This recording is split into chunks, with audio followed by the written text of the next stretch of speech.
for possibly more updates a little bit later here on Live Now from Fox, but that was a quick one. And what we'll do is just replay what we have here for you on Live Now from Fox. Obviously, it was a very quick one, but we want to just give that to you now, once again, right here on Live Now from Fox.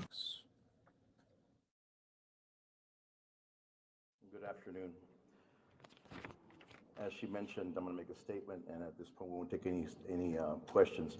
We will give you a time when we'll be addressing the media soon. At approximately 11:32 a.m. this morning, there was a mass casualty incident at Robb Elementary School in Uvalde, Texas. The school has children that are in 2nd, 3rd, and 4th grade. I can confirm right now that we have several injuries, adults and students, and we do have some deaths. The suspect is deceased at this point. DPS is assisting with the investigation. And at this point, the investigation is leading to tell us that the suspect did act alone during this heinous crime. Families are being notified, and we are providing services to them as the district should. As far as the rest of the district is concerned, safety measures were taken to make sure that we had a safe release for the rest of the district. Throughout our city of Uvalde, and we had numerous law enforcement officers and agencies that assisted with the safety release for those students. We do want to keep all their families in their prayers. I hope you do as well. And we also want to respect the privacy of the family. It is still being worked on, and again, we'll notify the parents and the families as soon as we have some news for them. Thank you so much. We greatly appreciate your understanding and patience with us. Please know at this time, we are only making a statement. We will be releasing more information as the investigation continues. We appreciate your courtesy. At this time, it concludes our press conference. Thank you. Okay, so that was the initial update there, really the first one from police. Let's go back out to more live images right here that we have for you on Live Now from Fox, just right outside of the school there, where police continue their investigation here during this very, very difficult time. You heard there that from the police wanting their thoughts and prayers on this very, very difficult situation and tragedy that unfolded earlier today. And you can see the latest update, though, that we have for you. 15 total dead. We have 14 children and one teacher involved there in this shooting in Uvalde. The suspect is dead as well. The shooting suspect has also been killed. President Biden to address the nation tonight. So that is our latest update we will be getting from the president later tonight, addressing the nation during this very, very horrendous news update. And we're staying with you right here on Live Now from Fox, as always, providing it to you in real time. The press secretary for the White House putting out a statement saying that President Biden has been briefed on the horrific news of the elementary school shooting in Texas and will continue to be briefed regularly as information becomes available. His prayers are with the families impacted by this awful event, and he will speak this evening when he arrives back at the White House. He is expected to be back at the White House around 8:30 Eastern, and we will have that for you right here on Live Now from Fox as well. Want to now go out to the official statement from Governor Greg Abbott on this tragedy, saying that Texans across the state are grieving for the victims of this senseless crime and for the community of Uvalde. Cecilia and I mourn this horrific loss as we urge all the Texans to come together to show our unwavering support to all who are suffering. We thank the courageous first responders who worked to finally secure Robb Elementary School. I have instructed the Texas Department of Public Safety and the Texas Rangers to work with local law enforcement to fully investigate this crime. The Texas Division of Emergency Management is charged with providing local officials all resources necessary to respond to this tragedy as the state of Texas works to ensure the community has what it needs to heal. Again, that's Governor Greg Abbott and his statement on this tragedy in Uvalde right there. Let's show you just what it looked like earlier today at the scene, and you can see as there was many ambulances around this area, and we wanted to provide you with those updates all in real time right here on Live Now from Fox. But that was just outside of the school when Sky Fox was arriving, and we were giving you these images all in real time there on Live Now from Fox, as this is going to be a story that is going to be talked about, unfortunately, for quite some time. As the days go on, we'll learn a little bit more about the victims, just how young they were and what they like to do and where they were at in their very, very young life that was stolen from them this afternoon by a suspect that wanted to do the most damage that he could, and broke, and in that broke the hearts of so many family members and friends, and forever shattered their lives because of some senseless tragedy that this suspect wanted to do. Again, the White House press secretary saying that President Biden has been briefed on the horrific news of the elementary school shooting in Texas and will continue to be briefed regularly as information becomes available. His prayers are with the families impacted by this awful event, and he will speak this evening when he arrives back at the White House. That will be happening a little bit later here. We're expecting him about 8:15, 8:20 to be landing from his Asia trip there. So as soon as that happens, we will be bringing you all of those updates for you right here on Live Now from Fox, everybody. But as the story continues, of course, to pick up traction, so many different people are coming together and offering their thoughts and prayers on this situation. We've heard from so many here at this time. So apparently Abbott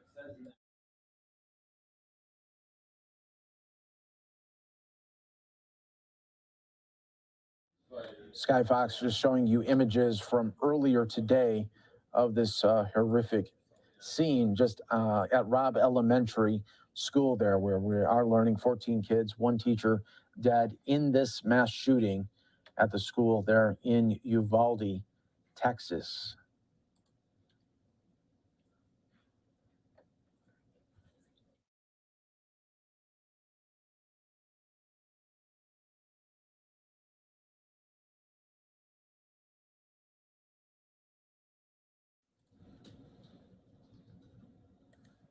To all our viewers right now that may have missed this, there was just a very, very brief update from police. We were being told that there is going to be another one later sometime today, and we just want to bring you this one. This one is very short, but gives an update, the very first one from officials. Good afternoon. As she mentioned, I'm going to make a statement, and at this point, we won't take any questions. We will give you a time when we'll be addressing the media soon. At approximately 11:32 a.m. this morning, there was a mass casualty incident at Robb Elementary School in Uvalde, Texas. The school has children that are in 2nd, 3rd, and 4th grade. I can confirm right now that we have several injuries, adults and students, and we do have some deaths. The suspect is deceased at this point. DPS is assisting with the investigation. And at this point, the investigation is leading to tell us that the suspect did act alone during this heinous crime. Families are being notified, and we are providing services to them as the district should. As far as the rest of the district is concerned, safety measures were taken to make sure that we had a safe release for the rest of the district. Throughout our city of Uvalde, and we had numerous law enforcement officers and agencies that assisted with the safety release for those students. We do want to keep all our families in their prayers. I hope you do as well. And we also want to respect the privacy of the family. Everything is still being worked on, and again, we'll notify the parents and the families as soon as we have some news for them. Thank you so much. Very sad update there. Obviously, keeping the family there in your thoughts and prayers is mission number one here for so many of us across the country right now, showing you the scene from earlier. As I was mentioning, we were taking different tweets in from people that continue to hear about this, from politicians to now to sports athletes. Right here, LeBron James saying, "My thoughts and prayers goes out to the families of the loved ones lost and injured at Robb Elementary School in Uvalde, Texas. Like, when is enough enough, man? These are kids, and we keep putting them in harm's way at school. Like, seriously, at school, where it's supposed to be the safest." He tweeted out there just moments ago here on Live Now from Fox. We continue to get some more images in right here of just a very hard day it is for the first responders. Think about what they had to see and what they are seeing inside of that school. So be thinking of the first responders as well, as they are charged with a very, very difficult task of seeing these images that no doubt are horrific and very, very disturbing, of school children dead at school, a place where we all think that they are safe. You send your children to school thinking that they're going to have a normal day at school and hope and pray for that to happen.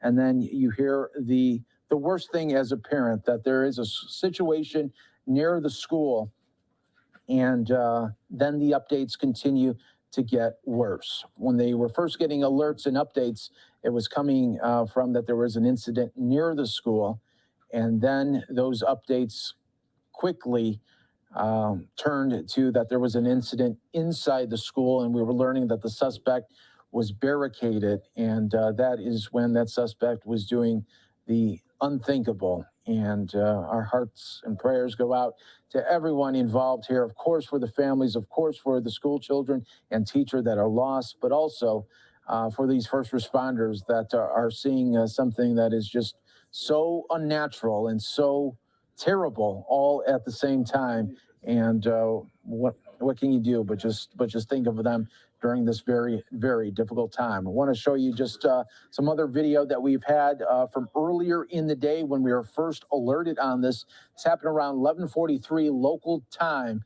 14 children, 1 teacher dead now. Confirmed the suspect has also been confirmed to be dead as well. We want to give you all of these updates best we can, all in real time. There will be another update sometime this evening. President Biden will also be addressing the nation coming up later tonight as well. So we will have all of that for you right here on Live Now from Fox, as we're taking another live look here of community members coming to this area in Uvalde.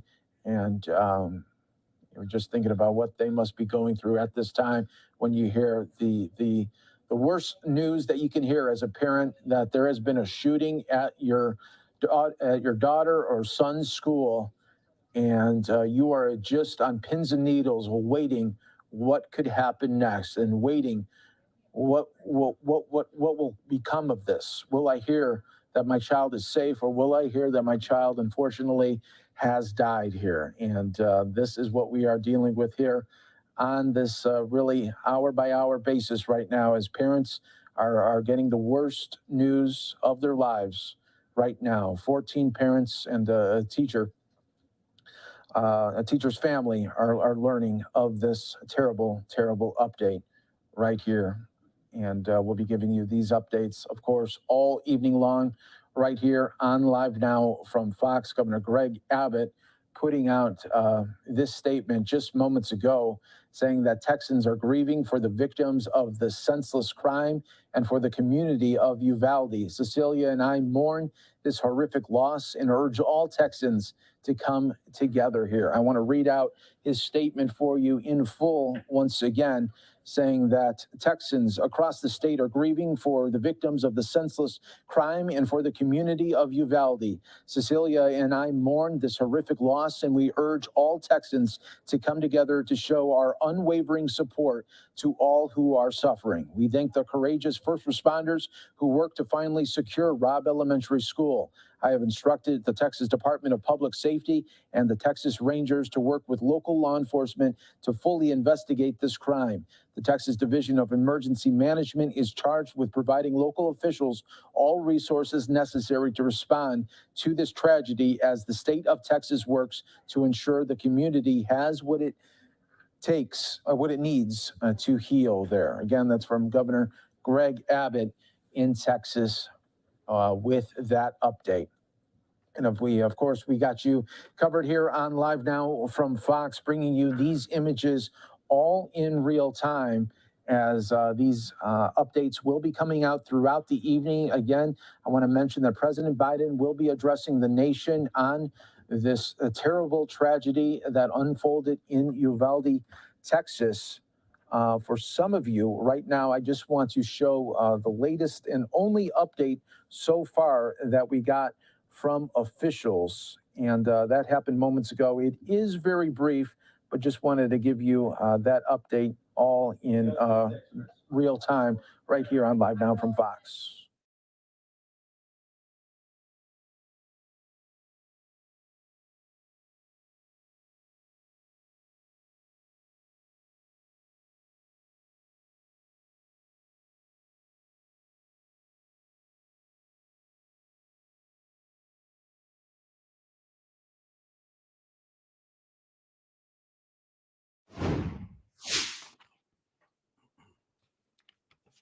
Good afternoon. As she mentioned, I'm going to make a statement, and at this point, we won't take any questions. We will give you a time when we'll be addressing the media soon. At approximately 11:32 a.m. this morning, there was a mass casualty incident at Robb Elementary School in Uvalde, Texas. The school has children that are in 2nd, 3rd, and 4th grade. I can confirm right now that we have several injuries, adults and students, and we do have some deaths. The suspect is deceased at this point. DPS is assisting with the investigation. And at this point, the investigation is leading to tell us that the suspect did act alone during this heinous crime. Families are being notified, and we are providing services to them as the district should. As far as the rest of the district is concerned, safety measures were taken to make sure that we had a safe release for the rest of the district. Throughout our city of Uvalde, and we had numerous law enforcement officers and agencies that assisted with the safety release for those students. We do want to keep all their families in their prayers. I hope you do as well.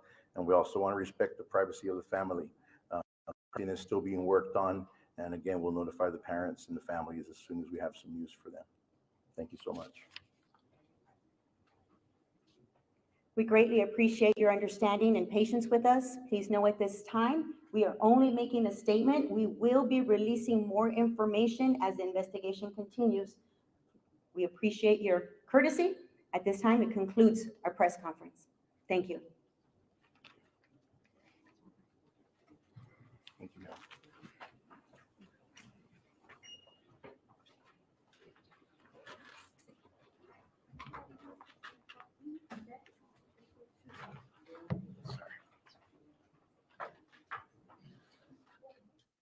Okay, so once again, you are watching Live Now from Fox, where we are taking you out to this breaking news out of Uvalde, Texas. Want to take you out to that live look, the only live look that we have down on the ground right now. We're expecting another update from law enforcement there at the top of the hour as we are coming up on 3 o'clock here in Phoenix, Arizona. 6 o'clock out on the East Coast. Still, law enforcement very prevalent down on the ground. We'll be speaking with experts about what that means, what they're looking for, what the investigation is like at this time. We also have another live look as parents, it looks like, are being reunited with their children here. There's a lot of parents that are waiting outside of this building to be reunified with them. A lot of these students terrified. You can just see it on their faces, the emotion running very deep right now among this community. This is in Uvalde, Texas, which is about 85 miles west of San Antonio. Just to recap for you, if you're just joining our stream right now, we'll take you from the beginning, what we know at this time and what we're about to be learning. Texas Governor Greg Abbott says that 15 people were killed in this shooting today at an elementary school. Abbott says the suspected shooter is an 18-year-old man. He also died and was believed to be killed by responding officers. He says 14 children and 1 teacher were killed at Robb Elementary School in Uvalde. Like I said, 85 miles west of San Antonio. Governor Abbott says the shooter had a handgun and possibly a rifle. For some background, in 2021, Texas lawmakers lowered the age to carry a handgun to 18 years old. So this is the latest that we're getting down on the ground here at multiple different locations. I believe this one is outside of where that investigation is at Robb Elementary School. And then the other location is the reunification spot for parents and students at this elementary school. I'm Daytona Everett. We're going to be taking you through all of the latest updates through the rest of the evening here. We're also getting reaction from lawmakers across the country. We're going to be showing you some of that. Even LeBron James tweeting out about this, saying it's just devastating. When is enough enough? These kids, just kids. They're young and shouldn't have to be dealing with this while going to school here. We're also getting comments from lawmakers on the House floor in this moment in time. We're going to briefly just dip in here, see if they're talking about this. We have been hearing reports that they are speaking about this right now. But before that, let's go out to some of the reaction from lawmakers, from athletes here. We'll start off first with Governor Phil Murphy. This is his tweet as of just an hour or so ago. He says, heartbroken by today's elementary school shooting in Uvalde, Texas. No child or educator should ever fear going to school, and no parent should ever fear sending their child to school. We must end our nation's gun violence epidemic. As you know, gun violence has been top of mind over the past couple of weeks, months, and even over the past year. Dade Phelan also saying, this is a horrific and heartbreaking situation. He says, I've reached out to Representative King and I'm keeping in touch with Texas DPS as this develops and more info becomes available. He says, please pray for the students, teachers, families, and everyone else involved. Homeland Security tweeting out, Secretary Mayorkas has been briefed on the shooting in Uvalde. He says CPB is immediately responding to the scene, which we've been showing you the scene. They're providing support, including medical aid. DHS is actively coordinating with federal, state, and local partners and will continue to provide the department's full support. President Biden should be landing back in the U.S. from his trip here in the next hour or so, and hopefully we'll be hearing from him. We have not officially heard from President Biden himself as he's been in the air, but Ted Cruz out of Texas saying Heidi and I are fervently lifting up in prayer the children and families in the horrific shooting in Uvalde. We're in close contact with local officials, but the precise details are still unfolding. Thank you to heroic law enforcement and first responders for acting so swiftly. And he's so right. We don't have all of the details right now. We just know this is an 18-year-old man. They have not commented on possible reasoning for the shooting here. His involvement with the elementary school will, of course, probably be getting those details later into the evening. But again, Representative Veronica Escobar saying, my heart breaks for the community of Uvalde. I'm so deeply saddened that this has happened again. No child should have to experience this. No parent or teacher should live in such fear. And once again, taking you back out to where the school children and their parents are being reunified here. Looks like many of them have been able to get back together with their families. As you can imagine, terrified as to what's going on. Still, not a lot of details as to how this all came about here. I want to pop up that side screen with the information that we have.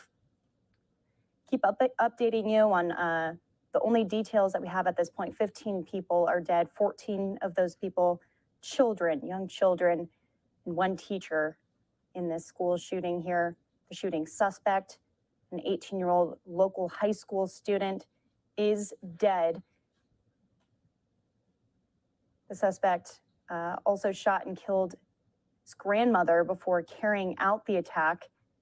This is all new information coming in here.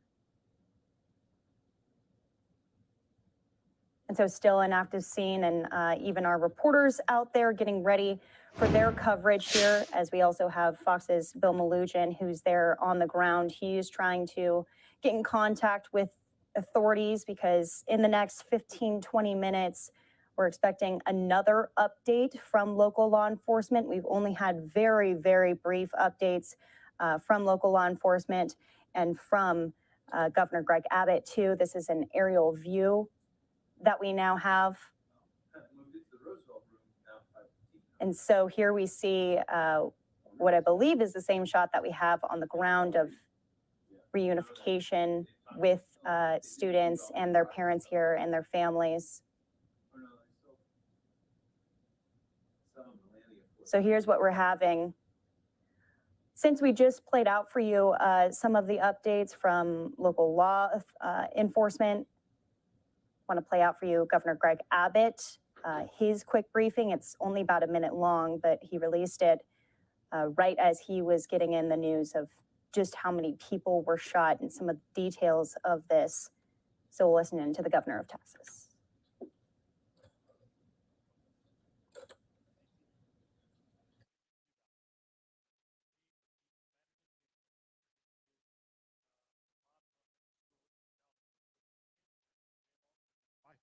But that is not yet confirmed according to my most recent report. The shooter was Salvador Ramos, an 18-year-old male who resided in Uvalde. It's believed that he abandoned his vehicle and entered into the Robb Elementary School in Uvalde with a handgun, and he may have also had a rifle, but that is not yet confirmed according to my most recent report. He shot and killed horrifically, incomprehensibly, 14 students and killed a teacher. Mr. Ramos, the shooter, he himself is deceased and is believed that responding officers killed him. The shooter was Salvador Ramos, an 18-year-old male who resided in Uvalde.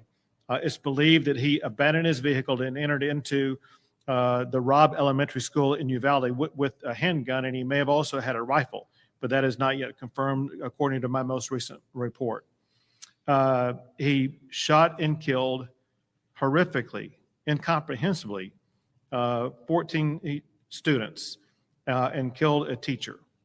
Mr. Ramos, the shooter, he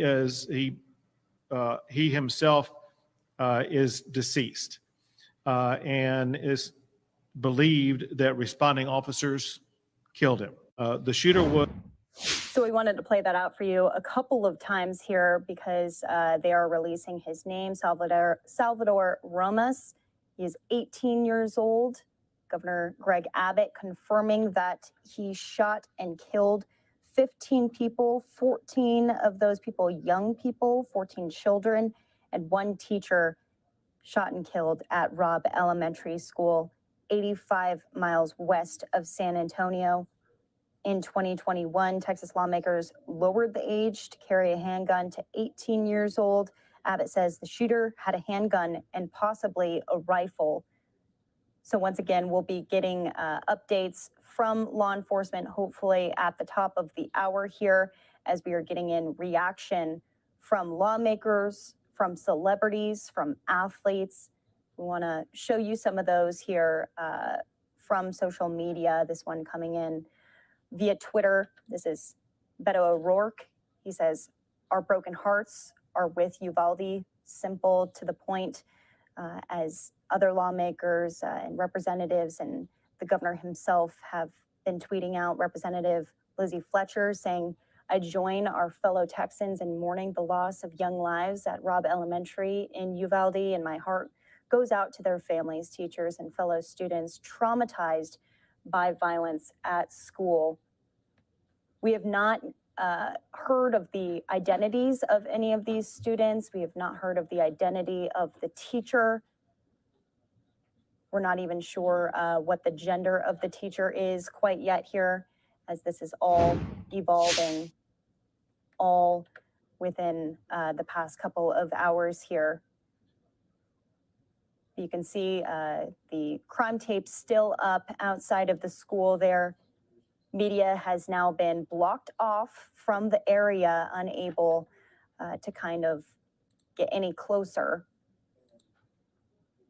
And we've gotten one update from law enforcement. We'll be getting another one in about 12 minutes here, hopefully at the top of the hour.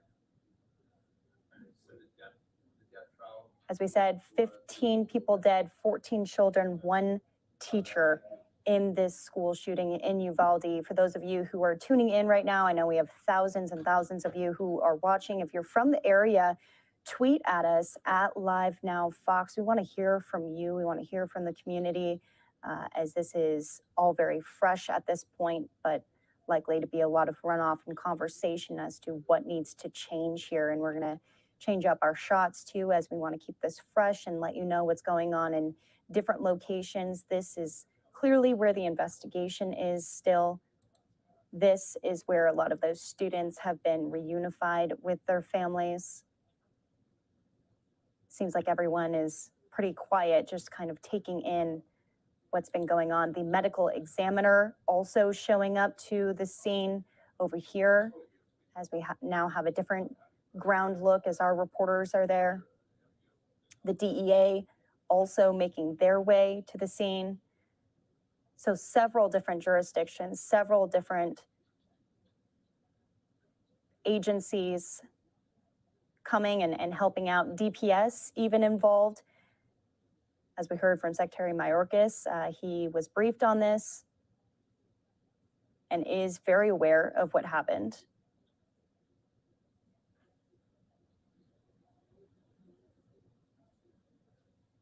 So law enforcement just kind of assessing the scene here, and we are going to continue to assess what's going on here on Live Now from Fox, as we always keep it live, raw, and unfiltered. We'll be hearing from law enforcement experts as to what happens next. What is the current situation? All these students have been evacuated from the school, of course, apart from the students who were unfortunately shot and killed in this incident, many of them being taken to local hospitals.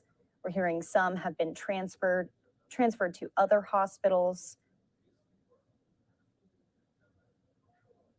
And really, we're just hearing that 14 of these kids were shot and killed. It could be more, of course, with any of these breaking news situations. These are just the preliminary numbers that we have. We haven't had an official update from the hospital. We'll be hearing from them also later on into the evening. Many of these media inquiries have been sent off to the school district. And there we have it. We are going to also be hearing from law enforcement experts here. I want to bring in David Katz. David, this is Daytona with Live Now. He is a law enforcement expert. David, do you have me? Yep, loud and clear. Okay, perfect. So hopefully you're able to kind of see the scene here. I've just been briefing everyone on the only information that we have. We, of course, have been saying 14 children and 1 teacher have been shot and killed. That suspect, that 18-year-old, a local high school student, also shot and killed reportedly by authorities here. What comes next? What are they looking at for this investigation as crime scene tape still up? The one commonality, and I don't know how many more children have got to be taken from their parents before we get this through our head. There is no such thing as a kid who just wakes up one day and, to surprise of all, grabs a firearm and starts murdering people.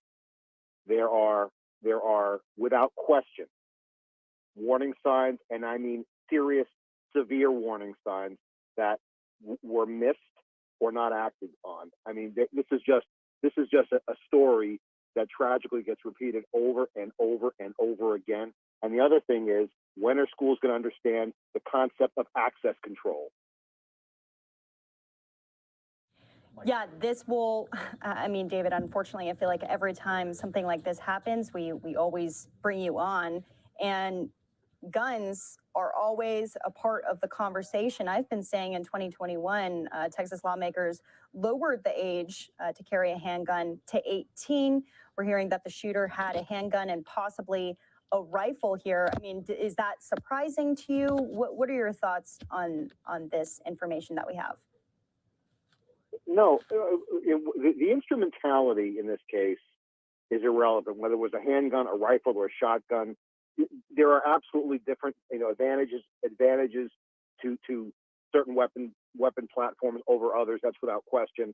But getting back to our inability to prevent the wrong people from getting their hands on firearms. I can tell. This is going to blow your mind. Just last night, someone I know personally said, "Look, I just got my child just got a tweet from somebody warning about a shooting in school tomorrow, not anywhere near this place, by some kid with access to weapons who was just, an undiagnosed, psychopath. And this person, fortunately, there was an intervention. How many other instances are there right now with people in this demographic age range, which we know is volatile, who are experiencing and demonstrating, severe instability, who have guns in the house?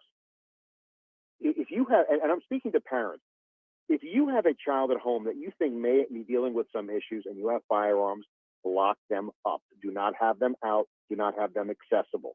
Get your child help and do it now. But let's be honest, David, this isn't a kid in this case. This is an 18-year-old that opened fire at an elementary school. We don't really know the details of why he was at the elementary school, how that all came together here.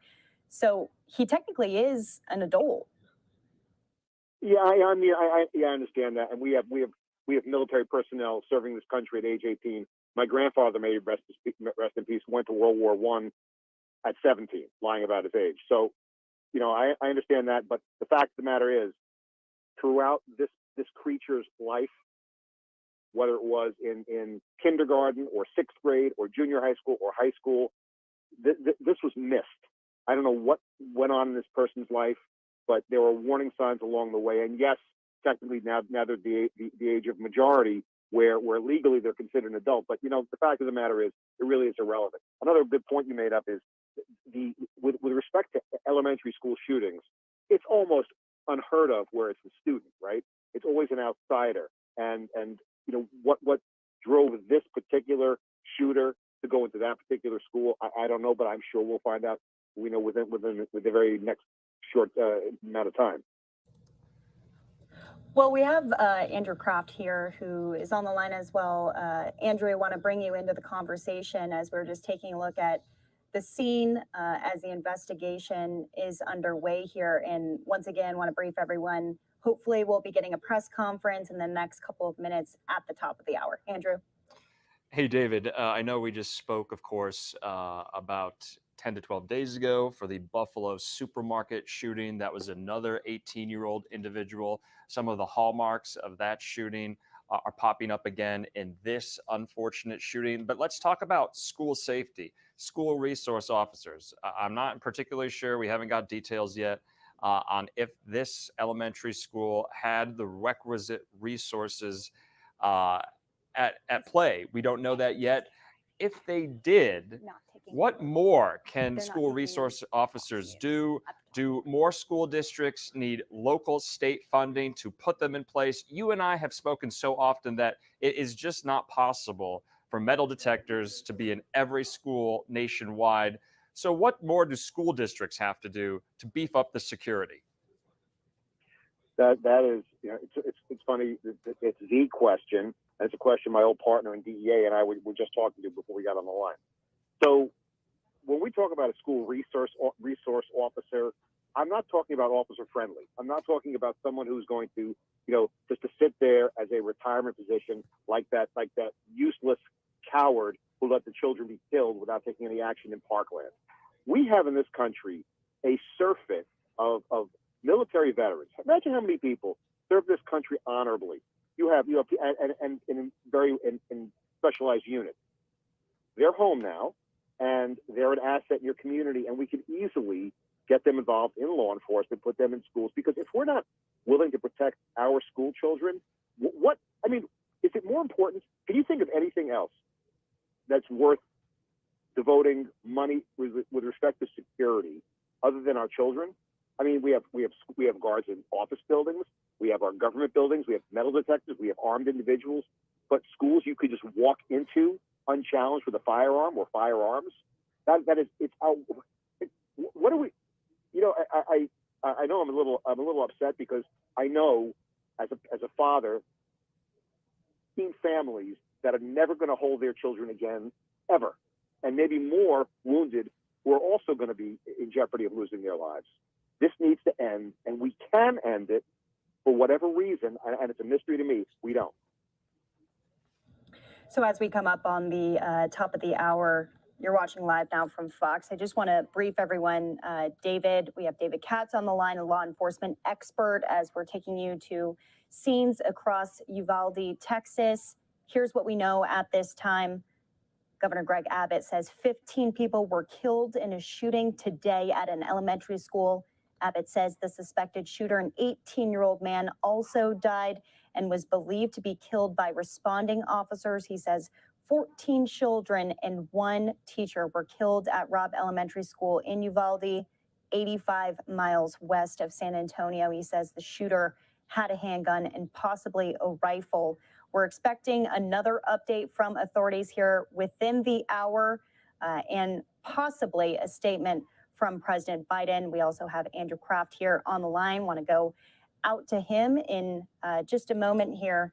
But we also have full coverage coming in from Fox 26 in Houston. Bill Malugin down on the ground. Let's listen in. We have just learned the breaking news.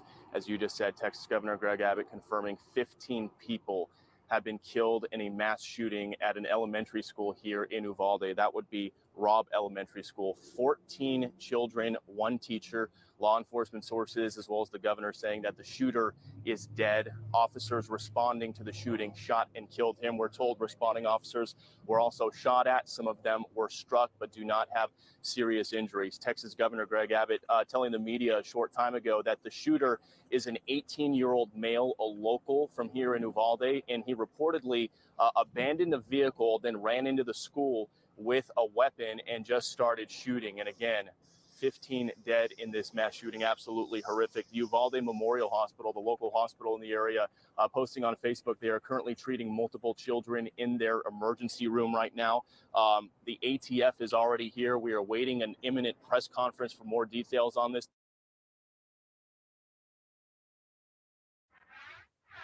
Also within the past hour, the Uvalde Independent School District Police Chief issued a brief statement. At approximately 11:32 a.m. this morning, there was a mass casualty incident at Robb Elementary School in Uvalde, Texas. The school has children that are in 2nd, 3rd, and 4th grade. I can confirm right now that we have several injuries, adults and students, and we do have some deaths. The suspect is deceased at this point. DPS is assisting with the investigation. And at this point, the investigation is leading to tell us that the suspect did act alone during this heinous crime. Families are being notified, and we are providing services to them as the district should. As far as the rest of the district is concerned, safety measures were taken to make sure that we had a safe release for the rest of the district throughout our city of Uvalde. And we had numerous law enforcement officers and agencies that assisted with the safety release for those students. We do want to keep all their families in their prayers. I hope you do as well. And we also want to respect the privacy of the family. It is still being worked on. And again, we'll notify the parents and the families as soon as we have some news for them. Just can't imagine what those parents are going through. Right now, they're waiting. If you go to the Robb Elementary School page, it gives an alert saying that parents don't pick up your students at this time. They need to be accounted for, and they will be reunited to you at the time when they are available. Now, you want to stay with Fox 26 for continuing coverage of this Uvalde school shooting. Again, we do have a crew en route, and we'll have live updates. We also will have updates on our website, fox26houston.com. But right now, we do We also want to stick with us here on Live Now from Fox. I'm Daytona Everett here with Andrew Kraft. We also have David Katz, a law enforcement expert, on the line here, taking you out to a live look where parents are being reunified with their children here. David, do you still have us? Yeah, I'm here. Okay, so we want to get into a little bit of the reaction coming in from lawmakers here too, which takes us back to our conversation we were having about gun legislation. When is enough here? When you heard, taking a brief step back, when you heard about this, were you surprised at all at the level of this killing? 14 kids, one teacher dead. It feels though like we get headlines like this all too often. Yeah, that's the thought that goes into my mind every single time. Like the shooting a couple weeks back at the supermarket. I mean, for anyone to say, well, we could have prevented that. I mean, you can't prevent every act of violence, especially when you have a determined psychopathic individual with access to firepower. So that being said, you would think that by now every single school in this country would understand that we have a potential threat. Is the risk high based on percentages? No, it's minuscule. But that needs not factor into our decision. Every single school needs to be protected, needs to be secured. And that's the first thought that goes into my head is what are the school administrators thinking? What are the teachers thinking?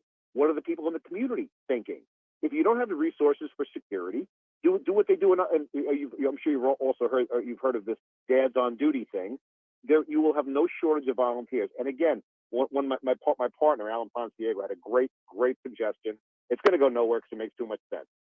In your community, you have a retired special forces operator who's looking for a job. Say, you know what? We can't afford you, but we'll pass legislation saying that you are exempt from state and federal taxes as long as you operate as an armed security officer in this particular school. Guess what? You'll have coverage in parts of the country where you would never expect it, and you'll have a reduction in violent actions, period, across the board. That's useful. That's something that would be actionable and might do something. But of course, that'll never happen.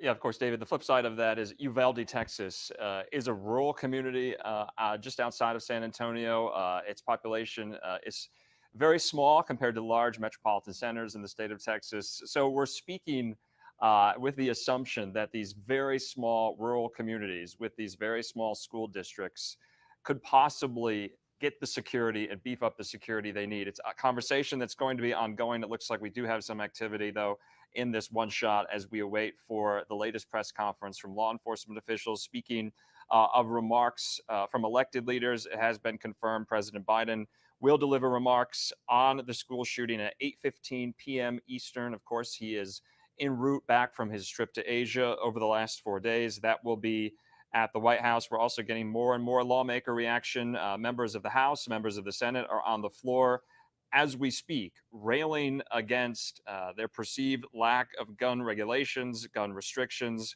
in the country. Senator Chris Murphy, the Democrat from Connecticut, issuing an impassioned plea on the Senate floor over this latest school shooting. He said in part that he is begging his colleagues to do something.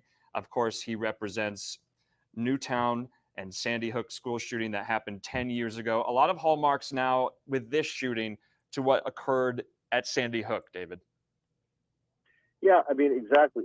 Well, I mean, we don't know with respect to the dynamic at home. We know with Sandy Hook that we had a psychologically impacted youth whose mother, who was the first victim in that day of outrage, actually thought it was a good idea to bond with her son by going to the range and teaching him to shoot. So I don't know what the dynamic is here, but whenever lawmakers start talking about legislation, I have one question. Whatever you are proposing, if that law had been in place, would this incident have been prevented or not? Let's look at the New York Market shooting, for example. The weapon used by the perpetrator is not legal in New York State. He used high capacity magazines, which are not legal in New York State. So clearly, I'm making a wild assumption here. Once you've decided to be a murderer, I'm pretty sure you're not really worrying about violating a number of technical firearms ordinances passed by your state or local municipality. These laws are not going to help. No matter what they do, I know people don't know the history. 1927, the most horrific massacre in a school occurred without one shot being fired. Let's not focus on the instrumentality. Let's first focus on security first, and then identifying individuals who are making themselves known. They are doing things that basically scream out, I am going to hurt someone someday, and we do nothing about it. And those two things are where we need to focus. And by the way, those two things are where I think we can come together no matter what political opinions you have. Those two aren't very controversial.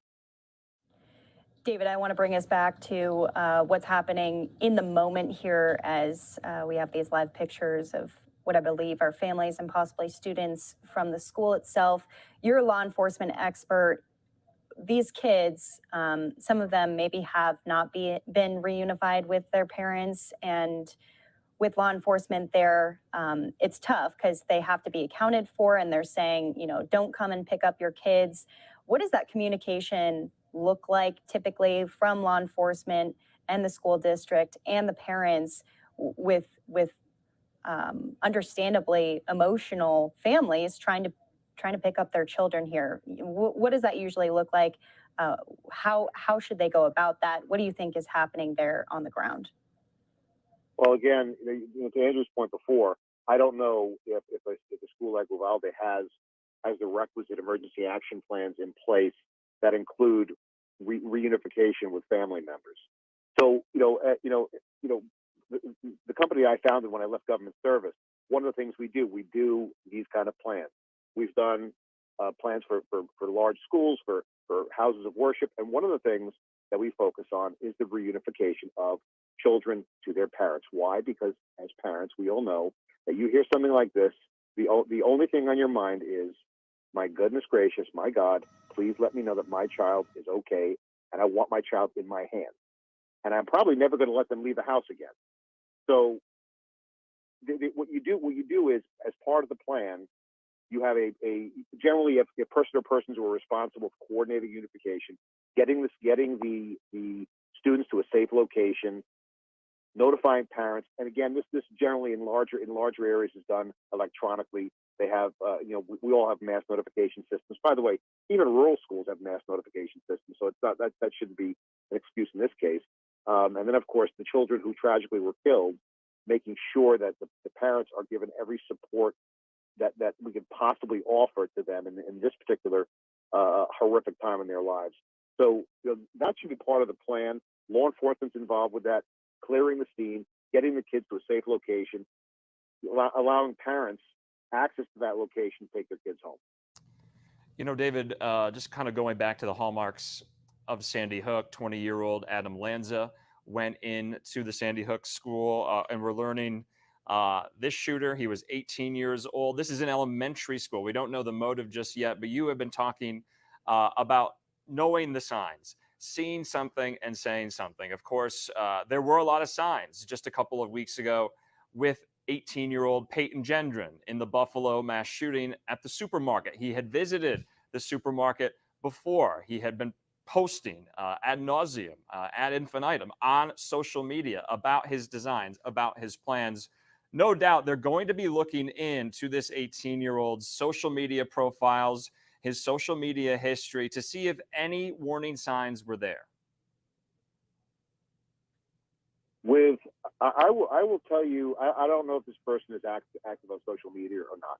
My guess is probably yes, because apparently we have lost the ability as a community to just like talk to people. We have to go online and it's just, as a person from my generation, it is insanity.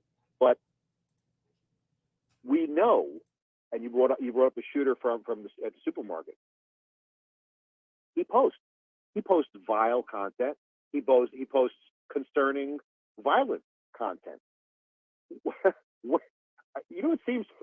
I don't mean to laugh, but these social media companies seem really good at identifying and shutting down people the moment they have a political opinion that is somehow antithetical to their own. But someone who makes a threat, overt threat, there was one last night. That person wasn't taken off social media. It had to be reported up the chain.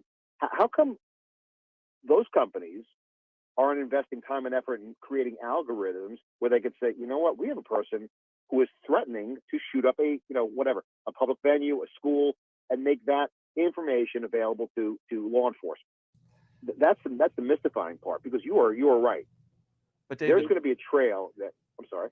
No, David, just on that point though, is there a collective action problem?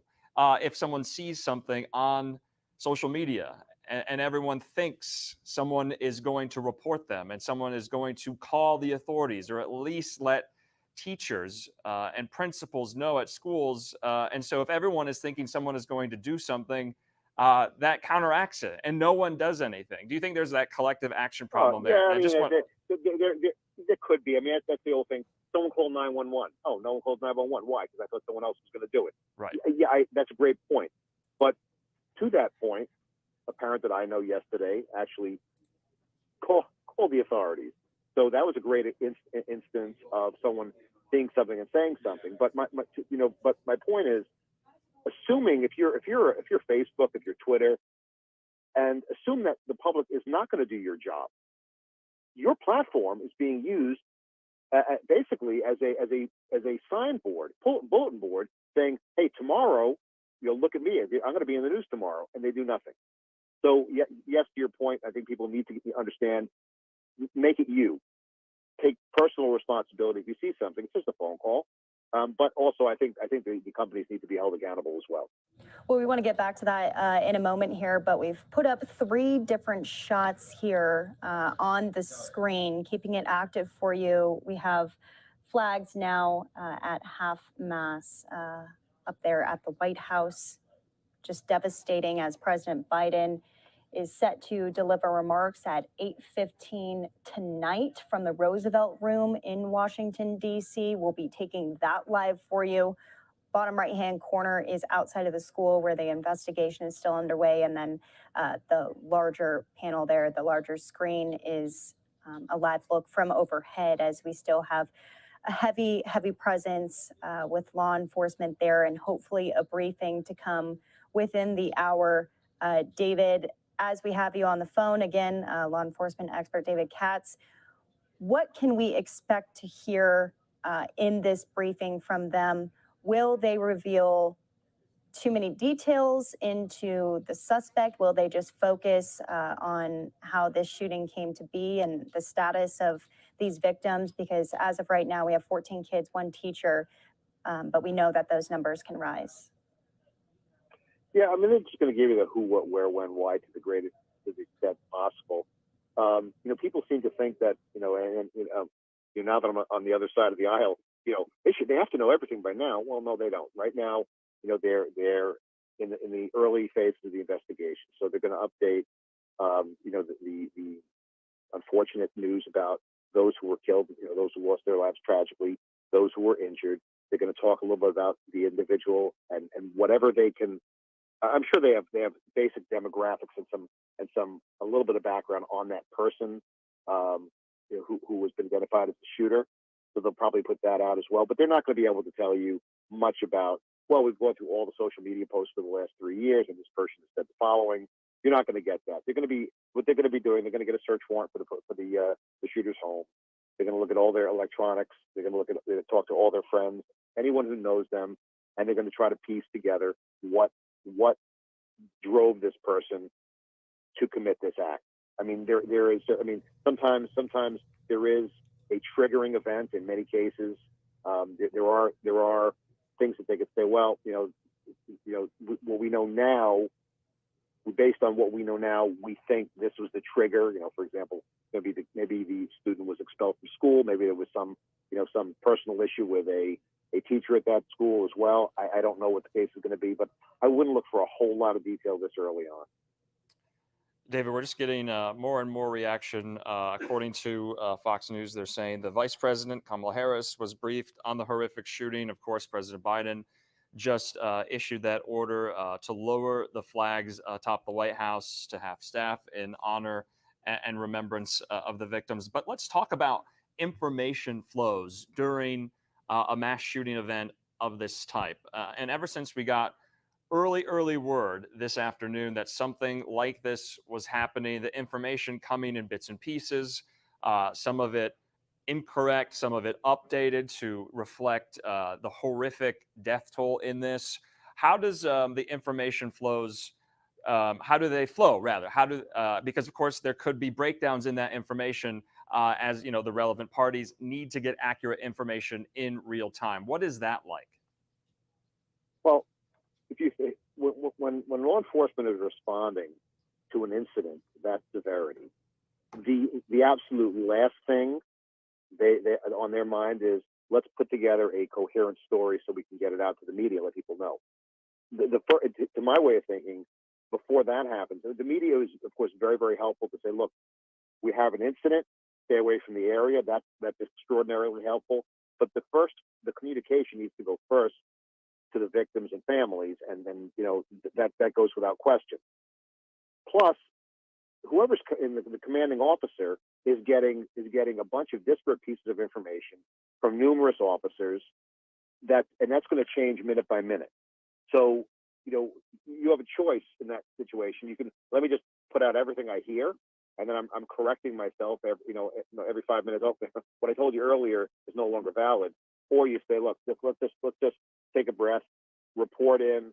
Let's put together what we know now and release information as we can. But telling the story, so we listening to the news and trying to make sense of it, that's not really high on the priority list right now.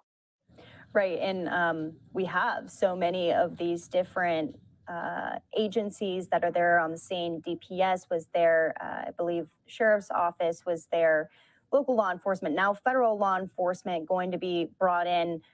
This is the deadliest school shooting in Texas history. 4 years after 10 people were fatally shot at Santa Fe High School.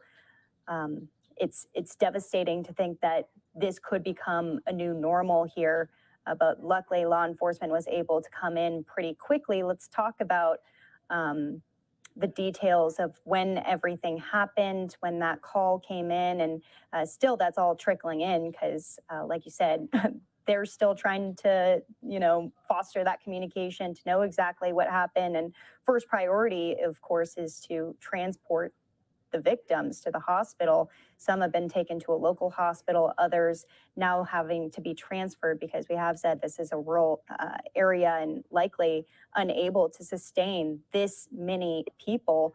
Do you foresee that being a problem with it being such a small town? Well, I've been through Uvalde. It's a small town, but the minute something like this happens, local law enforcement is being supported by state law enforcement, and they had helicopters in the air the moment they knew. So they're going to be getting resources sent to them in droves. But again, to focus on the incident itself, a small local department where the officers probably have their kids in that school. People, like everyone who rails against law enforcement has got to really look at something like this and say, could be the cop running into a school, their child is in that school, or quite possibly could be in that school. Plus, if you think about what's going on in the officer's mind as they breach that doorway, they know they are seconds away from fighting for their lives and fighting for the lives of those children, and they go in anyway. If you're the commanding officer and you're dispatching your officers there, you're probably en route to the scene yourself. That's where your focus is. That's where your focus is. Save the children and take the shooter out, and hopefully law enforcement doesn't lose their lives or get injured in the process. And like I said, that's why the flow of information thing that explains that. As far as the resources, they have more resources than they ever thought they'd need right now. And of course, David, let's talk about that reaction, because you've done so many training drills. You've worked with school districts so many times about putting the plan in place to respond to a horrible mass casualty incident like this. But from your experience, how can there be a rubric? How can there be kind of this fact sheet that you check the boxes, we did this, we did this, we did this. Each and every incident is so different. How can you prepare? Well, you're exactly right. There are differences, but there are commonalities. The biggest commonality is the shooter has to make entry. So you say, and I don't know for sure, but in this particular school, what was the process by which when someone comes knocking on that door, how do they gain entry? Is it a small school where just the doors are left open because, we're a small town and, things like this don't happen? Or was there a lock? Was there a vestibule? Would it be difficult, if not impossible, for someone to get in? I'd also posit the fact that if this shooter apparently was a high school student, this shooter could have also gone through that elementary school. So would know what? So would know which, maybe the gym doors are left open. Maybe the door to the art room is left open on a warm day. So physical security has got to be the first overwhelming focus. Drills are important. Making sure you have communication to communicate the fact that there's a hostile in the building that needs to be responded to. We need to go into our lockdown procedures or whatever the emergency is. Those are all going to be factors. But again, most important thing, keep the bad guys out. If you have a system in place where I don't say you can't make it impossible to get in, but you can delay. And if you can delay, then you can lock down. Then you can get the children to safe position. But if we're leaving the door open, none of this matters. None of it at all. Yeah, of course, we're also seeing another hallmark of the Sandy Hook school shooting from Newtown, Connecticut, because we're learning that this 18-year-old gunman apparently also shot his grandmother prior to this incident. And we know Adam Lanza shot his mother before that horrible massacre took place. And unfortunately, there has been so many mass casualty incidents like this, not only at schools, not only at churches, grocery stores, movie theaters, and the like, that I would be remiss in not kind of connecting some of them and finding some of these similarities about how these horrible shooters carry out these mass casualty incidents. So that was just one of those comparisons that I found as we come up on the 10-year anniversary of Newtown this year. Yeah, I mean Charles Whitman, the Texas Tower shooter, what is it now? 50 years ago? I mean, how many years it's been? Killed people at home before he went to the tower. I mean, that is a commonality that has happened many, many times. But again, I mean, at this point now, you focus on how an individual who would clearly be manifesting not like personality issues, communication issues. There would clearly be signs showing that there's a capability here to commit a horrific act of violence. How that person was left really unaddressed, and how that person could actually purchase a firearm or obtain a firearm. That's kind of what I'd like to know. Was how did that weapon come into that person's hands?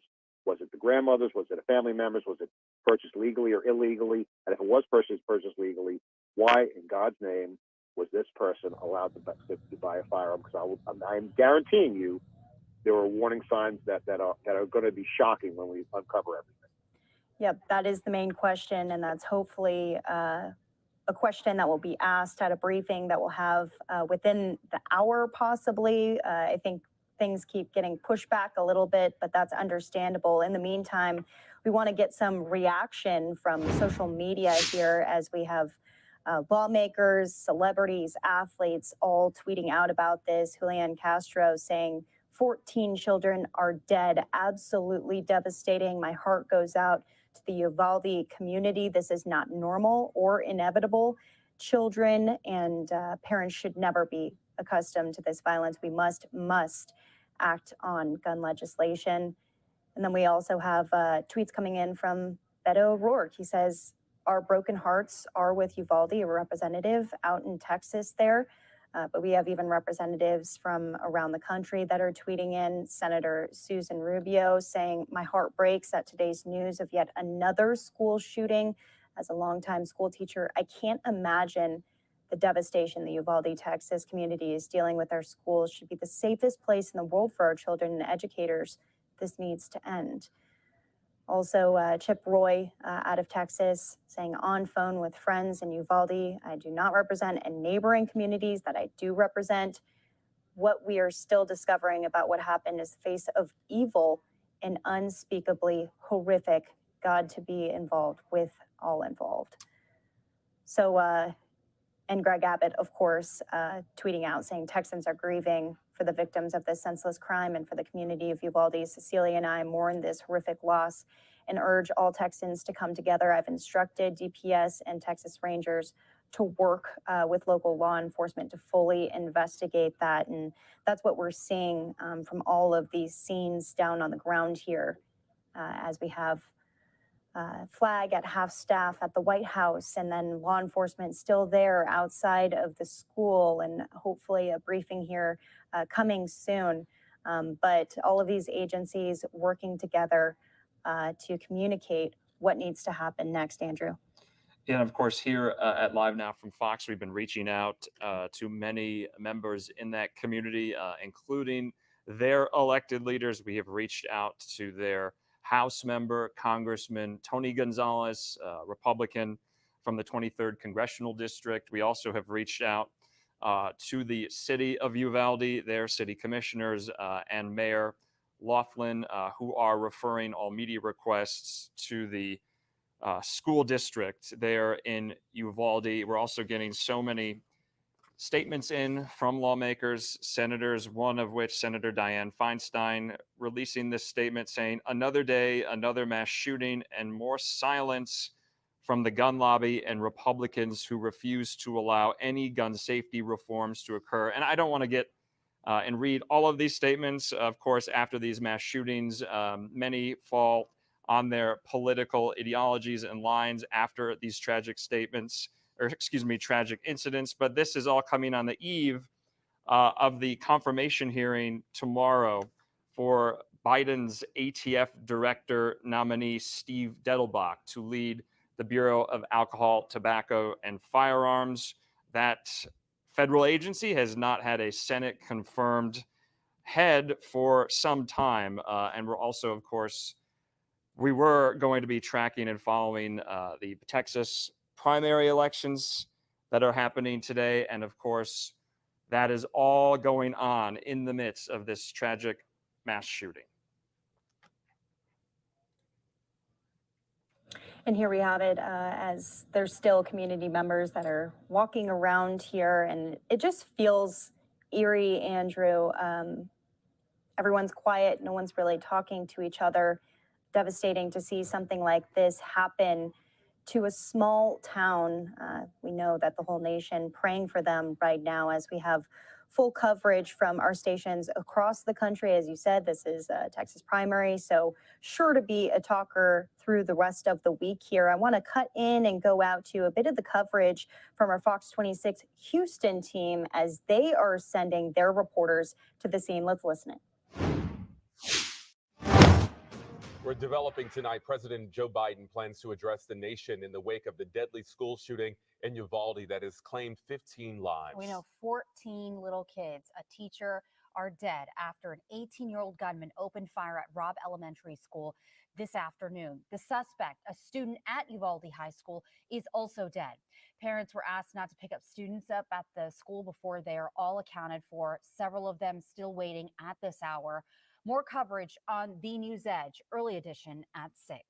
Well, Houston Mayor Sylvester Turner did issue a statement about this shooting saying, quote, "My deepest condolences go to the families, teachers, and classmates enduring this unspeakable tragedy. In the last 2 weeks, at least 23 people have lost their lives in mass shootings in Buffalo, New York, and now Uvalde, Texas. Congress must act, and governors and state legislatures must pass reasonable gun control legislation. The voters must demand it from their representatives." We're expecting to hear from the president in just a couple hours, as he is also on his way back to the U.S. following his overseas trip to South Korea and Japan. A big focus of his visit was the global economy and how the U.S. and Asian allies can work together on trade and supply chains. Here at home, though, challenges are mounting with historic inflation, eating into Americans' wallets, and voters are paying attention. Fox's Caroline Shively has a closer look from Washington. It's an uncertain time for the U.S. economy.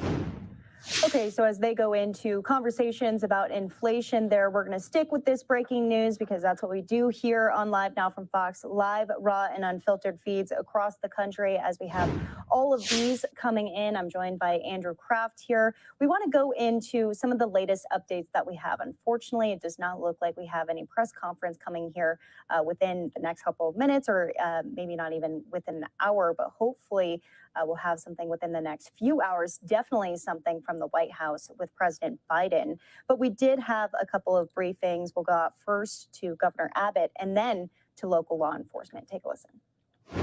The shooter was Salvador Ramos, an 18-year-old male who resided in Uvalde. It's believed that he abandoned his vehicle and entered into the Robb Elementary School in Uvalde with a handgun, and he may have also had a rifle, but that is not yet confirmed according to my most recent report. He shot and killed horrifically, incomprehensibly, 14 students and killed a teacher. Mr. Ramos, the shooter, he himself is deceased and is believed that responding officers killed him. The shooter. Okay, so Ramos is believed to be that 18-year-old suspect there. We also still have on the line law enforcement expert, David Katz. Thanks for being with us, David. As always, we so appreciate your expertise here. And with the governor coming out and naming this shooter, did that come as a surprise to you? What is the point in doing that if they already had confirmed that he was deceased?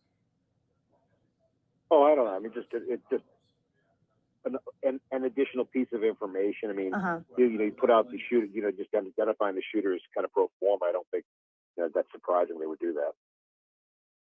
Right, and we know that you got to go here, but anything that you're going to be watching for as we go into the rest of the evening, hopefully get this update and an update from the White House too. What will you be listening for? My focus is who this person was, as much information as possible about, especially recent behavior, recent communication, recent social media posting, recent interactions with other individuals who know them, and of course any triggers in that person's life. Like for example, the Parkland shooter, the passage of his mother. There are going to be commonalities, and there are going to be bits and pieces of information coming out that is going to really allow us to paint a picture of this person psychologically. And I think it's going to be kind of again the same old story repeating itself. How could we not have picked up on this? Right. All right, David Katz, thank you so much for being with us here on Live Now from Fox. We so appreciate you. We'll talk to you soon. Very welcome. Sure. Well, we want to go to the latest update that we have from law enforcement here. Unfortunately, it's not much. We only heard from Governor Abbott for just about a minute, and we're only going to hear from them for just about 3 minutes. But they are confirming the amount of people at this time who have been killed. Again, 15 people, 14 of them children, and 1 teacher too. They have not identified any of these victims. They have identified the shooter. They say that he had a handgun and possibly a rifle. Let's listen in.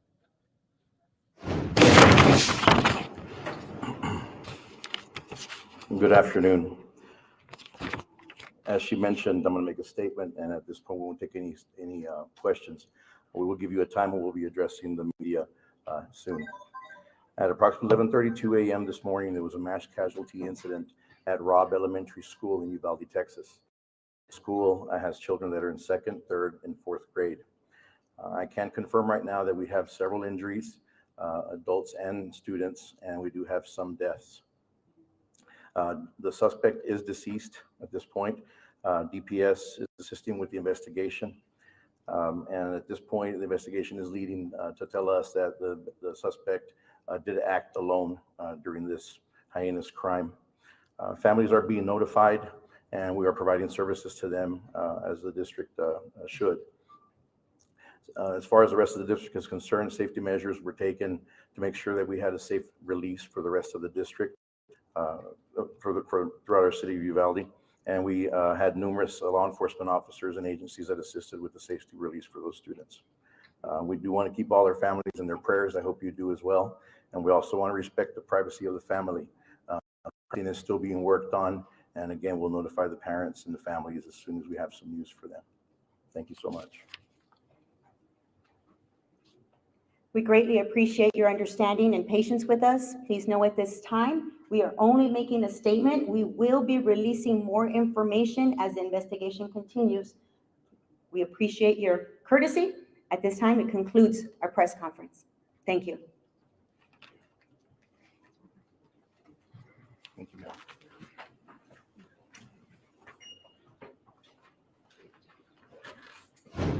So as we said, a very, very short press conference there as they were still gathering details in the moment.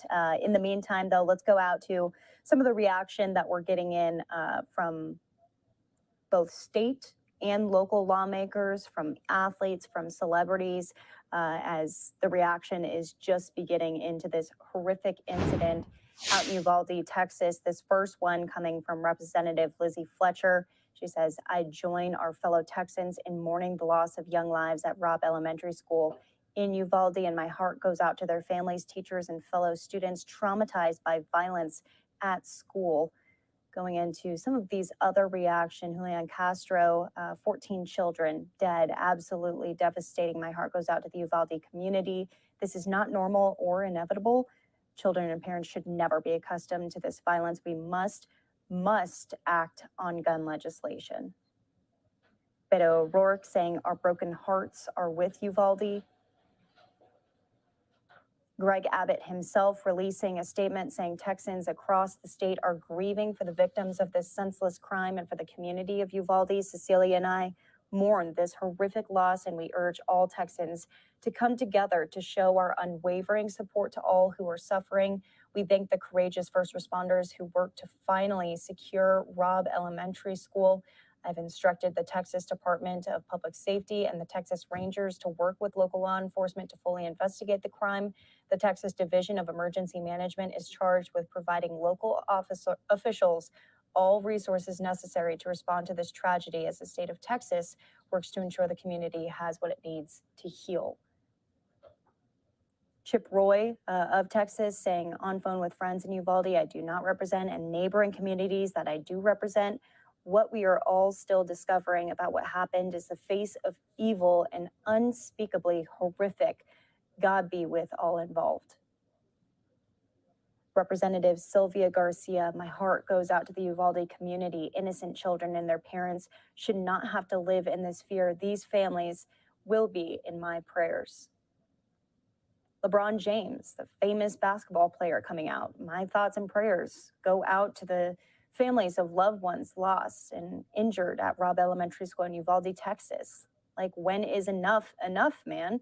I think that he is speaking like many, so many across the country are thinking right now. These are kids, and we keep putting them in harm's way at school. Like, seriously, at school, where it's supposed to be the safest.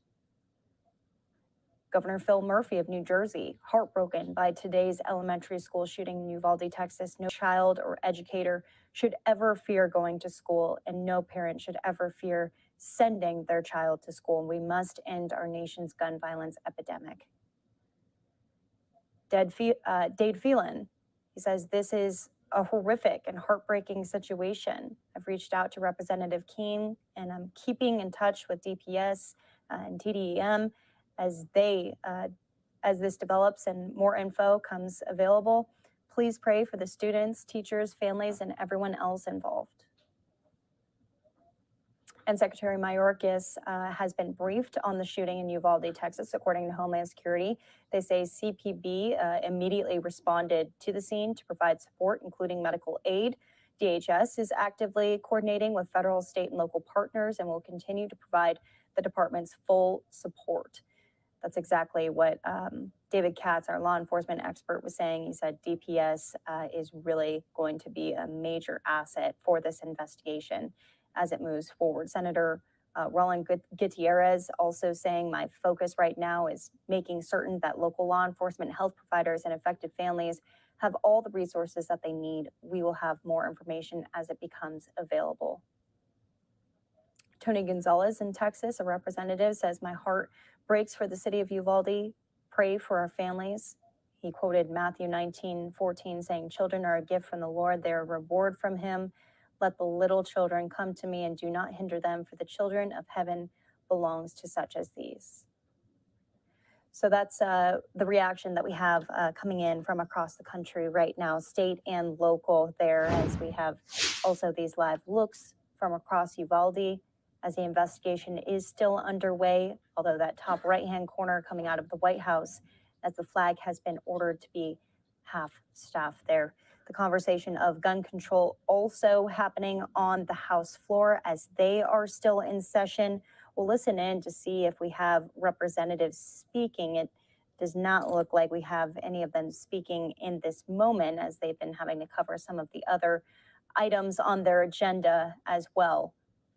But I'm sure we'll be hearing from many of these representatives live on the floor too. Again, this is live now from Fox. We appreciate all of you joining us for your coverage here, your breaking news coverage, as this is still active, this is still developing, and we still have more information to be getting into the evening here. We're going to be staying on this story for the rest of the night, as it is primary election night. Gun control definitely going to be top of the ballot as we move forward. We're going to stay on these shots. We'll be back in just a second.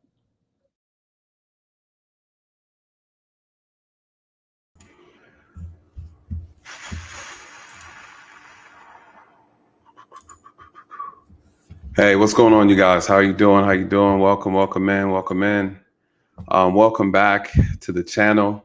Under these, of course, horrible circumstances, you guys, there's a lot to talk about. Make sure this mic is good. You know, what do we do? You know, I'm starting to see a pattern here. Obviously, we've had a lot of shootings that have been happening recently.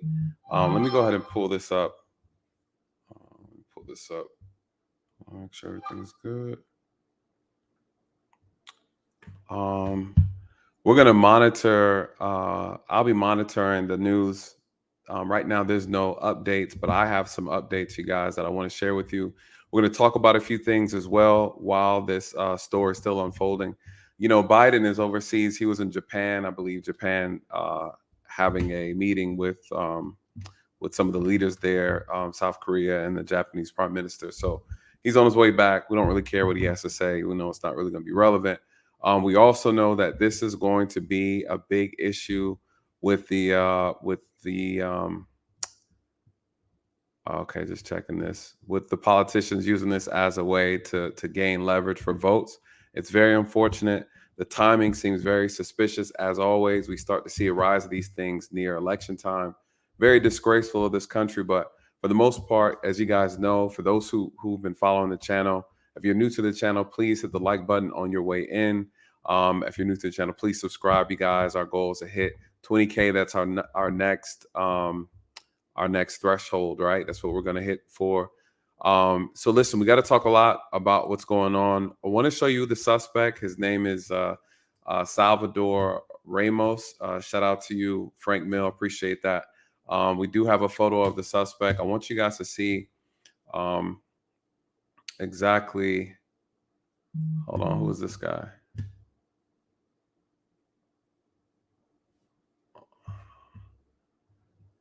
They're probably prepping for the president. But in the meantime, let's go ahead and share this.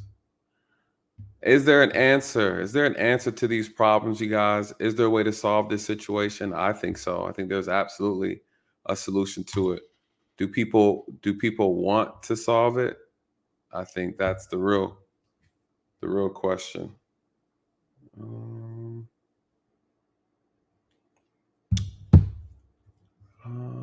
Let's see.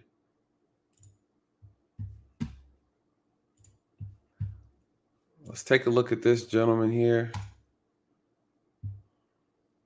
You guys, this is the suspect.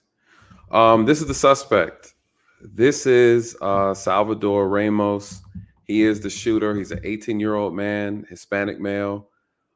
He's a high school. They say he was a high school student in that same area.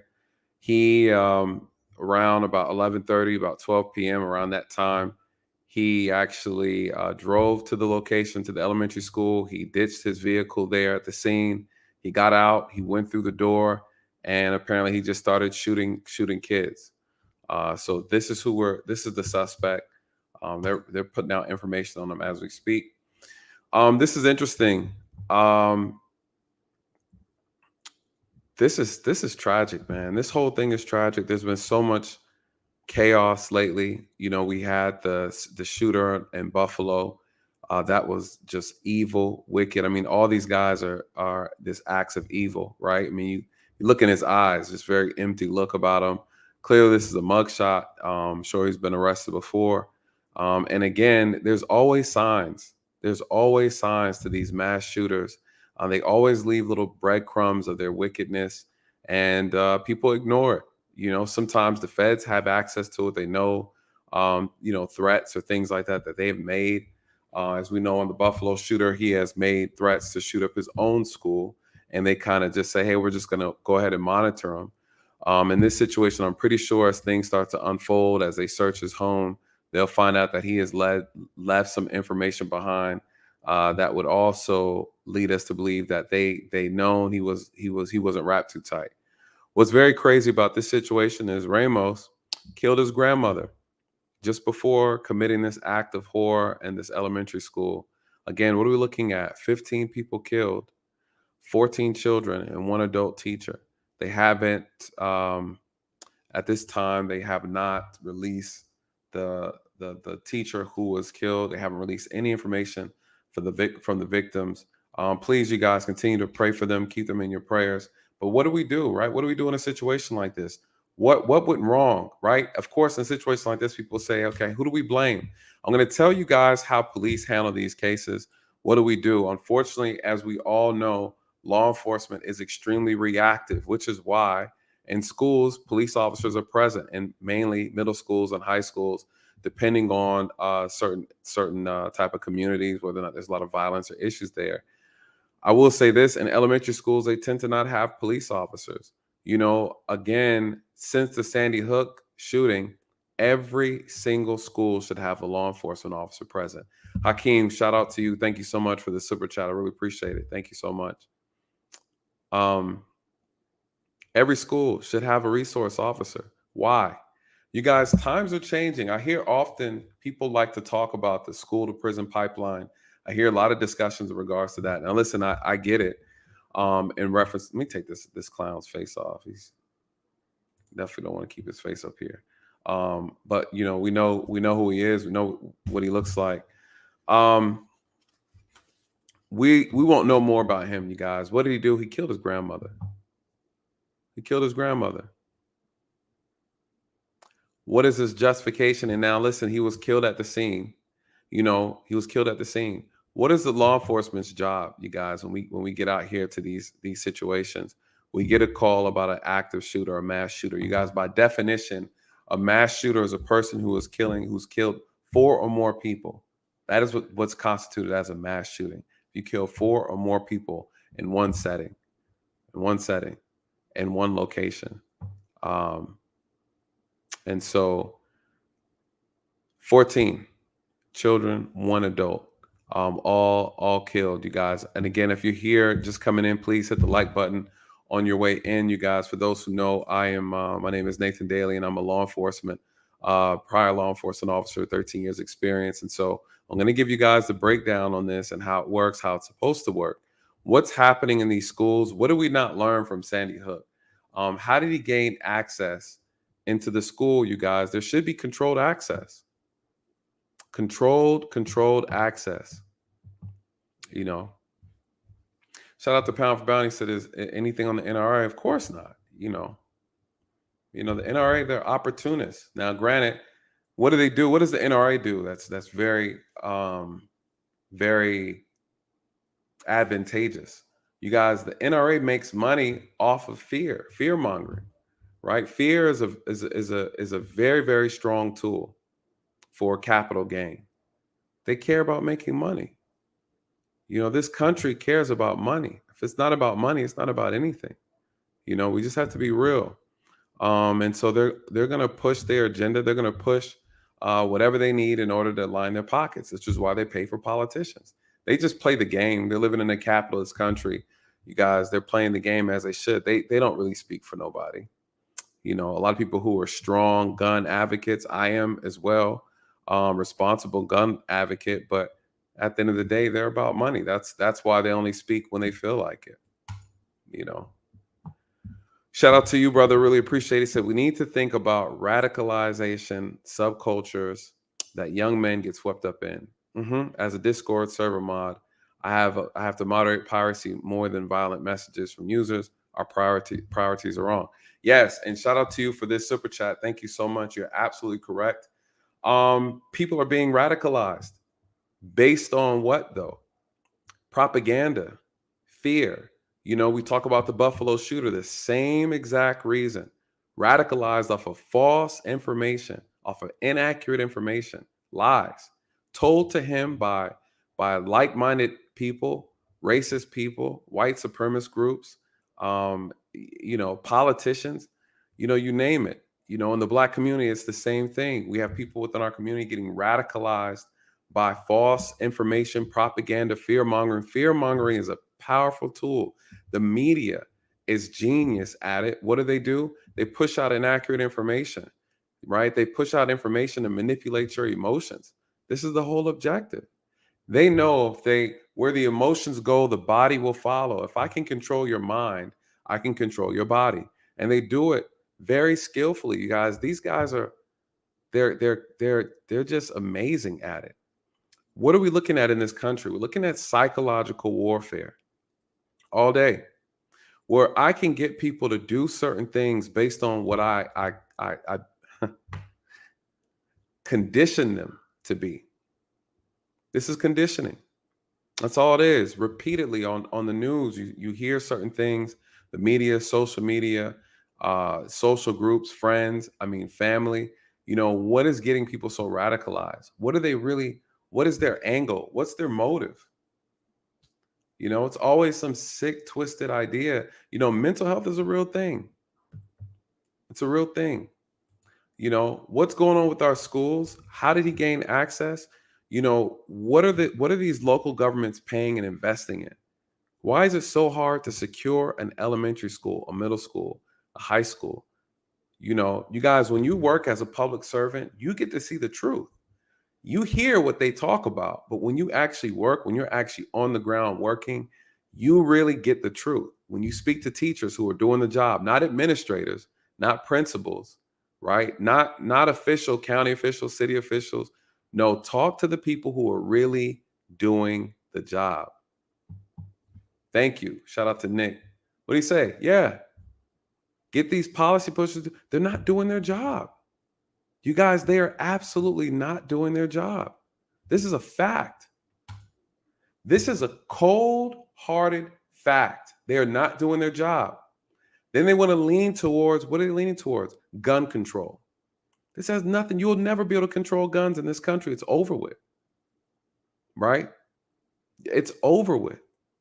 Leave people alone with their guns. If the school was secured properly, guess what? What do we learn from Sandy Hook? Where are the officers at? Why would there not be, even if you don't want officers in the school, hell, put them in front of the doors. Put them in, however you want to, if you want to dress the officers up as clowns outside in teddy bear outfits outside with guns underneath, then so be it, right? Make the kids feel cool. Let them feel comfortable when they walk through the front doors, but put police officers on campus. You guys, the world has changed. This country has changed. It's ever evolving. And people are trying to pretend like police aren't needed. Did they have security? They could not have. They could not have had security or police at an elementary school. And this man killed 15 people. Absolutely could not have had.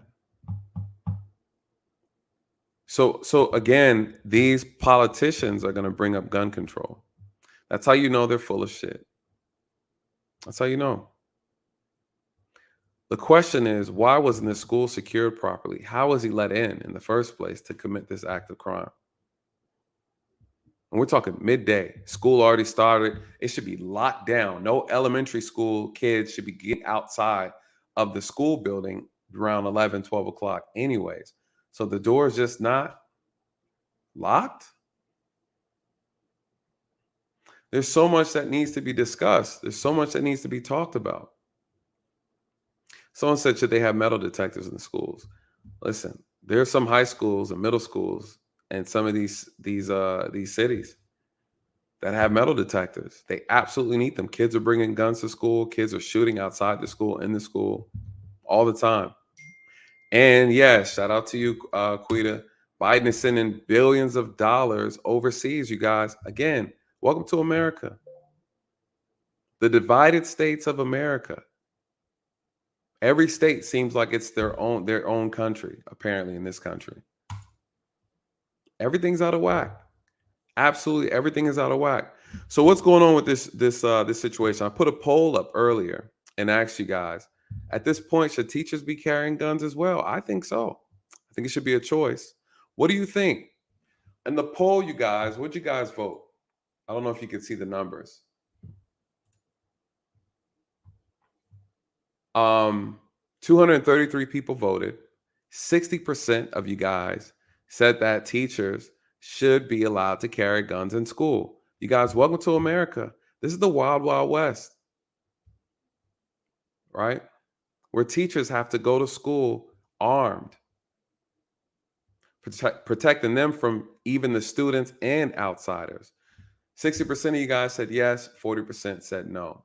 So if you guys want to take that vote, if you're new getting in, I'll leave it up for a few more minutes before I take it down. But this is the reality.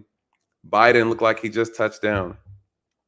I'll pull this stream back up when he start giving his speech. Let's hear what he has to say. So pound for pound said no to the teachers having guns. There are some cities, there's some inner city schools where they absolutely do need to have guns, right? It's teachers are talking about it, saying they don't feel safe, they don't feel comfortable. The kids have guns and the teachers don't have guns. So the teachers have something. I've heard some people talking about the school to prison pipeline, and they don't like the idea that there are police officers that are in schools just in general, right?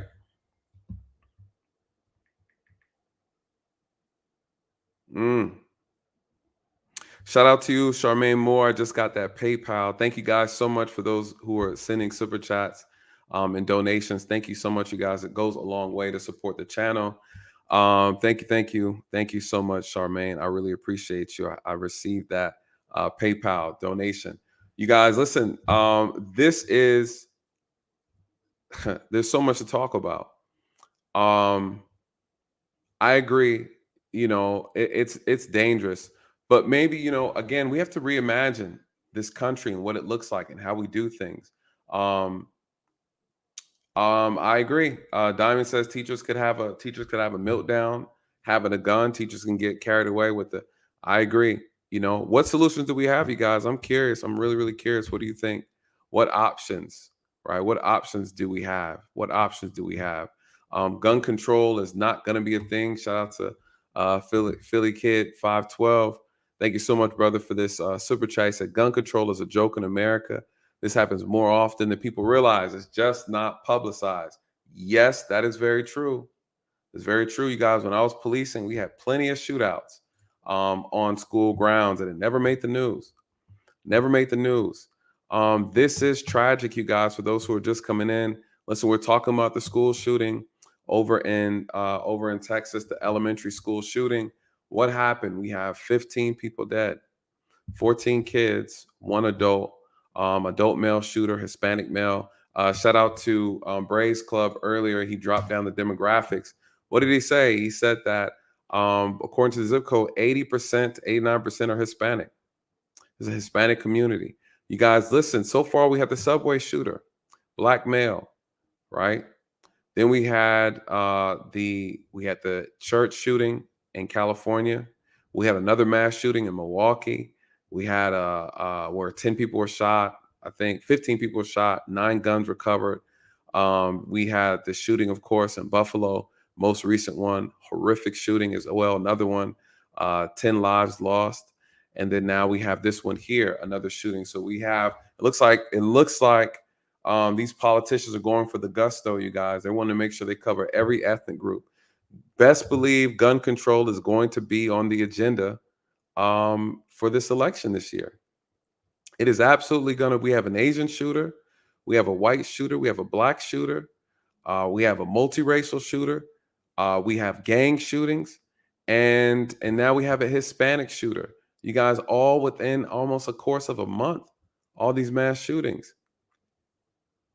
It seems very, very suspicious. Let's dive into something real quick. Let's dive into something. The sickness of this shooter, you guys. What's so crazy about this Ramos character? You guys, he killed his grandmother. He killed his grandmother before he went to the elementary school to carry out this assault. For those who aren't familiar, let's pull up something real quick. The demographics of mass shooters. I'll say the ethnicities. People are talking a lot about that. 68% of these mass shooters are white, I believe. About 68% are white. 21%, approximately 21% of the mass shooters are African American. 10% of those are Latino or Hispanic, and 8% Asian, 5% other, 3% Native American. People constantly like to ask of, what are the ethnic breakdowns? And so, yes, this is not uncommon. This does happen a lot, you guys. Believe it or not, this does happen a lot, unfortunately. Let me bring up this real quick. Let me see.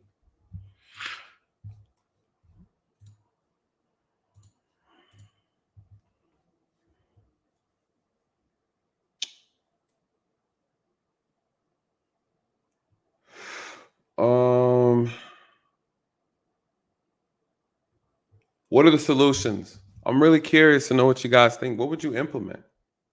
What would you implement in a situation like this? We're in a country where there's more guns than people. Gun violence is constantly through the roof in this country. There's more guns than people. We all know that. What are we looking at right here? This is a breakdown, statistically, percentage. Again, 68% white. And this is looking at between 1982 and 2022, race by ethnicity of mass shooters. Of course, we have 21 are black. And then here we have Latino. We have Asian, other, Native American, and then unknown. And so just a quick little breakdown. I want to show you guys just overall the gun violence situation. Let me see, make sure I pull it up, the right one. Here it is.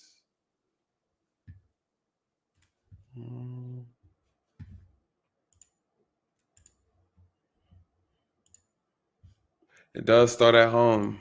It absolutely starts at home. Let's take a look at this real quick, you guys. I want to show you, I want to show you something real quick. This is data from gunviolence.org. I think we can take a look at some of this data real quick. A total number of gun violence deaths in all cases. We're looking at 45,000 deaths from 2021 when it comes to gun violence. I think I can click on it. Suicides alone, 24,000 from suicides. And then from homicide and murder, gun-related homicides, 20,000. This is in the U.S., you guys, from Gun Violence Archive. This is off of the gunviolencearchive.org. I will actually put this link in the chat right now. I want you guys to be able to look through this as well when you have some time. And again, this is what they're going to be talking about. This is what they're going to be talking about: gun violence and the dangers of it. How often does it happen? Let's look at Again, here on the chart, it'll give us mass shootings. That's why I thought this was so important, you guys. Mass shootings. Let me show you why this is an issue. This last year, there were exactly 693 mass shootings. And again, if you guys remember, I told you the definition of mass shootings. The definition of a mass shooting is when you have 4 or more people killed at one time at a location. That is what constitutes as a mass shooting. And then also following mass shootings, there have been 28 mass murders. The definition for mass murder, you guys, is 3 or more people killed at one time. Mass murder could be, you could use a vehicle to commit that act. You can use a knife to commit that act. But mass shooting and mass murders is basically anything that you do without using a gun. And so, let me see. A white person made that out. It's not true. Right? Let me see. Let me pull this back up so you guys can see this.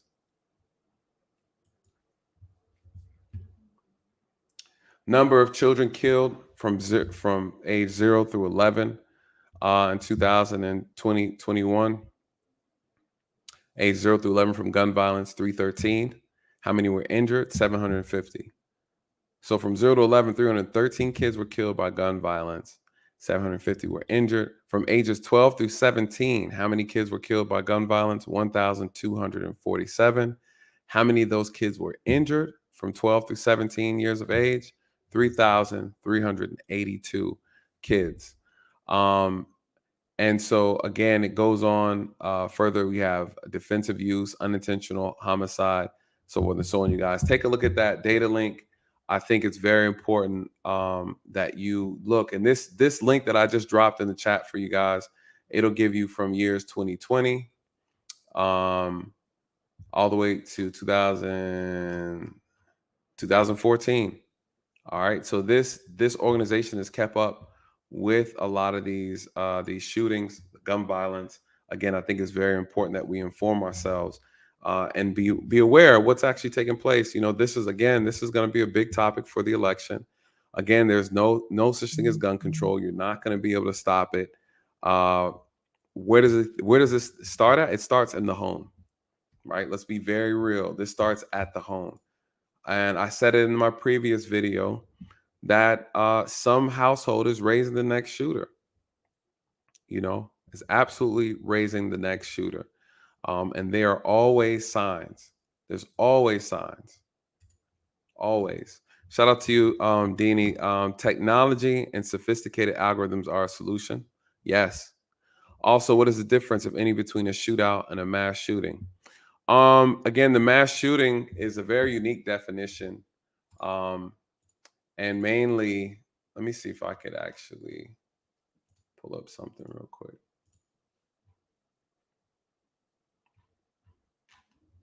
A mass shooting is basically any 4 or more people dead within a consecutive time period at a location. Even if the location changes, you can still constitute as a mass shooting, but it's 4 or more people. And then just a regular shootout is something that we get all the time, right? A regular shootout is just people, 1 or 2 people shooting at each other, a group of people, or maybe a gang of people shooting. We've had plenty of shootouts, as you know, the incident in Milwaukee. Though it was a mass shooting, it was 2 gang groups shooting at each other, and innocent people were shot and killed. We had that incident in California as well, which was a mass shooting. And they found out it was actually gangs. It was 2 rival gangs shooting at each other, and multiple people got hit. That is also considered a mass shooting, and also just, of course, a shootout. So great question. Technology and sophisticated algorithms. You know, one would argue that this is something that's already being used today. I think the question would be whether or not that would pry too much on people's Fourth Amendment rights, right? So people have a right to privacy. This is what Eric Snowden was talking about. Hey, the government is spying on your cell phones. You know, how would an algorithm or technology pick up? Maybe through search engines on the computer, right? When you think about it, or I mean, text messages, but then the government would have to spy on you for that. If you're talking about a search engine, I mean, yeah, that could work, but Again, how much is going to be infringing on people's personal privacy? And I think that's the issue a lot of people have with this. If you have some sort of algorithm system, you would need something to actually investigate, and that's where it becomes tricky. But I think that's a great question. Other than that, you guys, what are the solutions, you guys? What do you think? What do you think? Phil the Kid said, I believe AK-47 AR style rifles should be outlawed for civilian use. Now, this is what I do agree on. I do agree on that. I do believe having assault rifles, any type of high powered weapons outside of a handgun and a shotgun, I think should not be available to the public. Now, that's my personal opinion. Some people argue differently. Some people say it doesn't matter. You know, it's my Second Amendment right. I should be able to carry whatever I want to carry.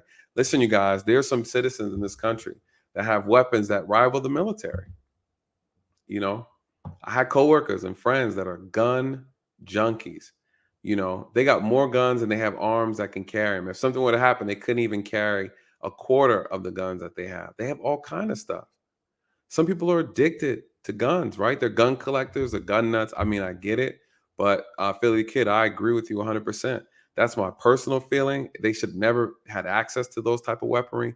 And remember when policing really changed, they went very militaristic as far as the weaponry is because the citizens had them. And so because the citizens had it, the police had to step up. You guys, when I was patrolling, I carried a shotgun, a rifle, and 2 handguns, right? I had a backup and one and the gun on my hip. And we carried a beanbag shotgun. I mean, we had everything. Because you never knew what you're going to encounter out here with the citizen. You know, now they have handguns that shoot rifle rounds. So even if you had ballistic a vest for an officer or just in general, that bullet will go through the vest. You got handguns, you got called the Judge. This sucker right here, a revolver, it shoots shotgun shell, it shoots shotgun slugs, right? Out of handgun. I mean, it's right. So my thing is, okay, you can't get rid of guns, but what you can do is address these manufacturers, these gun manufacturers.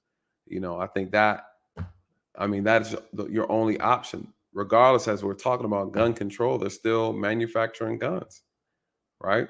They're still manufacturing guns. Philly Kid, I appreciate you. Thank you so much for that. I really, really appreciate that. Let me see.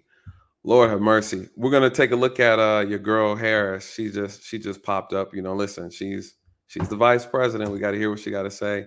Shout out to you, Jermaine. I really appreciate this, brother. He said we're getting to a point that every school needs an active shooter security plan. Yes. And if they don't have one, that's a problem.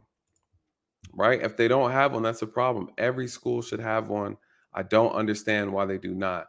I think it's at that point to where you know, these schools need to get it together, man. Thank you so much, brother. I really appreciate that. Let's see. We're gonna hear what Kamala Harris has to say. Let me see. I'm gonna cover this though. But this actually is a good topic. I'm gonna come back to this. Let's hear what Kamala Harris has to say. Lord have mercy. As well. Thank you. Please sit, everyone. Thank you. Thank you. What an incredible room. And Judy, too, thank you for that introduction and for your leadership on so many levels. Tonight's a rough night. We planned for a great celebration, but I'm sure most of you have heard the tragic news about what has happened in Texas. So I had prepared comments about tonight, which I will speak, but I just first want to begin by saying a few words about the tragedy that occurred today in Uvalde, Texas. As many of you know, the reports are that it was a mass shooting at an elementary school.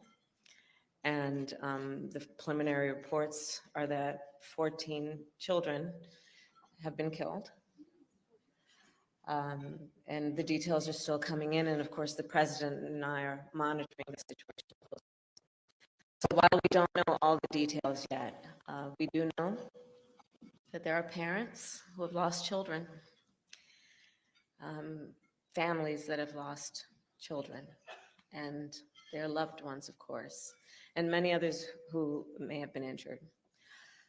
So I would normally say in a moment like this, we would all say naturally that our hearts break, but our hearts keep getting broken. You know, I think there's so many elected leaders in this room, you know what I'm talking about. Every time a tragedy like this happens, our hearts break. And our broken hearts are nothing compared to the broken hearts of those families. And yet it keeps happening. So I think we all know and have said many times with each other, enough is enough. Enough is enough. As a nation, we have to have the courage to take action and understand the nexus between what makes for reasonable and sensible public policy to ensure something like this never happens again. So the president will speak more about this later. But for now, I will just say to the people of Uvalde, please know that this is a room full of leaders who grieve with you. And we are praying for you, and we stand with you. And it is difficult at a time like this to think about much else, but I do look around this room and I know who is here. And I know this is a room full of American leaders who know and have the courage to take a stand. And so let us tonight, as we do every time we all get together, recommit ourselves to having the courage to take action.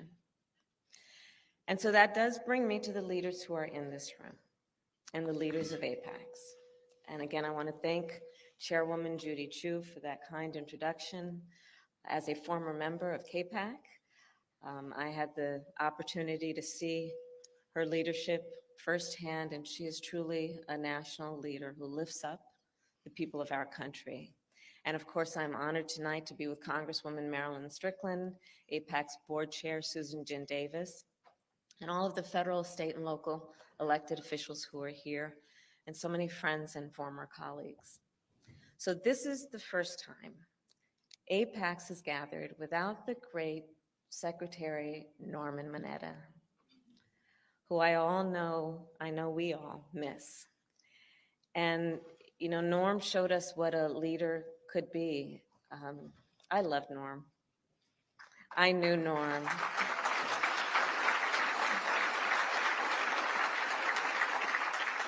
As a kid who grew up, I think I see Norm's family here. There you are. As a kid who grew up in the Bay Area, I was born in the Bay Area. Norm Mineta was a legend. He was a legend. In fact, many of you may know, his family knows, my brother-in-law, Tony West, who some of you have worked with over the years, he was an intern in then Congressman Mineta's office when Tony was a very, very mature 11-year-old. Because that's the kind of leader Norm Mineta was. He, if he were here, would have great expectations of us in terms of what this moment requires of us as leaders. But throughout his life, as long as any of us have known him, and we will carry our knowledge of him and memory, he never thought that anyone was too young or too small to deserve his attention and concern and investment. That's the kind of leader Norm Mineta was. He was a leader who understood what is possible and a leader who understood what must be. And as I think about it going forward, I say that, you know, Norm is somebody who had the ability to, out of great sacrifice, out of great tragedy, always still be so optimistic about who we are as a country. As we all know, he endured through his own life experiences along with approximately 120,000 other Japanese Americans. Virtual incarceration. We called it for many years internment. But Norm decided that he understood the power of a government that he endured. He understood what a government could do. And he said, because he was the kind of leader, I'm going to go inside. I'm going to run for office. I'm going to hold office. And I'm going to lead with a sense of optimism about the best of who we are. Norm saw America during one of our darkest hours. And even so, he never gave up on our country. Instead, he chose to devote his career to public service. And he worked tirelessly to make our nation stronger, safer, and more just. And he was relentless in his efforts to bring together the AA-NHPI community in pursuit of a better future. As he once said, and I will quote, "If we will act together, then we are strong enough to withstand any evil, internal or external, that threatens to unravel this beautiful tapestry that is America." This room. After the events of today and the last 2 weeks in Buffalo, Laguna Woods, and Dallas, Norm's words take on a new sense of urgency. Today, we are witnessing again and again the terrible consequences of hate and the consequences of violence. But let's not lose sight of the beautiful tapestry that Norm spoke of, because I do believe our country still embodies a most profound belief that we are in this together, as one nation, undivided, out of many, one. And so this is a moment that calls on us to take action. A moment, once again, for all of us to join together in the collective fight against hate and toward a better future for all people. And now I'm speaking specifically of the events, not today, that have occurred, though, in the last couple of weeks and for years before. For nearly 3 decades, APACS has done the outstanding work to promote AA and NHPI participation and representation in all levels of government.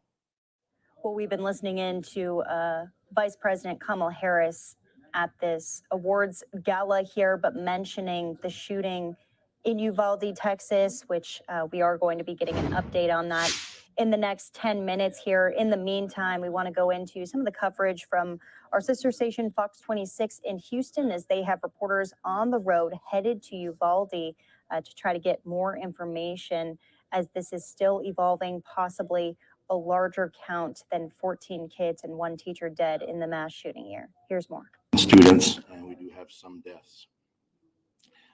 The suspect is deceased at this point. DPS is assisting with the investigation. And at this point, the investigation is leading to tell us that the suspect did act alone during this heinous crime. Families are being notified, and we are providing services to them as the district should. As far as the rest of the district is concerned, safety measures were taken to make sure that we had a safe release for the rest of the district throughout our city of Uvalde. And we had numerous law enforcement officers and agencies that assisted with the safety release for those students. We do want to keep all their families in their prayers. I hope you do as well. And we also want to respect the privacy of the family. The crime scene is still being worked on. And again, we'll notify the parents and the families as soon as we have some news for them. Students at Robb Elementary School have been transported to a nearby civic center to be reunited with family. But right now, a notice on the Robb Elementary School website tells parents, please do not pick up students at this time. Students need to be accounted for before they are released to your care. You will be notified to pick up students once all are accounted for, meaning parents have been forced to wait this evening, standing mere walls away, but somehow having to summon the strength to wait to learn if it was their baby who was killed. Governor Greg Abbott releasing a statement with his condolences. He is scheduled to speak at the National Rifle Association annual convention happening this Friday here in Houston, along with former President Donald Trump, who's also slated to attend, and both Texas senators. Right now, we're on our way to Uvalde, Texas, about 85 miles southwest of San Antonio. We're learning 14 children are dead, along with a teacher, after a mass shooting at an elementary school. Just tragic. We will be there this evening. We have a live update coming up at 9 o'clock. What are we doing? Why do you spend all this time running for the United States Senate? Why do you go through all the hassle of getting this job, of putting yourself in a position of authority? If your answer is that as this slaughter increases, as our kids run for their lives, we do nothing. Pressure already mounting on lawmakers in our nation's capital as to how they are going to help curb the ongoing acts of mass violence in America. Today's shooting coming just shortly after we saw 10 people killed at a grocery store in Buffalo, New York. Senator Chris Murphy there represents Connecticut, where the Sandy Hook Elementary School shooting occurred 10 years ago. They saw 26 deaths that day, 20 of them first graders. Frustration as we mark another mass murder of American children. You can keep track of updates on today's tragedy in Uvalde with those live updates on our website, fox26houston.com. Also available through our free news app. President Biden is slated to give remarks on the shooting tonight. As soon as he lands from his trip overseas, he is being briefed along the way. Well, we've been listening into coverage from Fox 26 in Houston right there, as we're expected to have that news conference in about 5 minutes. Want to take you out to the latest news conference that we had from local authorities, though.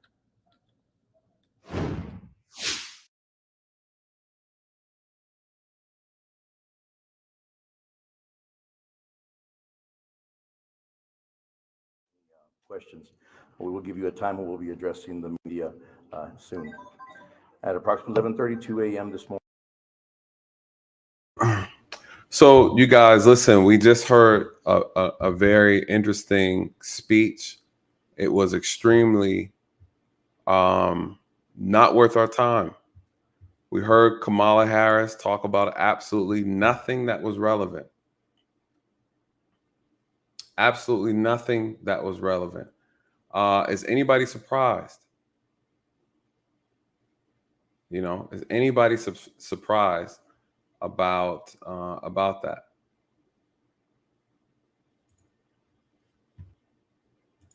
I'm not surprised at all, you guys. What a waste of time.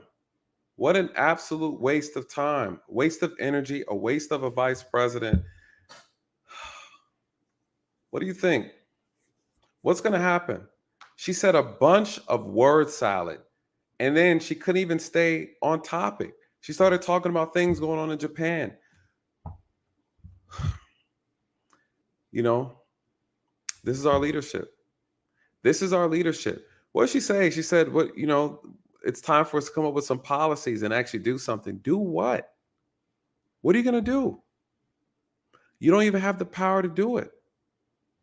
What are you actually going to do, Kamala? What are you going to do? Again, you guys, this is going to be leverage for the election. Absolutely leverage. They're going to use this. Everything they're going to talk about is going to have to do with gun restrictions, gun policy. But I tell you what, they'll never talk about the root of the problem. They'll never talk about the households that are raising and creating these serial killers, these mass killers, these mass murderers, whatever you want to call them, these mass shooters. They'll never talk about that. And that's where the issues are. Shout out to you again, Charmaine. Thank you again for the that $5 PayPal donation. Thank you so much. Thank you so much to everybody supporting. You guys, listen, it means so much to have your support. It goes a long way, you guys, in supporting this channel, supporting the message. What do we do over here, you guys? If you're new, if you're just getting in, listen, I am your law enforcement translator. I take these issues regarding the criminal justice system, just issues in general in this country, and I give it a little spin, right? I filter through my experience as a 13-year law enforcement officer. I'm here to give you the truth, the raw truth, right? The raw truth. You guys, there's so much going on in this country, And lately, it seems like there's been so much distractions. They've been using celebrities, their issues, their drama to sedate us, right? You look at the issue going on with Amber Heard and Johnny Depp over almost 2 weeks now over nothing. And it's soaking up a lot of attention, you guys. Now we have these shootings back to back to back. Almost every ethnic group did a mass shooting over the last month so far. We've had a black shooter, a white shooter. We've had a Hispanic shooter. We've had an Asian shooter, right? So far, I just gave you guys the data earlier. If you're just new getting in, run the tape back about 20 minutes. I just went over the data showing you how many mass shootings we have had in this country. Last year, you guys, there's a lot of shootings that take place, a lot of school shootings that you never hear about. They never make the news. They absolutely never make the news. You guys, if we look at just as recently, for those who are just getting in, how many mass shootings did we have in 2021? 693 mass shootings. That's the standard. That's the average. About 600 a year we have mass shootings. Gun violence is a thing. They're not going to stop this. We've been through plenty of presidents all the way from 1994, you guys, to 2014. And these mass shootings don't stop. It's nothing for them. These are political talking points. They don't want to tell you what the real issue is. They don't want to tell you what the real problem is at all. Shout out to you, Cam School for Modern Girls. Thank you so much. Thank you so much, Cam, for this super chat, the super sticker. Thank you so much. Thank you so much. What are we going to do? What are we going to do? Kamala stepped up there and act like she cared. She can't even act like she cares. That's the problem. She can't even pretend like she gives a damn. That is the problem. Could you imagine completely being desensitized, absolutely removed from all of this carnage in this country? She can't even act like she cares. She can't. It's scary. It's absolutely scary. This is how you know these politicians are just so detached from reality, the reality of the citizens they claim to be serving. You guys, listen, corruption is all throughout government. I talk about it here on this channel, right? Police corruption. We have some topics on police corruption coming up with the Breonna Taylor case situation. We always find out years later about the corruption, right? Always.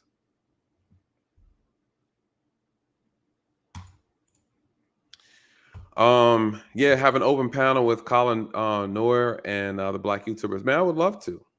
These guys are hard to get a hold of, though. They have emails, man, but I'm still low man on the totem pole. But man, I would love to, man. Reach out to them. I'll reach out to them as well. There's a couple guys I've reached out to. I think it's hard to reach them, right? Through email. So I think if you have a way of contacting them, I would love to be a part of that panel and really talk about some real things. What are solutions, you guys? How do you fix the gun problem in this country? How do you fix it? How do you fix it? How do you address it? How do you fix it? What are the issues? How do we do it? The politicians don't care. They're getting paid. And guess who's paying them? You guys, this whole game is about money. It's always been about money. It's always been about money. And money that we could be using to fix the problems in this country. What Savage Clown say? They sent $40 billion to Ukraine. Jesus Christ.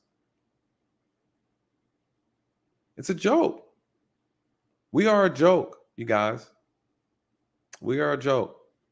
And many of these countries, many of the citizens in this country voted for these clowns. Yep. We could do more to protect the kids in these schools.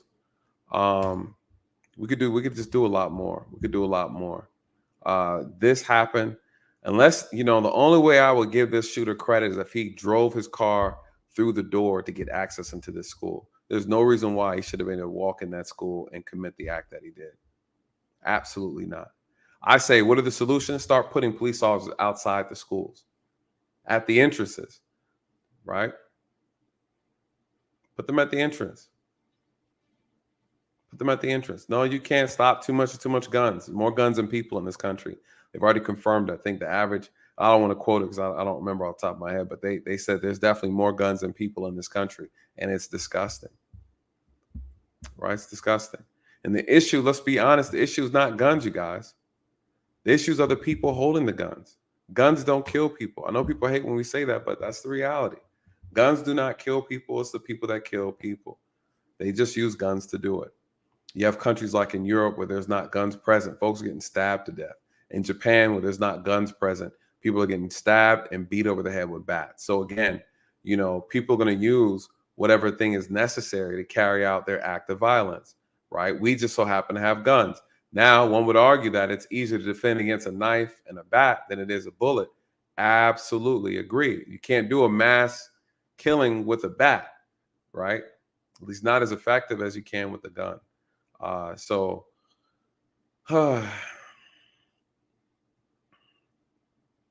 Let's hear what they're talking about. Let's go ahead and jump back into this. I'll bring you guys up if you guys want to talk. Matter of fact, I'll drop a link if anybody wants to give any statements, anything they want to add to the conversation. I'll drop the link real quick. I'm not going to stay on this topic too longer because there really isn't much to discuss at this point. We know who the shooter is. We know what he did. I will run it back for those who are just now getting in. Matter of fact, I think I'll do that. I think I'll run it back real quick just to get people up to speed for those who are just coming into the stream. Let's see. Let's see. All right, you guys, for those who are just joining us tonight, listen, we are talking about the school shooting. The shooting occurred in Texas at Robb Elementary School. Very, very tragic situation. Right here next to me is the shooter. His name is Salvador Ramos. This evil person today decided that he was going to go to an elementary school and wreak havoc on the school, you guys. And this is what happened. 15 people's lives have lost, 14 children and one adult teacher have been killed by this gentleman right here. This is what evil looks like. Absolutely horrendous, completely horrendous.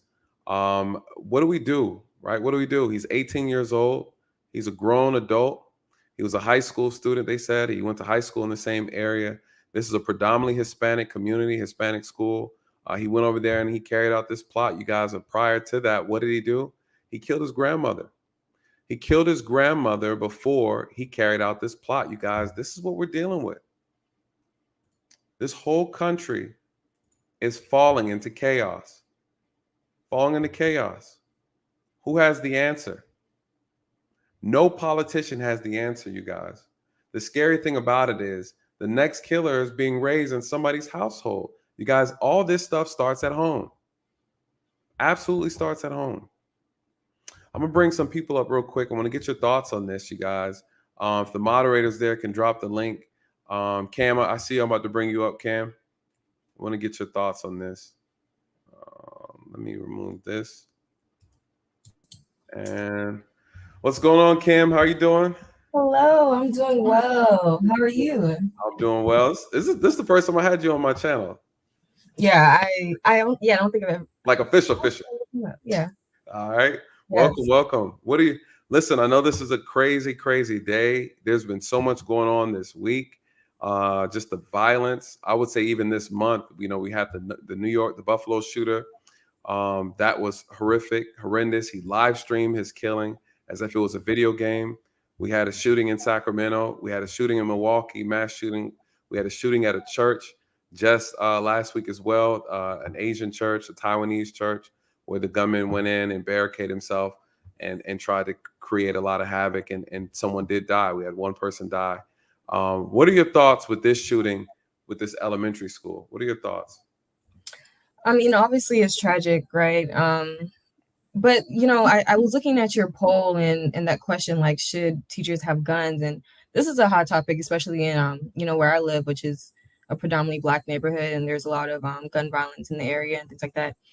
And I just don't think that teachers should have guns. I would rather there be more policing or more police, to, secure the area rather than giving teachers guns, because then that means that they're closer to the children. And True. for some reason, that makes me very uncomfortable to know that a teacher could have a gun, even if it's locked up, and some kid could figure out how to, I don't know, figure out how to get it, or something happens where the gun is out. And I just don't trust teachers enough to be able to secure that. Right. I'd rather there be more policing. But what do you think? Do you think that teachers should have guns? I think honestly, it's a good question. I remember here in Georgia, not too long ago, a couple years ago, there was a lot of talks about college campus professors being able to carry guns, and then wanting them to have certain training to make sure they can handle the weapon appropriately and things like that. But to your point, it does create a lot of safety issues, because what if a teacher is not paying attention, they drop the gun, or a kid gets access to the gun? There is a lot of things that could happen, and potential danger. So I do agree with you. I think adding more police officers more strategically in the school, I think will be more advantageous, where they have maybe posts where those officers they have to stay at that post. They have to be at every entrance, making sure they are identifying those who are coming in, and not even maybe as a search capacity, but more as a deterrent. But again, when you think of a situation like this, if you had officers at the entrance of these schools, there's no way a shooter would have been able to gain access in, especially who's 18 years of age. So I don't know. I think we really have to rack our brains around this, because it's hard. It's absolutely hard. How do you prevent something you know nothing about, right? Yeah, and not even just so this is not just obviously not just one race, not just one area. This is a issue in America, but overall the public schools are failing. I mean, they're just not doing well overall. So I think we need to also just reconsider how we're schooling children, and maybe we need to downsize schools, and then we can have more security, or more less ways for people to just get in. If we had smaller schools, and if the student doesn't have any ties to anyone who's coming in, or an adult coming in, then they can't get access to that school. But I think when you have bigger schools, or where you try to mass educate students, you have them all in one place, it's really hard to kind of contain that area. You know what I'm saying? Yeah, for sure. No, I agree. I think it does become a management issue. And there are a lot of kids, someone was saying homeschooling is definitely an option, a really good option. So I don't know. I think the challenge is always going to be, it's just crime is so unpredictable, Yeah. but the question though is, are we learning from the previous issues? Are we learning from the previous problems? Right. That would be my thing. Have we learned anything from, what did we learn from Sandy Hook? Because if we actually learned something, isn't it possible that this should not have happened, right? To this degree. I mean, if not at all, what happened in Sandy Hook did we learn from that we're able to make adjustments? I think that is the real question that needs to be asked. But give me 1 second. Let me pull up Giles real quick. Stay up for me though. Cam, I want you to stay up because I have a question for you as well. All right, just hang tight for me. Giles, I'm about to pull you up. What's good? Hey, yo, what's going on, man? Been Hey, watching man. you since I found Lead Attorney, man. You're a pretty good dude. Hey, I appreciate that, bro. I appreciate that, man. Thank you for joining us tonight. Philly, I see you joining in, brother. Give me a sec. I'm gonna bring you up. Giles, what's your thoughts, man? What's your thoughts on this? Man, it's heartbreaking. I mean, you look at the news. I'm not really one to be on social media like that and stuff like that, but you look at the news, you're looking at YouTube. Well, I'm a YouTube guy. You're looking at all these videos and seeing how far we fallen, Yes. Because I'm 22, did a little time in the military, went to Okinawa, Japan, loved it. Yes. It's totally different thing. And I'm here in Chicago, so the violence is crazy. Losing friends back and forth. Lost my mom to gun violence, so it's kind of been in my life and kind of desensitized to it. Yeah. But as I get older, I start to get into politics a lot more. I'm starting to see like the things that I was so blind to as a kid, blindly joining the military or, saying, oh yeah, I don't care about presidency. It don't affect me. Right. But now as I get older, well, sorry, I'm 23 now. I just had a birthday this past Sunday. But as I get older, I'm starting to see like the effects and how, it's like, oh yeah, that'll never affect me until it start affecting you. And I go back to the shooting with the mass murder that happened with the kid shooting up the grocery store. The grocery store. Yeah, yeah. They were all black, older. They were much older. But I think of myself like, hey, that could have been my grandparents, or that could have been me. So I'm starting to really see like the effects of things, and I go back to I encourage a lot of people to go experience life outside the U.S. Like the U.S. is good, it's not the best, but it there's more. Like people think, oh yeah, the U.S. is it stops there, but I do overrated. encourage people. It really is, and I can speak on that because I have a view from the outside. People say, oh yeah, you can leave, but it's nothing to shoot a shot at the United States or where I live because it's my home country. I'm from the U.S., I'm from Chicago, and I see people that ain't really from Chicago that speak on Chicago. Right. And it's like, you don't really know what it's like out here on the streets. You always say, I hear people like make the notion like, hey, it's so violent out there, the guns and things. Like some people that never been to Chicago got this notion that, hey, if I go to Chicago, I'm gonna get shot. That's the BDs, the GDs. Like you got to be really affiliated with them to be kind of like, you got to put yourself in that position. In that environment. Yeah. Yeah. I feel like people, they hear the news. Oh yeah, so many people got shot. It's sometimes it is an innocent person that didn't have anything to do with, but a lot of the times they're involved. It's excuse my language, but the niggas that's in the streets, they live in their lifestyle. Absolutely. So I think the issue though with that is not so much Chicago being dangerous, but it's that when two gang members, right, like you said, guys in the street are having their beef, it's that bullet that misses the target and hits somebody who got nothing to do with the beef. See, it'd be one thing if these brothers just went out to the backyard or something in the field somewhere where it's completely desert and nobody innocent can be involved. I'm all for y'all shooting each other all out to oblivion. That's your personal business. I'm all about fighting it out. You fight, you live, you fight to live another day, man. I agree 100%. But it's the innocent people that get caught up in their beef is the problem, and it's those who are just riding their bicycle, minding their business that catch a stray bullet in the home, What are your thoughts on this case right here? Do you feel like there's any solution to this problem? I'm gonna tackle this in 2 points if that's okay. Right. I know we got other people. No, you good. Go ahead. As far as this go, I think you would need. I don't say you should arm the teachers. Have people that are specifically trained for that specific job to protect and serve. Yeah. And for the guns, because I know people are saying, oh yeah, more gun control.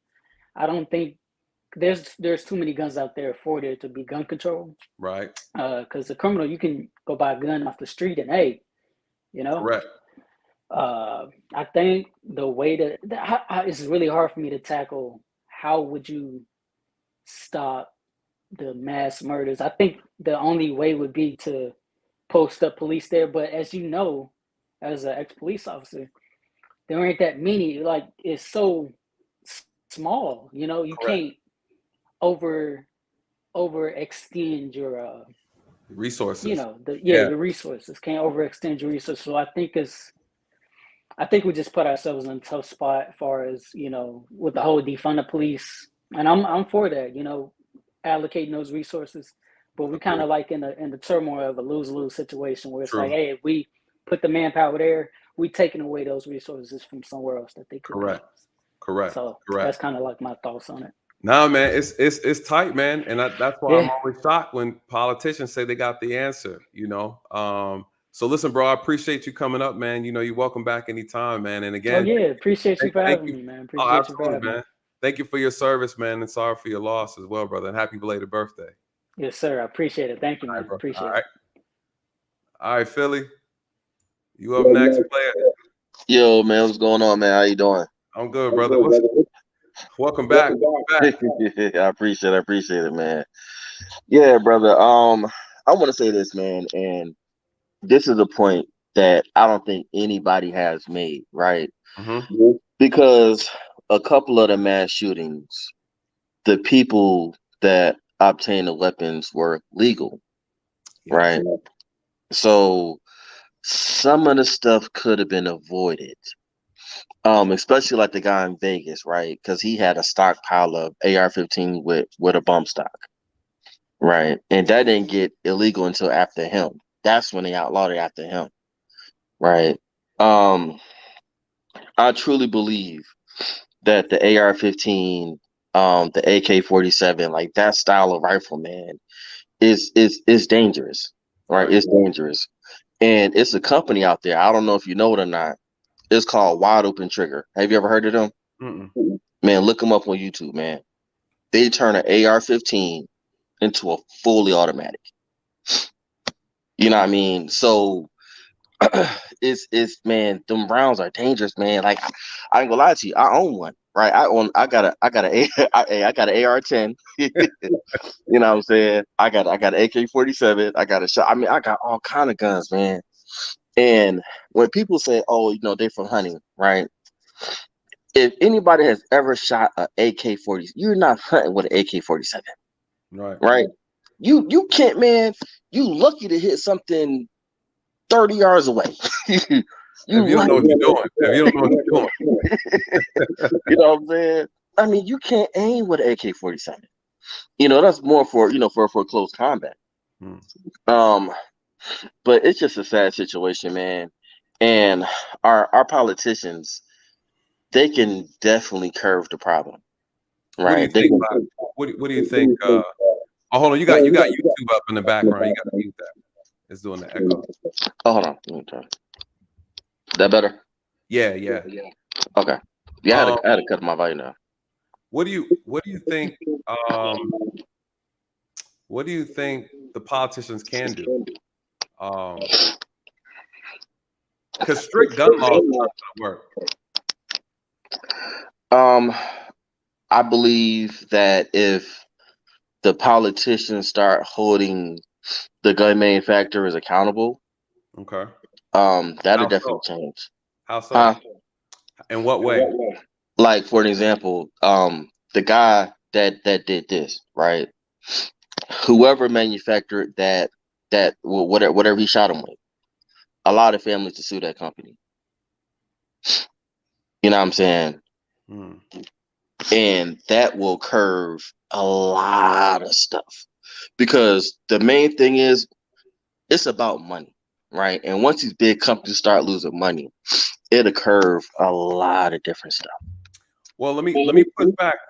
Let me push back on that, because I think one of the issues is it's not the gun manufacturer's fault for the behavior of the people who are wielding the guns, right?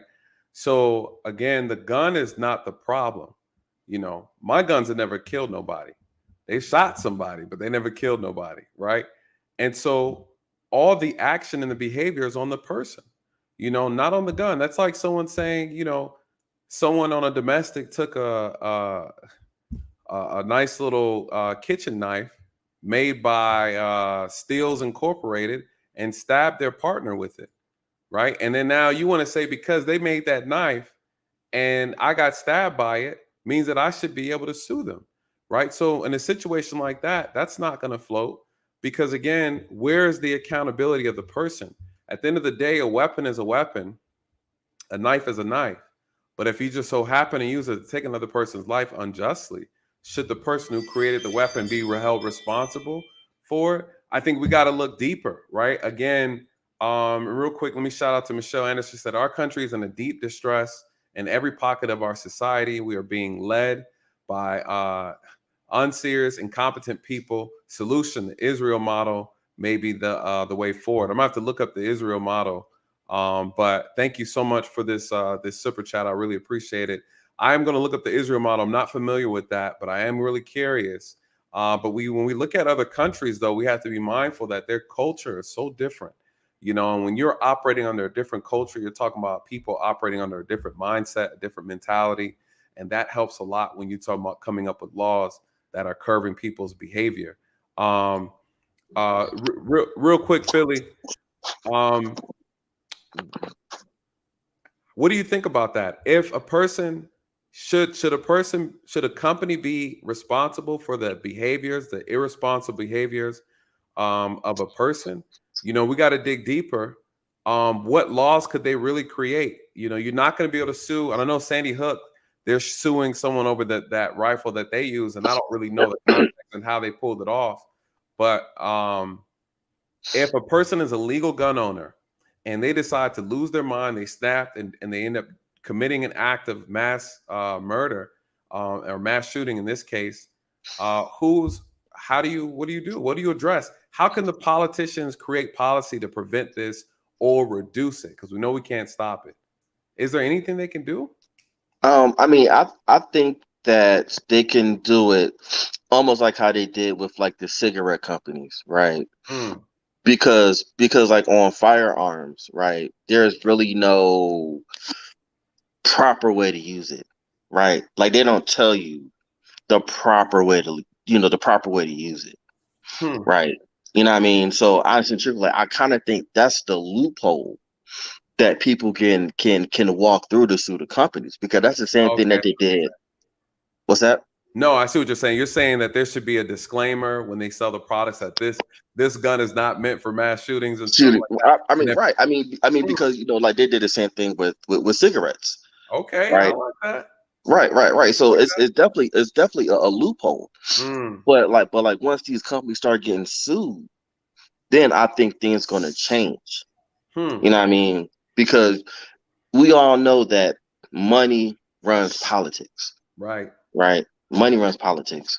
And once people start getting sued and losing money, things change. And I think what'll happen too, if say we were to angle it that way, I'd be curious to hear what other people on the panel think about that. But I think that's an interesting concept, because if you set it up that way, what would happen? You would force the gun sellers or the manufacturers. I would probably say sue the gun seller, the person who sold the gun, right? And that's assuming that the gun wasn't stolen, right? The gun wasn't stolen, because then you have to address that piece. But say the person did legally buy the gun, that would put more pressure on the gun seller to do their due diligence. But again, you come back to the same issue. What if the person is mentally healthy? They got it all together. They check all the boxes as they're supposed to. They're not a convicted felon, and they buy that gun. How do you address it then? Should it be the store's fault or the manufacturer's fault that this person decided to lose their mind and carry out an act of terror? You know, so it becomes a slippery slope. You know, right, I agree. Slippery slope. But man, I appreciate you, man, for that input. I'm gonna rotate you out, man. If you got anything else, I'll jump you back in. Okay. All right. Appreciate you, man. Yes, sir. Appreciate you. All right, Brother Dean. Hold on, you mute. There you go. Am I coming in clear? I always ask because I don't want to have no echoing or nothing. Nah, you good. Philly had two windows up playing the YouTube. Yeah, I think he needed to turn his volume down. You got to mute it like sometimes because StreamYard opens up a whole new window and YouTube is still playing in the other, and so you got to mute the YouTube while we do the StreamYard. But it's all good. What are your thoughts on this, Dean? I appreciate you coming up, man. It's always a pleasure when I get you on the live, man. I know you're gonna rack the brain. So I wanted to test some theories because you're the expert. Yes, and sir. just as you were saying some things, it triggered some things because I like to be solutions oriented, and I don't want to harp like that super chat that you got about the Israel method. Israel I method, I think she's onto something there. Because they are you familiar with it? I'm not familiar with it. I'm not 100% familiar, but I do know that they employ technology. Okay. They definitely employ technology, and I believe they license out some of their technology to our government. It's so effective. Okay. Um, And the technology is what, is a way for you to see if someone is in the process of committing a crime or something? yeah, like pre-crime surveillance, that type Oh, I of see. that type of stuff. And Okay.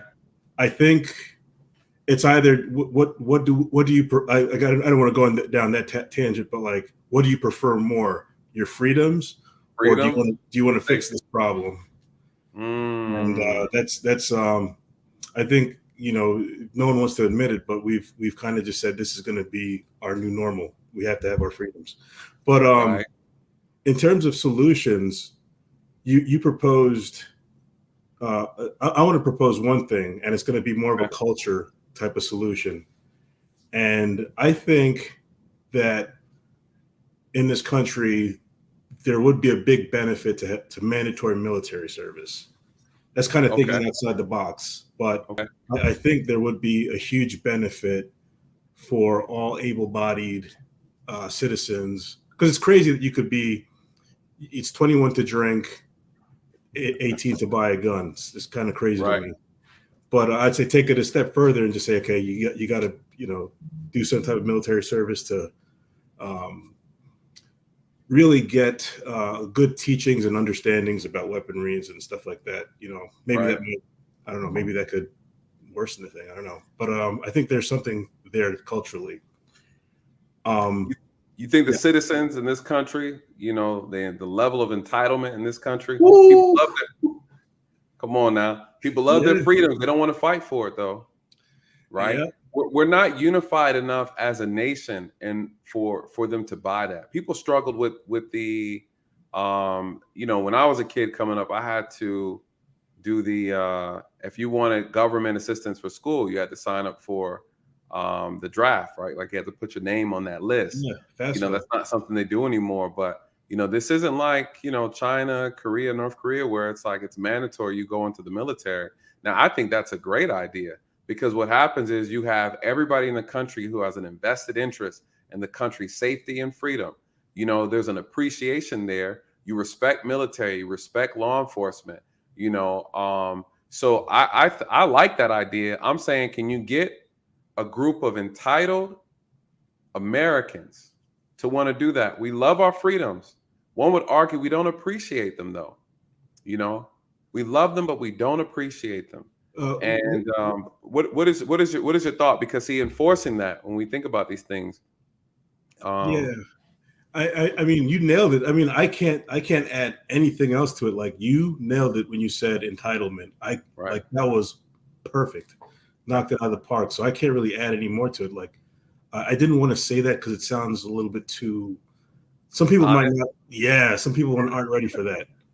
No, they're not ready for it, but that's the reality. And I think what this country's not ready for is the hard truth. The truth is that someone is raising these killers in their household. What does your household look like? You know, we talk about the Buffalo, New York shooter. This clown said he got bored during COVID. You know, he has both parents. They're both engineers. You know, they have money. They're successful. And your child, your son, is, you know, he's 18. He's a grown man. He's sitting around bored. And he gets indoctrinated on the internet, you know, but someone planted that seed.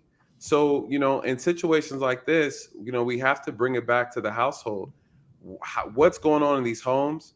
What's going on in society where people are being so radicalized to a point to where they're willing to come out here and take the lives of others, innocent lives? If you have beef with the government, go talk to the government about that.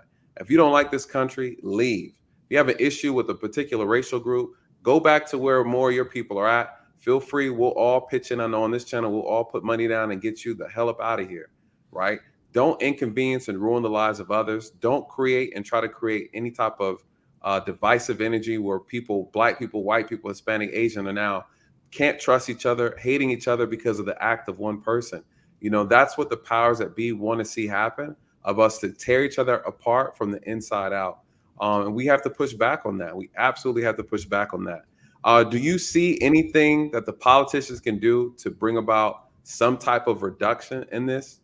So when you brought up teachers, you said teachers should be in the poll, right? I don't know if you. Yeah, I asked, what do you think it's a good idea for teachers? Should teachers be armed? if a politician ever proposed that, I would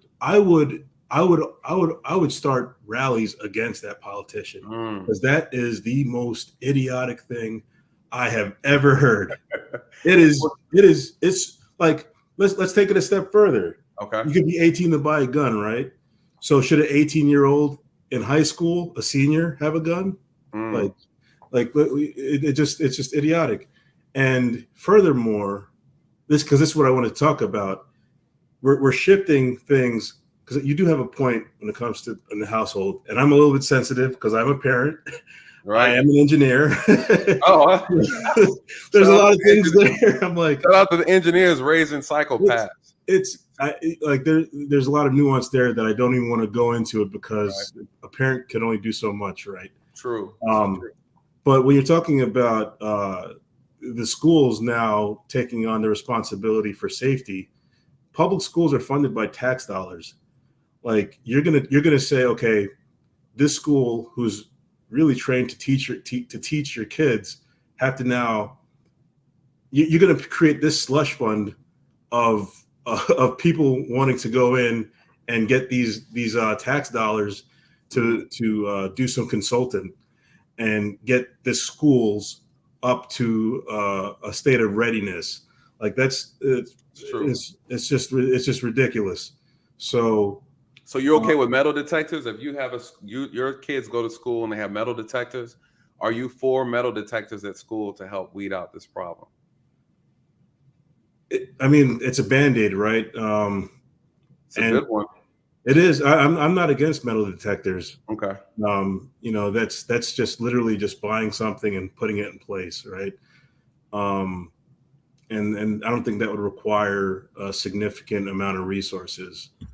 But to now all of a sudden have guns in classrooms, and then insurance policies for that probably will be baked in. It's just, no. That's true. I didn't think about that. Good. I think that's good input though. Thank you for bringing some clarity to the Israel method. I want to look into that some more. I know people are asking about that. I think that's actually a really interesting thing. Do you care more about your freedom of privacy than you care about your freedom of life, right? Safety. We got to pick and choose. The problem with government is that it's hard to trust people who have this information, right? We can't. It's hard to ask people to take more of their freedom away in exchange for their safety when we're not addressing the current issue we have right now with not holding government officials accountable. Police, politicians, Congress, right, on the highest level, the president, shit. When we just talk about in general, it's hard. I feel like it's a hard ask. It's a hard sell, because we're already not holding the people who are currently doing their job accountable enough to where people can trust it, in my personal opinion. If people were if these public servants were being held accountable properly, I think I'd be more comfortable. I think the citizens will be more trusting and doing things like that. But government has showed time and time again that it's a hard sell. I got a quick question for you. Mm-hmm. I think, because like I said, I'm just a citizen. I think that privacy and a lot of freedoms are an illusion, and a lot of what we think is private is owned by big corporations already that can be subpoenaed by whomever retroactively. So what point is it doing that? This retroactive, what do they call it? I'm forgetting the word. Research or whatever. So like, how much privacy do we really have? Is like my comment to you. I think you bring up a good point. The problem with this country is, honestly, to be completely honest, we're probably no different than China. I think the reality is China's very direct with their oppression, and the United States is very covert with their oppression. The United States has mastered the art of psychological warfare, meaning what they do is they pretty much lead you and gaslight you into what they want you to do and they want you to think, how they want you to think. They'll start a war. They say, hey, we want to start a war tomorrow in this country. All right, let's basically get the people encouraged to want to do it as well. And how do they do that? they put certain what we call psyops in place to encourage you to want to be okay with them doing what they want to do. That's what makes this country dangerous, to be completely honest with you. I can appreciate a dictatorship as saying this is how it's getting done, whether you like it or not, right? You can either do it or go kill yourself, right? Like these are your options. But here in this country, they will make you believe that it was truly your choice. Yeah. And it really wasn't. And it's a very, very talented thing this country has mastered. They're very good at it. The art of psychological warfare, it is very, they're very talented. The CIA, very skillful group of people. So I think to your point is this right now, we're operating with the illusion of a false sense of rights and privileges that we really don't have. Because as we've seen time and time again, they use forms and methods to censor us when they feel like it, when it's convenient. They just package it in a way that's very distracting and confusing. And so I would say to that we are already in a place where our words and our information are not private, but they have us to believe that it is. And that is just to our detriment because we don't know, right? And I can tell you as an officer working and investigating small level type of crimes that in my personal view are big to me, but on a grand scale thing, they're not so big. And the amount of access I have access to people's personal information, like at a snap of a finger, I can get a lot done and accomplished. And so without you ever knowing, I can track you, I can do all kind of things to it. And again, I've seen stuff that the feds had on just a small level that would blow your mind. I've done things and access technology for cases that blew my mind. Facial recognition is one of them, and again, and I'm gonna say it because at this point in time, it's already out here, but they're putting these cameras up all over the place in our cities, and to us, it looks convenient, but you're being monitored. Right. It looks like the UK, they don't have police everywhere. They sit here and they track you on cameras. And again, a lot of people don't realize that, but 5G, this is how they're doing it, man. You'll be surprised. So no, nothing's really private. The illusion of privacy is there. But we'll be fools to think that that our stuff is protected because it really isn't. We're just not told that directly. So it gives us a false sense of security. So, but welcome to America, right? Yeah. Thank you so much. Yeah, man. Land of the free, as you might think. But man, appreciate you, brother. Always, man. The back's filling up, man. I'm gonna rotate you out. Have a good night. Yes, sir. Have a good night. Have a good night. All right, Dre, I'm about to bring you out. Let me read these super chats. Cam, I see you hanging out there. Hang tight, Cam. Hang tight. Oh, Cam, real quick. Cam, so I didn't know you. So you had a channel. I saw they just posted up. So tell us real quick what your channel is, and then please, moderators, drop the link. You're doing something with trying to save the women out here. What you doing? Okay, so yes, I just started my channel. It's coming in the fall. Okay. And the goal is to reach out to girls who are between like 18 and 22, like college age girls, right? Okay. Because like a lot of the content out there about women are mostly older women, or like pretty much after they've already made all these mistakes and now trying to fix them. But I would rather reach the younger women who are kind of still in that stage of maybe they're thinking about making certain decisions, but they can't be swayed to do something else, right? Got it. And so kind of like just sharing my own experiences, things that I've learned, and we're all modern women out here, and just to kind of not trying to reinvent each other or trying to say that you have to be traditional, but just showing more positive influences on other ways to go, how you can still be yourself but get married. I like it. Do it the right way. It's needed. I mean, when we talk about topics like this too, when we look at it as we need to talk about and start preaching about healthy family structures, parents, children, and what that looks like. So I'm all for it. So yes, listen, anything I can do to support, you already know I'm here. I know you're going to be having some great topics on your channel. So I appreciate you stopping by. Just hang tight. I'm gonna read these super chats real quick, and then because I'm gonna bring you and Dre up at the same time, and I want to have a conversation. So give me 1 second, all right? Okay, thanks. All right. You guys, please go and check her channel out. She is highly, highly sophisticated young lady. Great personality as well. Love her energy always, and very, very sharp. Very, very sharp individual. Listen, I want to go over these super chats real quick, and I'm gonna bring up Dre real quick. You know, that's y'all favorite. I think y'all like Dre more than me sometimes. Let's see. So Hakeem, I know I shouted at Hakeem before. Thank you so much, brother. Let me see. What did I miss?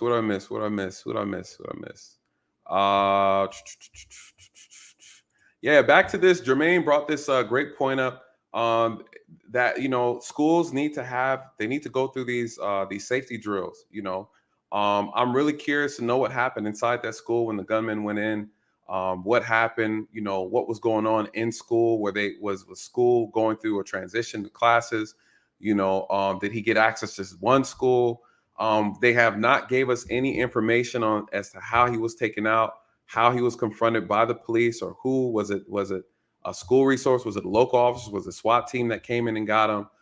What things can we do? I'm gonna bring Dre up. We're gonna talk about some different issues as far as what things can we do in teaching teachers and students on how to protect themselves in the classroom. How are we locking this thing down? Should doors come with ballistic doors to where teachers can block themselves in and protect themselves from any type of intruders? What should the policy look like? I mean, there's a lot to discuss. I'm going to bounce some ideas. Dre is the perfect one to talk to about this. So shout out to you again, Jermaine. This is true. We definitely need a plan, especially for these grades, elementary and middle. They said I disagree because the Second Amendment is not only about self-defense, but also mainly for defense against tyranny. Yes, this is true. No, I'm all for it. I'm all for the Second Amendment for all that it stands for. Nathan, we were talking about that name last time. We both got the same name. Mr. Davis, no, you're right. I'm not disagreeing with that at all. I love the Second Amendment. It's necessary. I think everyone who's legal and able should practice it. I actually believe in constitutional carrying. I believe that it is your constitutional right. So there shouldn't be any state laws that restrict that, right? So I just say is the type of weapons, should certain type of weapons be restricted to the public, like rifles and things of that nature? That's my personal thought on. I'm curious what you guys think in the chat. Do you think a rifle is something that citizens should have access to?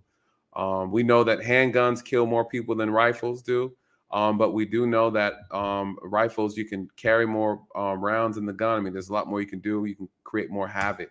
That's usually the counter argument that people like to make. Shout out to Daughter of Yah. Thank you so much for this super sticker. I really, really appreciate it. That is the counter argument. That why does it really matter, right? You know, if you have an assault rifle that's carrying 30 bullets in the magazine, that's 30 potential targets. Whereas a handgun, you know, depending on the type of gun, you got up to 12 rounds in it. You got to reload, but every second counts. Every second absolutely counts. Shout out to you, Hakeem. Thank you so much again for the support. I really appreciate it. You guys are coming through with the support. Thank you. Thank you so much. 21 to drink, 18 to buy a gun. Does it make sense? Nope. But guess what? Welcome to America, you know, where everything is upside down and nothing makes sense. And politicians are paid to work for other people who aren't the citizens, right? That's the problem. That is absolutely the problem. Hold on. So Mr. Davis is talking about earlier, aim with the AK. Well, close combat, look, the effective range is 800 yards. Absolutely right. Also, it's not for hunting. Second Amendment is for tyranny. Yes, you know, the Second Amendment is there. It's there for us to protect ourselves from the government, right? When the government decides they want to act up. Listen, one would argue the government's already acting up, right? And they don't need a gun to be tyrannical. You know, our government is tyrannical against its own people. I mean, if you really just think, if you really just want to be honest. So, you know, everything is not going to, all attacks don't come from the form of a weapon. And I think that's the problem with this country. We're always looking for the government to run up in your house. The problem is the government is running up in your head. That's the problem. And controlling your thoughts, therefore controlling your actions. And I think we've been asleep at the wheel as a nation. Hell, even as a community of people, Black people, we've been asleep at the wheel. So he said, as well as self-defense, people use larger rounds than 7.62 to hunt with. This brother right here know his stuff, man. You might have to come up here on the channel and teach a class, brother. You let me know when you want to, man. I think we need to have a show about encouraging people to arm themselves properly and then how to familiarize themselves with these weapons. So shout out to you, brother. Thank you so much for this donation. I really, really appreciate it. And he's right, you know, with the rifle, these long guns, you know, they're meant for long distance. You can touch a soul from a long way, especially if you're trained and know what you're doing. Shout out to Disruptive Minds, a good friend of mine right here. He said, charge the parents with the shooter's charge. We are a nation of guns. Good luck going after the gun manufacturer. Yeah, it'll never happen. The gun manufacturers are in too deep. They have deep pockets, and they're in the hands of pockets of people who work in Congress. So good luck, right? We are a nation of money, and if it doesn't, if it makes sense, it'll never make dollars. And I think that's the problem. Here, they're not going to do it. We'd have to find a way to where they still get paid or get paid more in order for them to actually make about some real change, to be honest, to be completely honest. Can you ask the caller to break down the Israel method? Yeah, my boy Dre's about to do it. He's going to come down and educate us more on the Israel method. It's my first time hearing about it. Dre's about to mine some gems. You guys take your notepads out. Philly the Kid. Shout out to you, brother Gaines. So I believe we have to strengthen soft targets. Texas is a gun-loving state, and that's why he chose the elementary school. You know, I didn't even think about that. I didn't think about that. And you're absolutely correct about that. I'm curious to see how this whole thing transpired in the school. And I think once we have all the facts, I think with that, we'll be able to actually determine a good method of protection for a school. Dre, I'm about to bring you up. I think that'll be a perfect way to identify how to solve this problem just in general. So what does that look like? Without knowing the method or how the shooter went about doing this and committing this crime, we won't really know a good solution. Now, one would argue that we didn't learn anything from Sandy Hook. That's my strong argument. I don't think we actually learned anything from Sandy. I learned something from Sandy Hook. The question is, did the people, right? Did this country learn anything from Sandy Hook? I would have to say no. Because then here we have another situation. This is crazy. So, Dre, what's your thoughts on this? I'm curious. And then as I pull Dre up, I want to go through this. Hold on, Matt G got something. Matt G said we need security in schools, metal detectors, and more focus on mental health. We send billions of dollars to other countries like it's candy. But when it comes to our issues, it's a all talk, no action. Yeah, because people are voting. Matt G, you're absolutely correct. People are voting for this ignorance that we got in the office right now, right? Pure foolishness that's in the office. This man sent $40 billion to Ukraine. Listen, I love everybody now, but this is a country where you need to love your people first. You got $40 billion to toss into another country. Cool. You need to make sure that dollars go through this country before, and let's give whatever we have access to save, help other people. I'm all for that. I'm absolutely all for that. What are the United Nations doing? I thought we had a thing called United Nations, right? What would it look like? We got 40 billion. We say, hey, listen, we're going to throw $1 billion in the pot for the United Nations. Everybody else needs to match that dollar amount. Then you take that money and help Ukraine with. I'm all for that. But my God, you guys, $40 billion? This is just as bad as the COVID relief bill. They were sending all this extra money to other countries.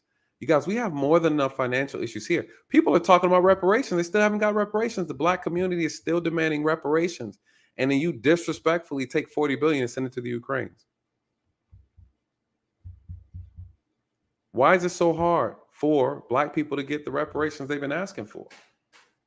You obviously have the money.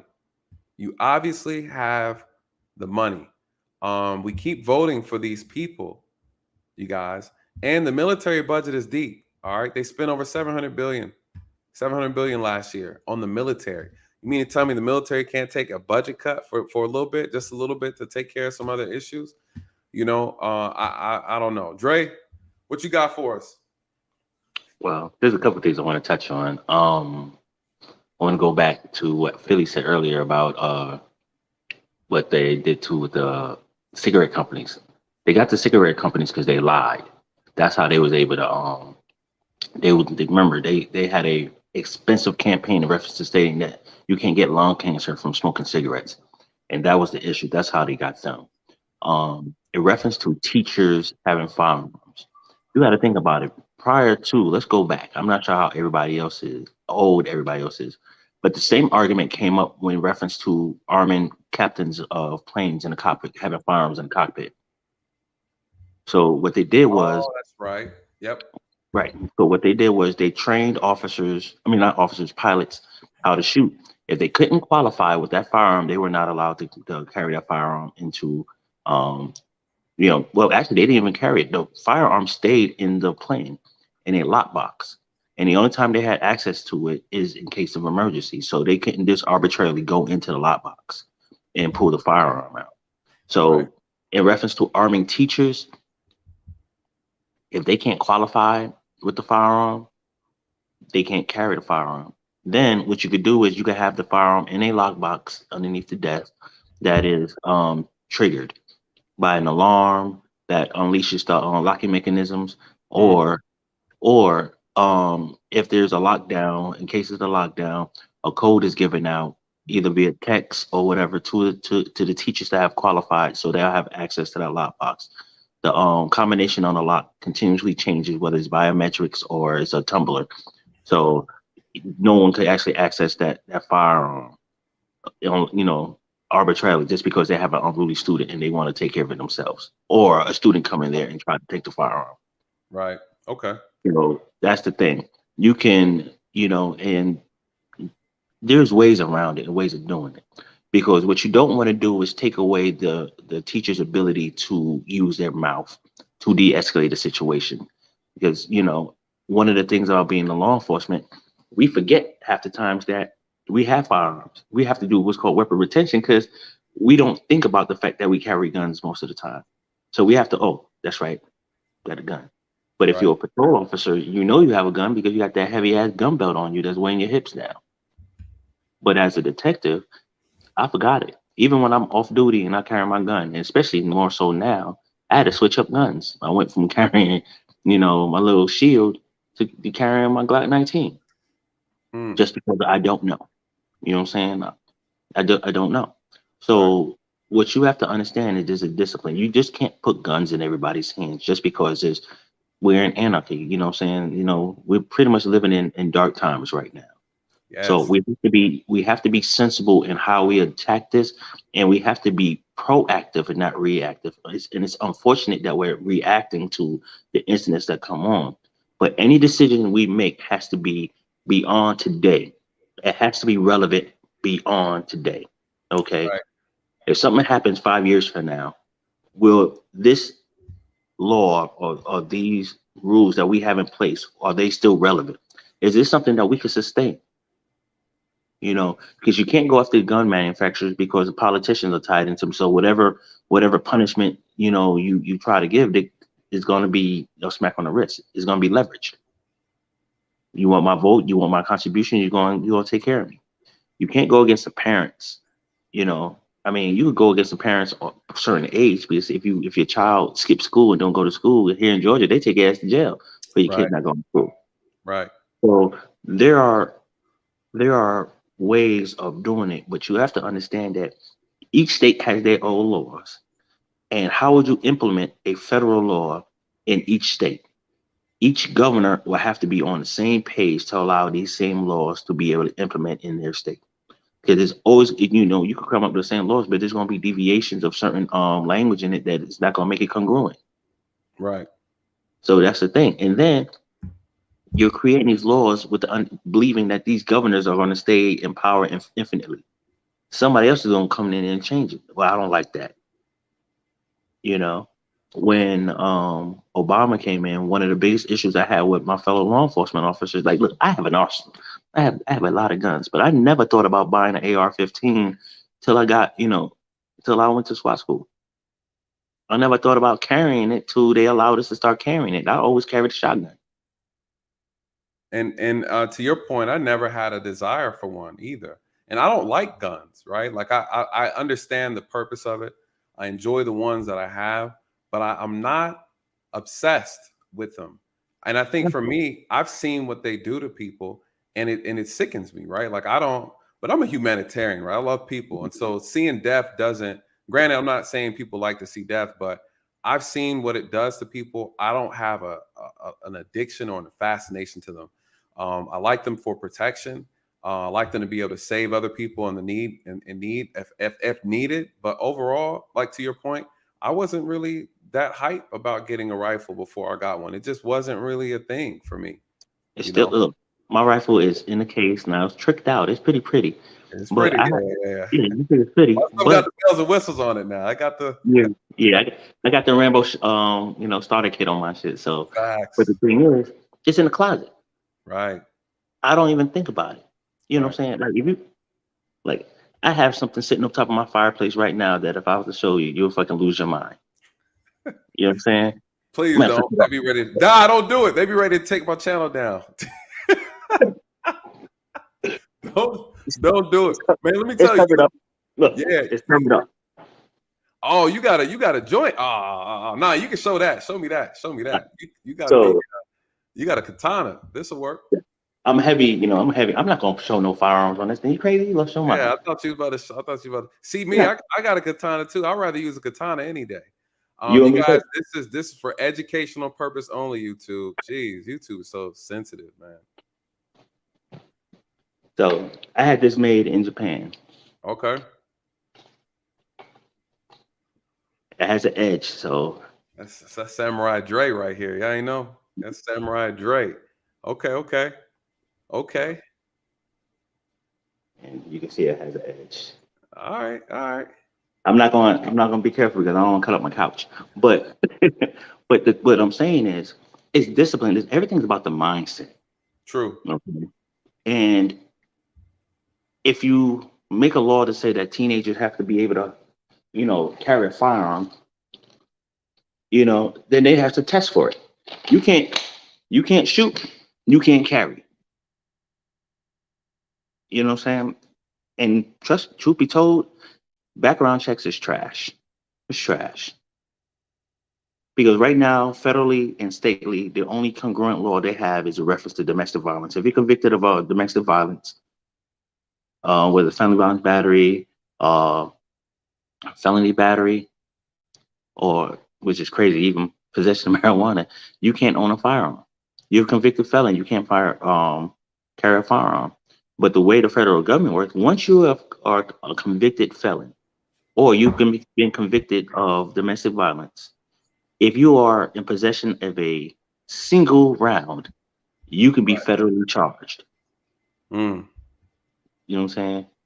So you have to understand that you don't know how people raising their kids. Everybody don't parent like you do. Right. So, we have so many other issues going on in school. Their safety, when I was a kid, we used to have fire drills. They have active shooters drills now. Yep. That makes absolutely no sense for me. So now you have a fire drill, you have a tornado drill, and now you have a active shooter drill. Yep.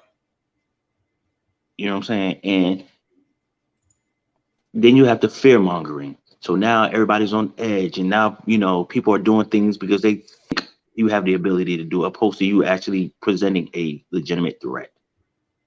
So ultimately, Andre, I'm gonna drop you down real quick. I'm gonna grab some others on Dre over here. Wine sipping. I got a question for you, Dre. Before I bring you back up, though, want to talk more about your thoughts on the Israeli method. Look, I looked up the Israeli method. I'm trying to figure it out because right now the only thing I get is about their technology in reference to farming. I'm really trying to dive into that. So if you send me down, I'm gonna keep doing a deep dive into it. But I do want to come in with Cam because I have a question for Cam. You got a question for Cam? Bring Cam up. Is there reference to her channel? Nah, not at all. I'll bring her up real quick. Hold on, Cam. I'm about to bring you up. And then Jermaine, I got you next. Dre got a question for you, Cam. Matter of fact, hey, how you doing, Cam? I do have a question. Your channel actually has the ability to do some wonderful things. One thing that we hear a lot about from young Black women is that Black men don't protect Black women anymore. How would you, in light of these active shooters and everything's going on, and how do you plan on educating women, young women, on how to protect themselves in adversarial situations to where, you know, right now there's a fictitious gender war going on between a Black man and a Black woman. How would you educate them or get them to understand that one, that's fictitious, two, to protect themselves in reference to a situation when they feel that, you know, how they feel about Black men today? How do you plan on educating them in reference to that? That's a good question, you know, and to kind of like give a scenario in relation to this topic, I used to be a classroom teacher, right? And there was a time where we had a code red and an active shooter was in the area. And that was the scariest moment of my life, literally, like thinking about I'm in this classroom just with children. How do I protect them, but let alone myself? You know, it was impossible to think of how I protect myself against somebody else who has a gun, you know, and to also put into perspective that most women are teachers. So it's mostly, you know, schools around like with women, you know, having to protect these kids. So I don't know how to teach women how to protect themselves. I would encourage women to seek protection from men, you know, and work on rebuilding those relationships and you know, and knowing how to treat men in order to show them that we do need protection and things like that. Because I don't think that we can protect ourselves, especially in situations like this. I think that we need help. I will tell you this. I will give you a little hint. One thing I noticed is that if I was a criminal, women would be my number one top target at the malls, at the grocery store, and everything. When you park your cars, you spend too much time in that mirror with that door open, Oh, I see trying what to you mean. fix it, you know what I'm saying? And not worried about, there's no situational awareness, and you're not aware of your surroundings. Yes, I see what you mean. So Okay. you can use Nate, anyone to sit up there and get up there, and pretty much they have to have an open mind because we're going to get on them about what they do and what's important. And when they shop, walking around, you know, put their bags in their car and then go off to another store, opposed to putting their stuff in the trunk, drive to another parking lot, and then go and continue their shopping. So there's different things that we can teach you about Yes. protecting yourselves. But Well, thank you for saying that because my boyfriend, he's the one who made me aware of those things, like, you know, like what I should do, like when I'm by myself, right, and how to protect myself, and you know, similar to the things that you were saying, even like checking like around my car before I go in my car, or like checking the back seat before I go in my car. Don't just sit in my car, you know, for no reason, like on my phone and things like that. Because but yeah, I absolutely agree. There are definitely ways that we can be at least more aware and not be an easy target. that's it. But, hey, Facts. Yeah, that's gonna bring up some good conversations. I'm actually looking forward to that. I know you're gonna have some great topics, and you know you got the mind of JB to pull from as well. You know that brainy.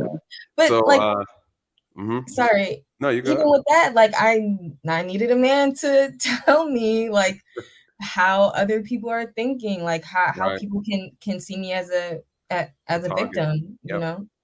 Yep. You know, and I think that's going to go into play in a lot of things, especially with the shooting incident in Buffalo is a prime example of that. I think we've gotten too comfortable as a nation of really just walking around thinking that things cannot happen to us. We always need to have a mindset of being vigilant and being aware, and that just leaving your house could put you in danger to some form of capacity. And the police aren't necessarily here for your safety, right? Because we're not omnipresent, unfortunately. And I think that would hopefully this starts to encourage people taking their safety back into their own hands. And I think we'll start seeing, you know, a difference. But thank you guys. I'm gonna drop you back down real quick. Yeah, thanks, Jay, for that question. I really appreciate that. no problem. All right, let's see here. Jermaine, and then Mr. Roy. I got you coming up next, Mr. Roy. Give me 1 second. Jermaine, what's good, brother? Good to see you again. Hey, brother. Sorry I've been missing you, man. I switched jobs and I work for the feds now. Oh, hey man, hey, welcome, hey, welcome to the new tier, the next level. Roger that. Hey man, congrats on that, brother. Congrats on that.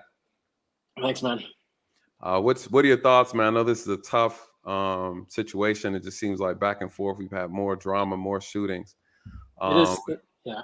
Yeah. What are your thoughts on this?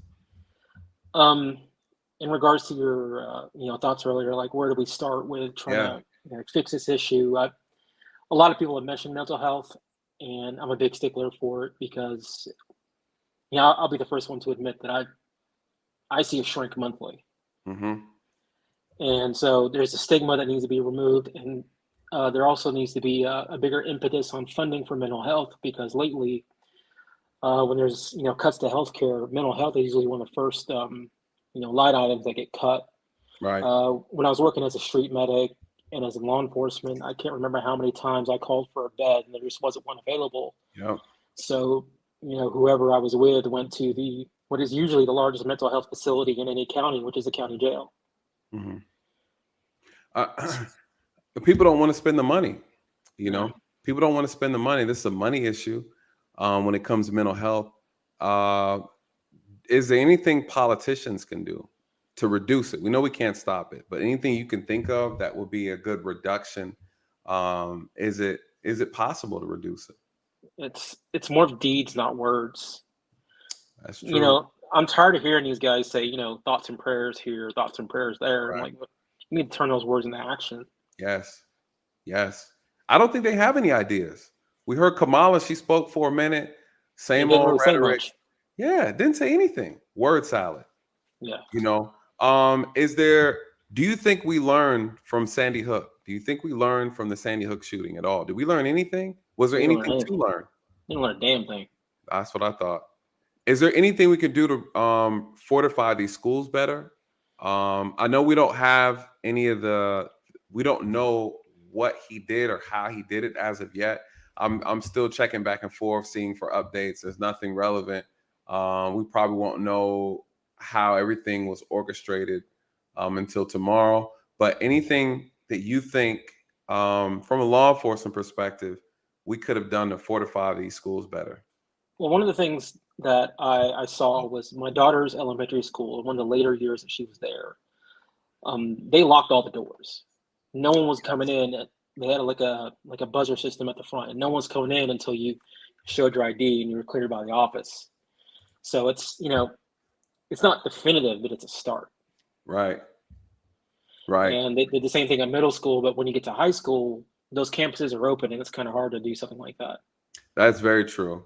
Do you think in society we are trying to hold on to a lifestyle that's no longer, I would say, practical for current times, right? Do you think we're still trying to hold on to the good days where, there weren't school shootings like this, they weren't really mass shootings to this magnitude?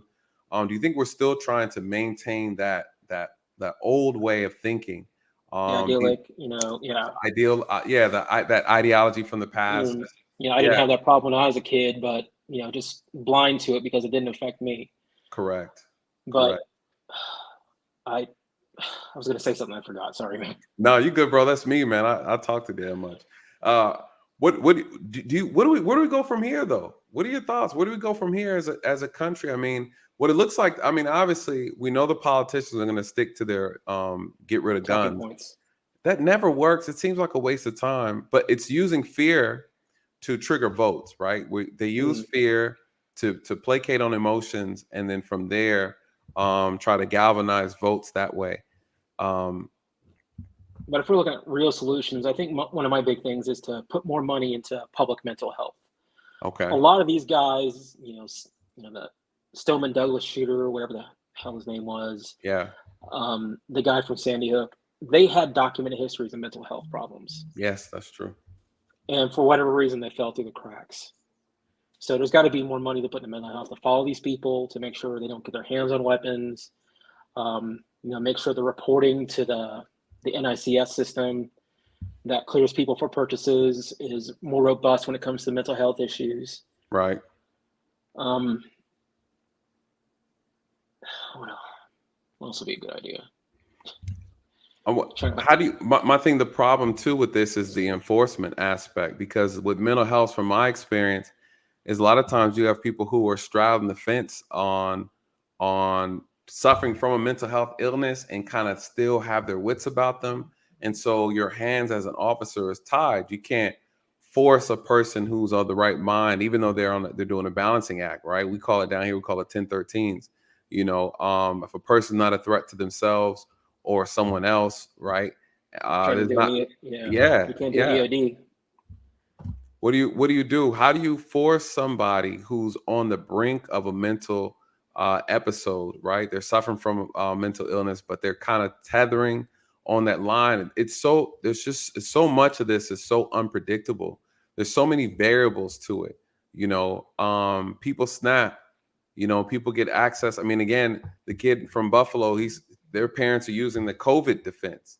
Like, is that going to be a thing, right? We're going to be able to use COVID and try to argue, you know, the mental health wellness of a child during that time was broken because of COVID.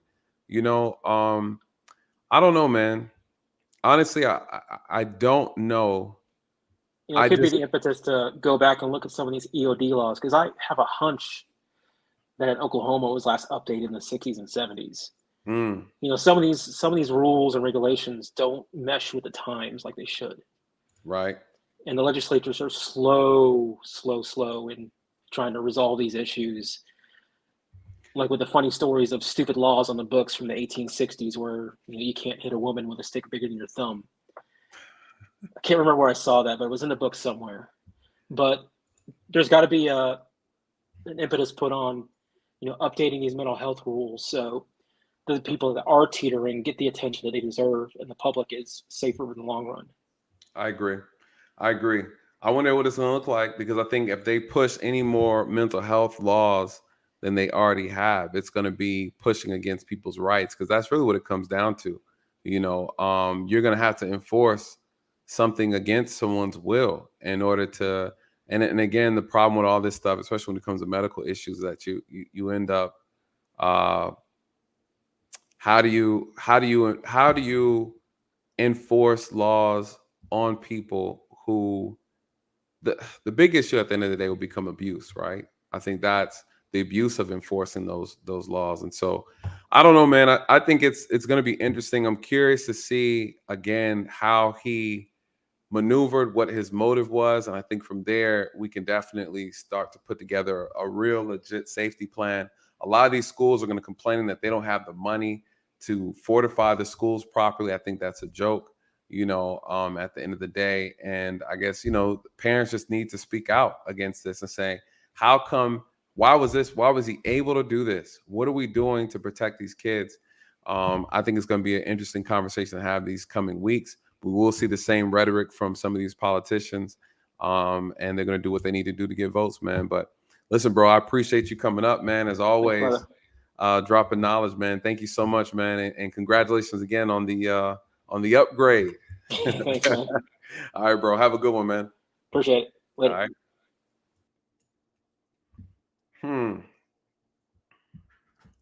Interesting. The real Erica. I see you, sis. Hang tight for me 1 second. I got a brother I'm gonna pull up. Leonard, Mr. Ray. How you doing, sir? Yeah, I'm good. Now you've got $40 billion granted to the Ukraine. Yep. You know, we only have 50 states in the union. That's a whole lot of money to doggone fortify all of these schools with. Yep. Steel doors, cameras, buzzing systems for people to get in and out upon any entrance. Okay? That's number one. Protect the fort. Fortify the schools. Right. Now, they should also have a doggone what they call now resource officer, you know, which would be your standard issue police officer at whatever school. Like they had in the 80s in Chicago when I was in high school. You had a police officer on site. Now, note, this was the early 80s. I'm not a young guy. So then you get into these rifles, the doggone armulet style rifles, what people normally refer as AR, and Russian made armulet rifle. No, that's normally AK, right? Right. Though that type of weaponry has no relevance in the civilian world at all. You don't hunt with that. Not animals, that is. Right. You don't hunt with that. You know? You really don't. So that should not be something that should be obtainable by anyone outside of active law enforcement, SWAT teams, thus and so. Yeah, so you're saying the citizens shouldn't have access to that level of weaponry, basically. Is Should what you're not. saying. No, they should I- not, because it's what are you going to do with that? Come on, let's just be real. I agree. A lot of problems, and you know, now people argue that handguns kill more people than rifles do, which is true. But you know, like I stated earlier, the whole idea is that to limit the amount of capacity. I think things that we could do, honestly, is have gun manufacturers reduce the amount of magazines that can be fitted in new guns and things of that nature. I think there's ways you could help prevent or reduce these things from being a issue, but it will be extremely difficult in this country. Now, Mr. Roy. Now, you know, I got to ask you a question now. I didn't think you cared too much for me, brother. I was shocked to see you pop up on the channel. No, there's some things that some people were talking about, and they were talking about this and that, and I was like, oh, okay. But truth is truth. Now, the 2-quarter statistics for this fiscal year for military enlistment came in. 4 out of 5 of all enlistees could not make height, weight, educational, or criminal background, could not make the criteria for military enlistment nationwide. 4 out of 5. Okay. Okay. Because I'm an Afghanistan, Iraq war veteran. So are my children. Okay. We all served. I'm like, what the problem is? You know? Right. I mean, for real, it's just. I mean, the country is changing. You know, the people are a lot more sensitive now. It's hard for them to recruit. There's a lot of recruitment issues going on. They getting swole, getting wide. They don't make the height and weight criteria.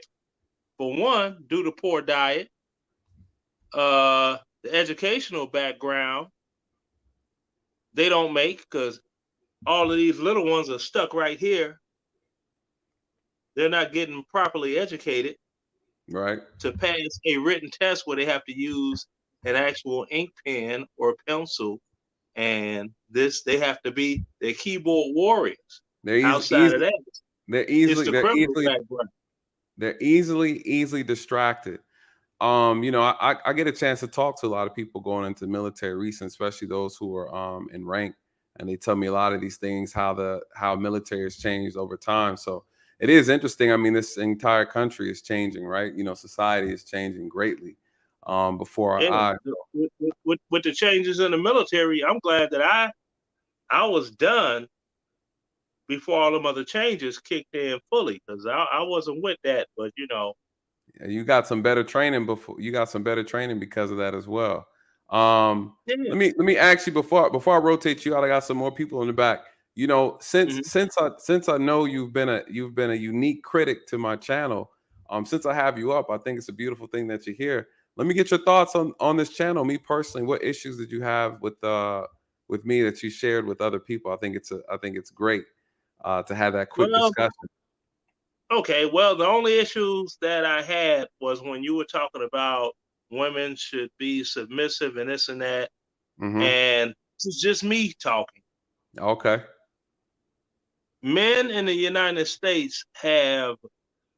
submission confused. Submission only means you agree with what's going on to go further to make the common goal. Teamwork makes the dream work. And see, that's the reason I feel everyone that leaves high school should mandatorily serve in the military for a minimum of 2 years to get them out their bubble and learn the true meaning of teamwork makes the dream work. See, too many people are Do you think that'll ever be a thing in this country where they're going to be mandatory to serve? I think it'll be a great idea. I think it would, again, I mentioned this earlier with the gentleman Dean came up, we talked about it. Do you think that would be something that the society would actually be okay with? And in reference to the concept of submission, to be clear, I'm a Christian, and so I look at it from a biblical standpoint. So submission is about cooperation, right? But there's a hierarchy in marriage when we're looking at it from a Christian standpoint. We're looking from a biblical standpoint. So to be clear, but for future reference, though, Mr. Roy, you're always welcome to reach out to me if you have any issues with my content. I never discourage people from coming up here having a conversation. But I do appreciate you taking the time to come up here. Yeah, nor do I. But on the other point you were talking about, if society deems military enlistment, that's against the doggone Constitution of the United States. That was found out during Vietnam. So it will never be mandatory for anyone to serve in this country in the military, because that is against the Constitution of the United States of America. You cannot mandatorily make someone serve in the military for this country due to that. Well, my argument would be that unfortunately this country has violated their own constitution on several occasions. So, but I do agree with you. That's why they made enlistment. They put you up for the draft in exchange if you wanted to reap the benefits of government assistance for school and things like that. They made it a caveat. If you do this, then you got to do that, which makes it fair because it's a choice that you make. But it's like with this college debt forgiveness thing. I'm like, you want your college debt forgiven? Join the military for a couple of years. Yeah, go serve. Agreed. In the military for a couple of years, and they will write it off. If you join the military after you've completed college, now you're looking at all this debt. You could enlist for 5 years, and they'll pay that debt right on off if you go in on the enlisted side of the fence. If you decide you want to go in on the officer side, they'll send you to officer candidate school.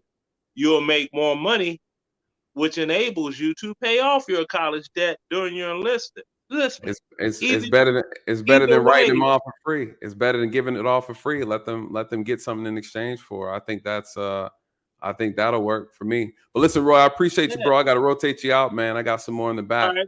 Yes, sir. All right. Have a good one. All right. Peace. All right. All right. Erica, the real Erica. Hello, sir. I appreciate the conversation in your channel. How you doing? I'm doing well. I'm blessed. Thank you. I see you in the chat from time to time.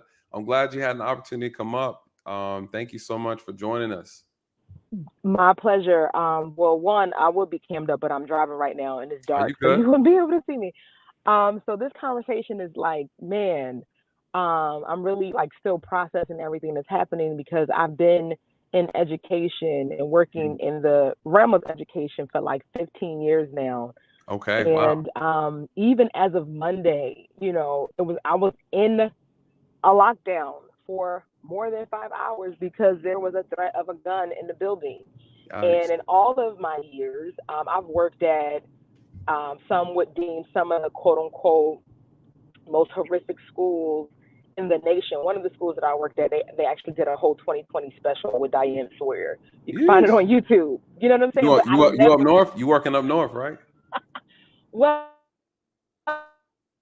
I am in the Midwest, but I'm from the East Coast. Okay, so got it. I'll just say that, yeah. So what I'm saying that to say this, that in all of my years, I've never experienced actually having to like be on the lockdown and be a consistent thing and like the threat of guns in the building, right? And Right. so if you would have asked me this question 5 years ago, I would have been completely opposed to the even thought of having teachers with firearms in the classroom or in the building. However, there was a weapon, a gun found in my classroom. Thank God it ended up being fake. However, the gun was being used to stick up people, right? From somebody. So that's one. Two, I just had a student who was killed by another young person last weekend. And then with this student who was like in one of my periods, that I had a really decent relationship with. And with this happening, I'm really bothered. And I've been advocating for my network to like implement metal detectors, and the feedback that I've gotten time and time again has been, we don't like the optics of that. Yes. We don't like the optics, right? But there are Right. kids dying, there are kids with weapons and guns and all these things in school spaces, which is an educational environment. And unfortunately, there are their educators have the answer. We have the answer. They don't want to access, and they don't want to implement what it is that we say, right? Right. That's one. Number two, unfortunately, we have this this issue of, and I'm gonna just say it, fatherlessness, right? That is going on, and there's a lack of discipline and structure, and it's a lack of some of our kids actually being chin checked, right, from a male figure that will put you on your place and you know your limits. And so I think that there definitely needs to be a designated person in school spaces with access to guns. Now, whether or not it's police officers or the National Guard or retired veterans that are in the space helping to keep the culture of schools what they are, what they need to be, then let's do that. Also, if you can see me right now, I have the deuces up, right? Why? Because my proximity and working in education in the way that I have been working in, I already let these folks know in December, you got me till June, and then, I got God bless you and good night. Because it's just, when teachers have been trained to de-escalate it and the whole restorative practices thing, but sometimes you have some, not only students, but their parents, right? Who go from 0 to 60 and will try to threaten your person. Yes. Putting you in a position where it's like, now I didn't wrote this up, I didn't talk to this person, did all the things that I'm supposed to do as a professional. Don't put me in a position where, like, I'm from some of the same neighborhoods that y'all from too. The difference is, one, God saved my soul, right? Number two, real talk. Number two, you want to have a level of professionalism, and three, you go back to be a light in the midst of a system that what I'm saying, you've been called to do. But don't put me in a position where I have to now defend myself. And I'm saying this from very recent circumstances that have happened where students have threatened to shoot teachers, myself included, have threatened to shoot the principal, and then you have parents running up on some, I'll shoot you up too. So the culture of violence that is not only happening in our country, but that is happening at our schools is ridiculous. And I'm not just talking about the quote unquote Title I schools, right? I'm talking about some of the selective enrollment schools that stuff is popping off as well. And so, in order to remedy that, we have to do some things where we gotta like really nip this thing in the bud. Because if I was talking to you off the record, yes, I already know. You know what I'm saying? Yeah. It's some stuff, and it's extremely problematic. And it just breaks my heart, because I know veteran educators who have like left professions in banking, and they have left being lawyers and doctors and all these things to come in the classroom because they felt called to do it. And not only have they've been leaving, but watch when June hits. there are educators who are not coming back because it has not been safe. And last thing I want to share, I know for a fact there's a couple of students, like I work with students in a way in which they open up because I do a lot of art and creative things and SEL stuff with them, right? Right. Students have told me where they hide guns at in the community, in and about the school, right? One particular student even told me, of course, you report it and do all the things, blah, blah, blah, and you find out that, some of the kids are getting the mental health services. They are and playing the system, but have said that they've been bringing weapons to school since they've been in fifth grade. You know what I'm saying? So a lot needs to be done. Again, I go back to the National Guard, the retired military vets, put them in school environments where they have the discipline, they have that structure, and then they know how to use weapons and do the drills and all the things. And then to be real talk, some of our young ladies and some of our young men need to be put in military school as well. There needs to be ROTC. ROTC. Or add that as a course or class, or some friends need to be do a military something, because it's the lack of discipline. Because some of your other callers talked about having weapons, and my husband has weapons, but he's been trained. You know when to use and when not to use it, et cetera, et cetera. It's a heart issue, but it's also a discipline issue. And when you don't know how to manage your emotions, you ain't been chin checked by a strong male figure, your father in your life, and then when you don't know how to critical thinking and how to process conflict without turning to a weapon, whether it's a gun or a knife or a rock, as a believer as well, the first murder in the Bible was from Cain killed Abel, and he didn't have a gun. It was what I'm saying, it was a heart issue, it was a discipline issue. So there's a lot that needs to be done, because it's a mass exodus that's happening in these schools. And sidebar, I want to say this, somebody mentioned something about COVID. They are using COVID as an excuse, right? They really are. And I think it's a poor excuse, because meanwhile, back at the ranch, at a wonderful, beautiful, all-Black private school that my son goes to, those kids don't have those issues, right? Because one, parents have to pay for the education. One is rooted and grounded in a faith system. Three is mandatory involvement, right, from parents. If you don't meet your certain level of hours to get in the classroom and to support the greater community of the school, then your kid can't go there. So there's a lot of missing factors that if there was mandatory parent involvement for parents to meet a certain amount of volunteer hours at their kid's school to come support and help with whatever, you would really see a change and the turnaround for the respect of education, the behavior and all the things. But, that's just my 2 cents. And I really, I'm bothered by this on so many levels. So y'all pray for educators, pray for our nation.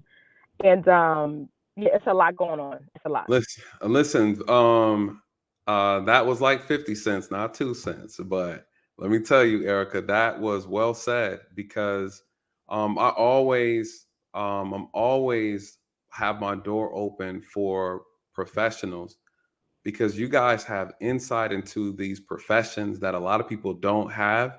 And a lot of times we hear what other people are saying, we hear things on the news, but I tell people all the time, you need to talk to people who are doing the job. These are the people who will tell you exactly what's going on. None of this fluff, none of this BS that you hear from these activists, these politicians, these little social groups here and there, or whatever. None of that, man. You have to get it from people who are doing the work in real time. And Erica, you do the work in real time. I think everything you said, I mirror that. I agree with that. I've seen it as well as an officer, going to schools, arresting kids in schools and things of that nature. You are absolutely correct. And this is what's happening. We need more professionals to get up and speak out, because a lot of times your words as teachers and other professionals are being censored by top administrators, principals. They don't want this information to get out. And I'm so glad that you called up, because the audience needs to hear that. The teachers don't feel safe. It was a big thing here in Georgia for a minute, where the college professors were like, hey, we want to carry guns. We don't feel safe. These kids are bringing guns. they're shooting each other, doing all kind of things. And these things are happening in our community. If we look at the Black community in some of these inner city schools, it is so violent. It's so violent, you know, and again, they concern so much about the optics of things and not the safety of these things. And so I appreciate you. Listen, please, I need you to email me because I'm doing a show on education, and I need to have some educators on the panel just to share their experience and talk about these things. I think it's extremely vital because when we talk about solutions, you're the perfect person to talk to about it. This is who we need to be asking these questions to. How do you secure a school from a teacher's perspective? You know, you offered a lot. You gave a lot of insight, and I really, really appreciate that. What are your thoughts? And just before kind of closing this thing out, though, what are your thoughts in reference to police in schools? Now, I know what you're going to say, but I oftentimes, the reason why I'm talking about, I want to have a segment on education, because I keep hearing this thing about the school to prison pipeline.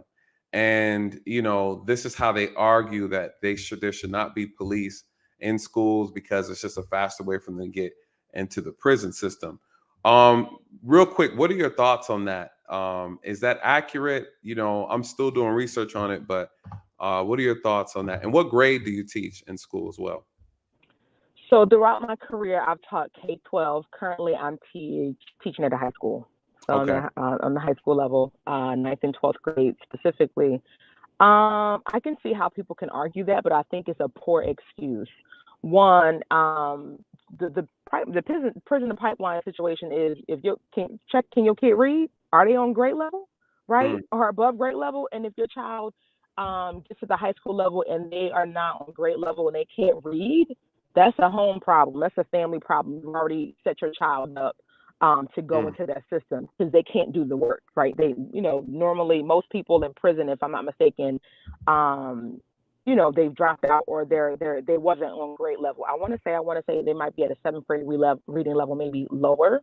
Right. So that's one. Number two, in order to have interface with officers and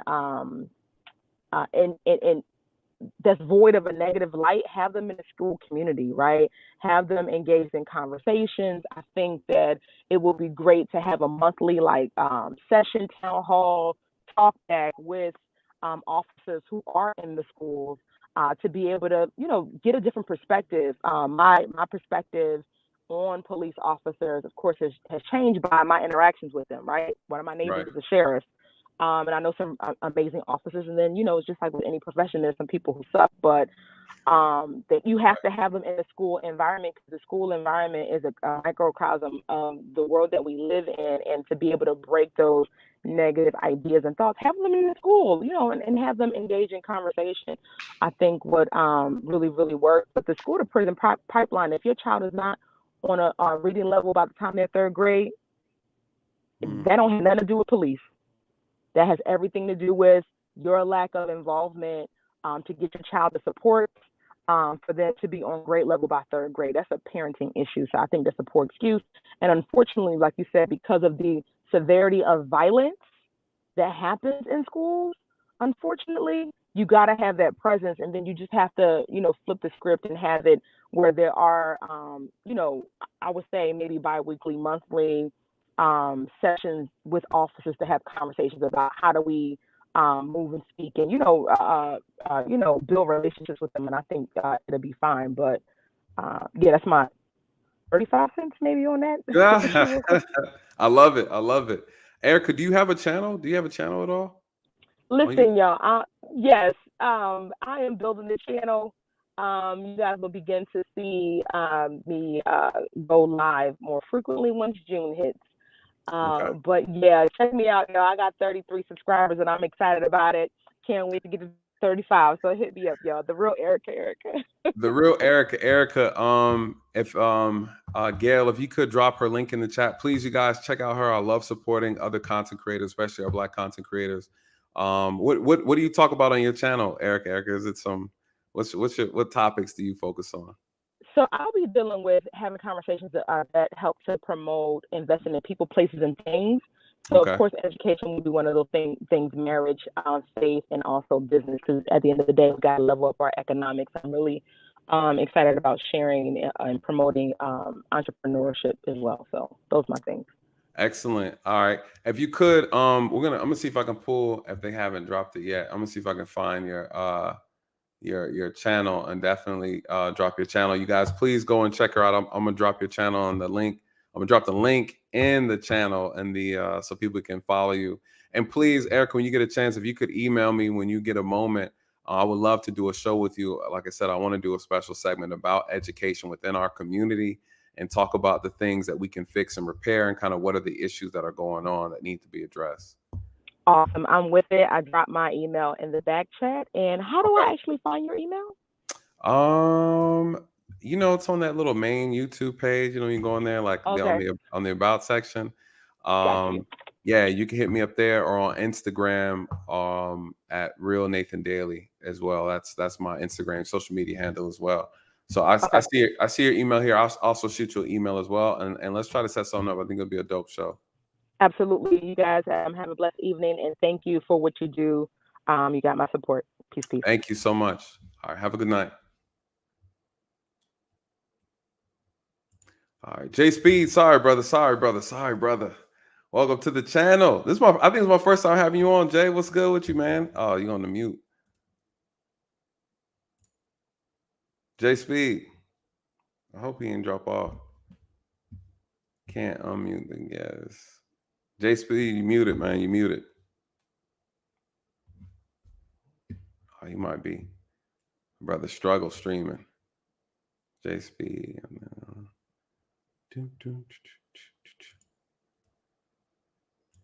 Hey, Jay Speed, I'm gonna drop you down and bring you. Just get back in the stream, Jay Speed. I think his signal might be acting up. I want to hear from Jay Speed before I shut this thing down. Let me see what's going on in here. Shout out to Erica, man. She came and dropped all type of gems just a minute ago. Ooh, man, she was dropping all type of information.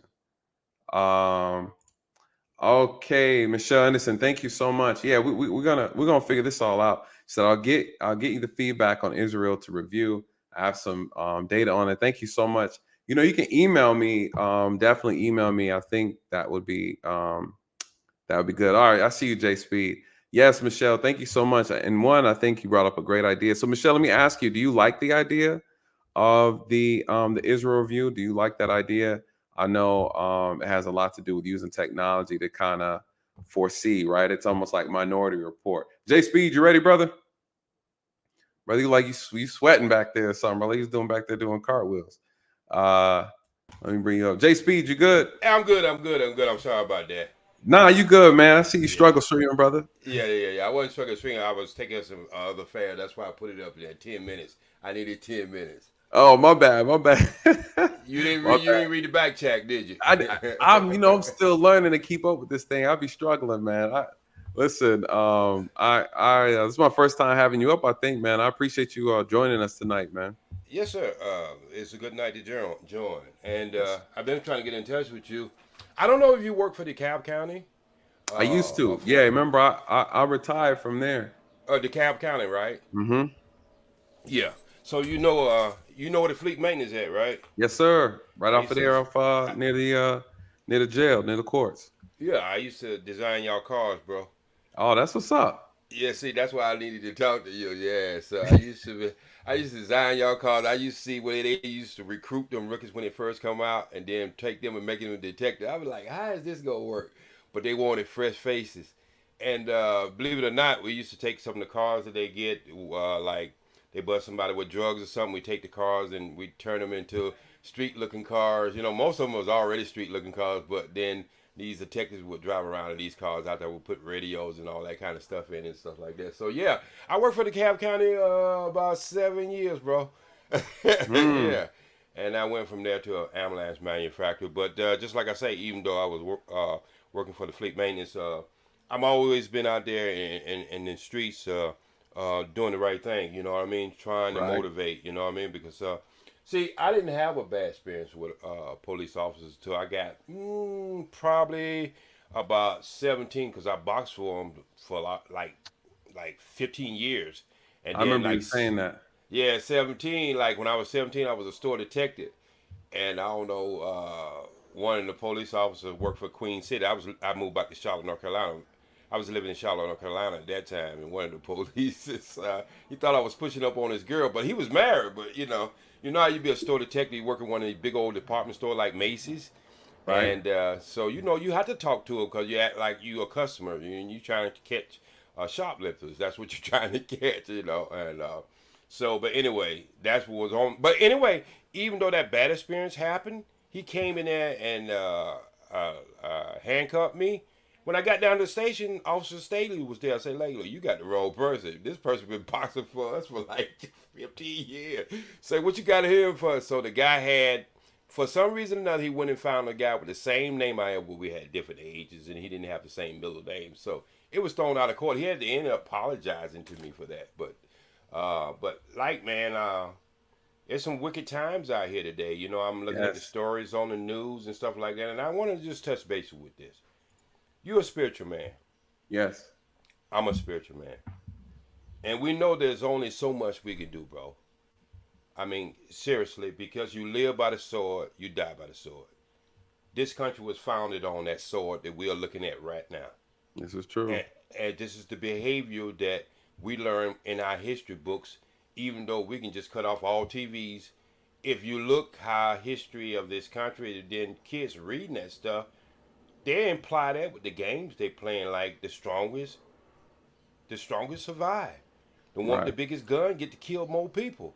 But if you put all that with history, see, we be trying to put too much on it, man. We start learning this stuff way young in elementary school.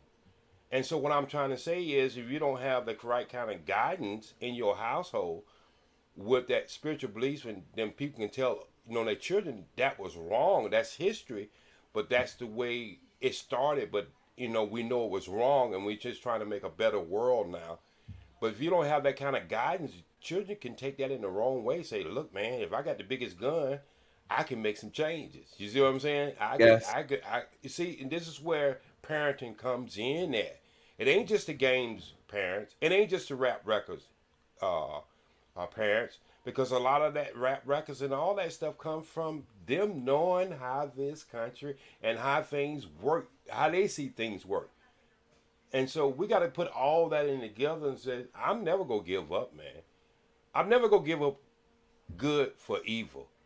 I'm never going to let evil defeat me because of how depressed I might get, how disappointed I might get in people in general.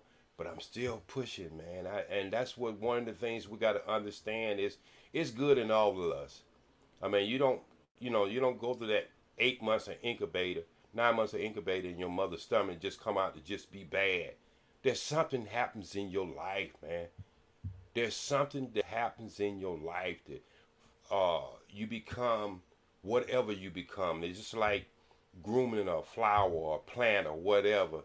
If you groom it with Clorox, it's going to die. If you groom it with something else, it's going to do something else. That's very true. If we don't give our children the love and the understanding and the time, I know we got to make money, man, but some of us just too hustle with this money, man. And we're leaving our children to be raised up by TV, YouTube, and everything else. And yeah, you got all the money in the world, but you lost your children. You lost your children for some dead presidents. Look what value do you put on your children's life to raise them in a decent household? Is it worth that Mercedes Benz? Is it worth that Porsche? Is it worth that house that got 9 rooms, you only got 2 kids? And that's the problem, man. I think, society has drifted so far away from its morality, and it's sick. I think we see so much that's taking place. Kids are being raised by computers. And, when kids are being raised by computers, this is what it looks like. This is the society that we're in now. Parents are no longer doing what parents do. We no longer value marriage. We don't value relationships. Men are absent. Women, mothers aren't like the moms of old, right? They're You have men and women who are they're just absent, man. Mentally, they checked out. They're not productive. They're not productive citizens, and they come together and they make a bunch of kids. Society is eating itself on the inside out. There's so much hate. People are hating each other and they don't know each other. You have people hating each other because the color of their skin. And so again, we're just looking at the morality of society is falling apart. The country's falling apart. People don't trust the government. The government don't trust the people. The government's using the people for profit. It's profit over people. Everything at the end of the day is just is looking real biblical at this moment. It's looking really like some Babylon kind of thing going on. So it's looking like Mad Max, man. Mad Max, yeah. It's looking just like Mad Max. But when I first got into YouTube, man, I was doing Facebook for like 9 years before I even discovered YouTube. And I'm affiliated with Kathy Hughes out of Washington, D.C. She has a radio station. And I would like to get you on that station. It's international and national radio station.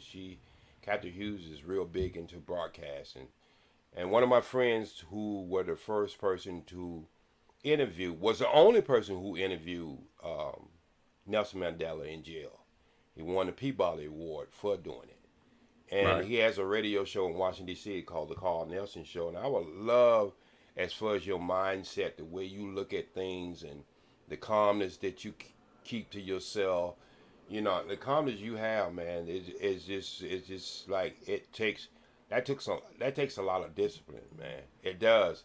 I've been in the martial arts for like 45 years and boxing, but I see a calmness over your spirit, man, when you are just talking to people. Even when people are taking shots at you, it's almost like you're a rubber ball. You just let it bounce off and then you'll come back with something else, you know what I mean? And then they'll take another shot at you, and then before they know it, they're apologizing to you. Right. And that is a technique I learned in the Nation of Islam too. If a person starts to get aggressive towards you, you get softer towards them. That's right. And just see how it works sometimes. You know what I mean? Not in all cases. Now, when a person want to put your hands on you, that's something totally different. You got to tap them up now. With that. Yeah, that's something different. But as far as conversation, we don't have to always lead to the Lord's denominator when it comes down to conversation when it starts to get aggressive. And one of the things I have always been good at, man, as you know, I got a Southern vernacular. I ain't gonna get the vowels and consonants all straightened out all the time, but you know what? I'm still a good communicator, because a communicator is a person who reaches a person. Right. See, a lot of people think communication is just how well you speak. There's a lot of people speak well, ain't saying shit. I'm sorry, but they don't be saying nothing, man. They be just a lot of information and it ain't really saying nothing. You got to be able to reach these children. You got to be able to reach people. And just like I said, I got 32 people in my house, and all of them have mental challenges from military to drug use to rape to every phase of life. And I reach these people, and I have counselors come to me, their psychologists come to me and say, you did something I ain't been able to do in 6 years. Because I don't talk down people, man. I look straight into their soul. I look into their eyes, and they know I'm generally I'm doing my job, and my job is I don't get paid 1 cent for what I do. See, that's what makes me different from any other house in California. I don't get paid for 1 cent what I do. My employees do, but not me. When your heart, take a dime. And that's the thing, people. Yeah, I was gonna say, people have to understand when your heart's in the right place, it makes a whole lot of difference. When you're doing things, doing things for the right reason. So, no, I agree with that, man. And Jay Speed, I appreciate those words. They do touch me very well, because, it is when you genuinely want to help and you want to see things get better, and you're very passionate about it. That's why when people attack me or people have something negative to say about me, I don't take it personally, because I know it's not me they're going after. They're going against, what I represent. Sometimes I represent law enforcement, but I also represent the nation. I represent the community. I represent the people, and sometimes when you're going against people's ideology, You know, some people don't want to change. Some people fear change. Change makes them uncomfortable. And if you're an advocate for change, even when it's for the better, even if the change is in your best interest, some people will still push against it because they become addicted to ignorant Right. things. And, you know, it's not their fault. And I know that. And so because of that, I have patience like a monk. Because at the end of the day, I know that the attacks against me is not me as a person, because if they knew me as a person, they would love me as a person. And, you know, I love that. Shout out to Jay Prince. You know, we had our discussion, man. It was such a beautiful dialogue. And, you know, two brothers coming together and just sharing each other's truth, because Right. he was coming from a place of truth. Right. He was And coming from a place of hurt too. a place of Me hurt. and Yeah. him talk offline, man. So yeah, he was coming from. Excuse me. We was coming from a place of hurt, and we talk about it, man. I mean, when I first met the brother, I know there was something good in him, and sometimes you just gotta let people vent. Yes. Because if they don't vent that way, you know, pressure bust pipes, man. You prefer for them somebody to talk it through it, and believe it or not, this is why I tell everybody, man. I'm 62 years old. I tell people I can learn from a baby. I'm serious. I can learn from a baby how to eat your food more slower and don't get choked. I learned from you how to be more patient. You know, that's something you have to work on. It. People think you just get into a spot and you don't have to work on these things. And seeing you made me understand where I used to be. I used to have a lot more patience and didn't get so emotional about what somebody said about me. So it cooled me down a little bit, man. But I still go through my thing because I'm a comedian. You know, Okay, and some right. of it's an act. But I mean, I have got serious on the internet with a couple of people. But most of it's an act. I'm a comedian by heart, you know. And so, but I learned from you, and that's what I really come up in and tell you, man. With seeing you and knowing you was in the same geographic area I was, and pretty much in the same square that I was in DeKalb County. I spent all my adult life in ATL, and I lived right there on Memorial and Moreland Street for a while, and then I went to East Point. Yeah, so I right there on Red Hill. I designed, you see them ties right there was on that Oh, hill? no. I designed them ties up there. That place used to be so bad, and we took it over, and I put them railroad ties up there. Matter of fact, they have me in the paper with a syllable wet picture of me laying them ties up there. It was just me and another dude, man. We did it together. So, I mean, life is beautiful, you know. We just got to look for the beautiful part of life. Agreed. I see. This is what makes me upset about. I'm about to say this. This is what made me so upset about Black YouTube. I remember I was coming up as a young man, and I was young, and I was just ashamed to look at the news. Because all the news would be like brothers walking with their head down, getting handcuffed, women on welfare. And I know we wasn't the only one on welfare. Matter of fact, there was more white people on welfare. So we got the brunt of all the evil things that was happening in this country, man. And they didn't care how they came in our community. And then when they did come in our community, they would always find the most stupid person to put on news, which they could have found somebody very intelligent put on there. But they wanted to show that narrative of our community. Right. And so I went through that as a young man, and then I will always say I'll be glad when we get our own. I'll be glad when we can report our own stories. And here it is in 2022, man. And we're starting to sound just like that news that I hated so much. Man, I talk about it all the time. You know, here we have an opportunity to really use these platforms for something positive, and we turn it into Sunday Night Raw. You know, a bunch of foolishness, and you know, it's unfortunate. Jay, it's unfortunate, but you That's know, what we like. unfortunately, we go where the money is going to take Right. it, and not where, you know. I always tell people it needs to be purpose over profit, and if it's not purpose over profit, you're wasting your time. And I think the sooner we recognize that and realize that, we can make the best of these situations. But you know, Jay, I ain't gonna hold on to it too long, brother. Okay, go ahead, man. I thank you for letting me up. I just wanted to break bread with you a little bit and just so let that. you know that we was in the same square for a while. Probably know some of the same people. I used to fix Jose Williams' car when he used to go down there and get drunk and wreck him. So let me tell that man business. That's funny, man. We got but he gone now. we got to catch up, with brother. that. All right, And so, I man, appreciate you, brother. And The moderators, if you could drop J Speed's channel in the chat, please. You guys, please go check this brother. He's hilarious. He's always cracking me up. We always have good conversations, man. It's his first time on the channel. I appreciate you blessing the channel, brother. I appreciate you. Thank you, brother. You have an amazing week, okay? You too, sir. And thank you, chat room, for being so patient with this old man. Jay is hilarious, y'all. All right, brother. All right. Well, man, Marcus, what's good, man? What's up? Shout out to you. Salute to you, Nathan. Hey, man, welcome to the channel, man. It's your first. I'm getting a lot of first people up here, man. You know, I'm excited. Yo, man. Hey, there's a reason, man. You give a vibe that's a very welcoming, open conversation with a respectful dialogue, and it's always great to have a demeanor like yourself, man. So it's much needed in these spaces. Man, I heard that, man. I appreciate that, brother, and thank you for your service. For those who probably Thank you for yours, man. Because I know I think cops are more hard. People are more harsh on cops than they are in military. Oh, absolutely. And we're the worst trained. You know, we're trained a lot worse than y'all are trained better than us, right? Go figure. So it's weird. But y'all are paid better. To a certain extent. Yeah. Y'all got better benefits, though. Let's talk about that. Yeah. You know. Well, yeah. All right. I hear you. Yeah.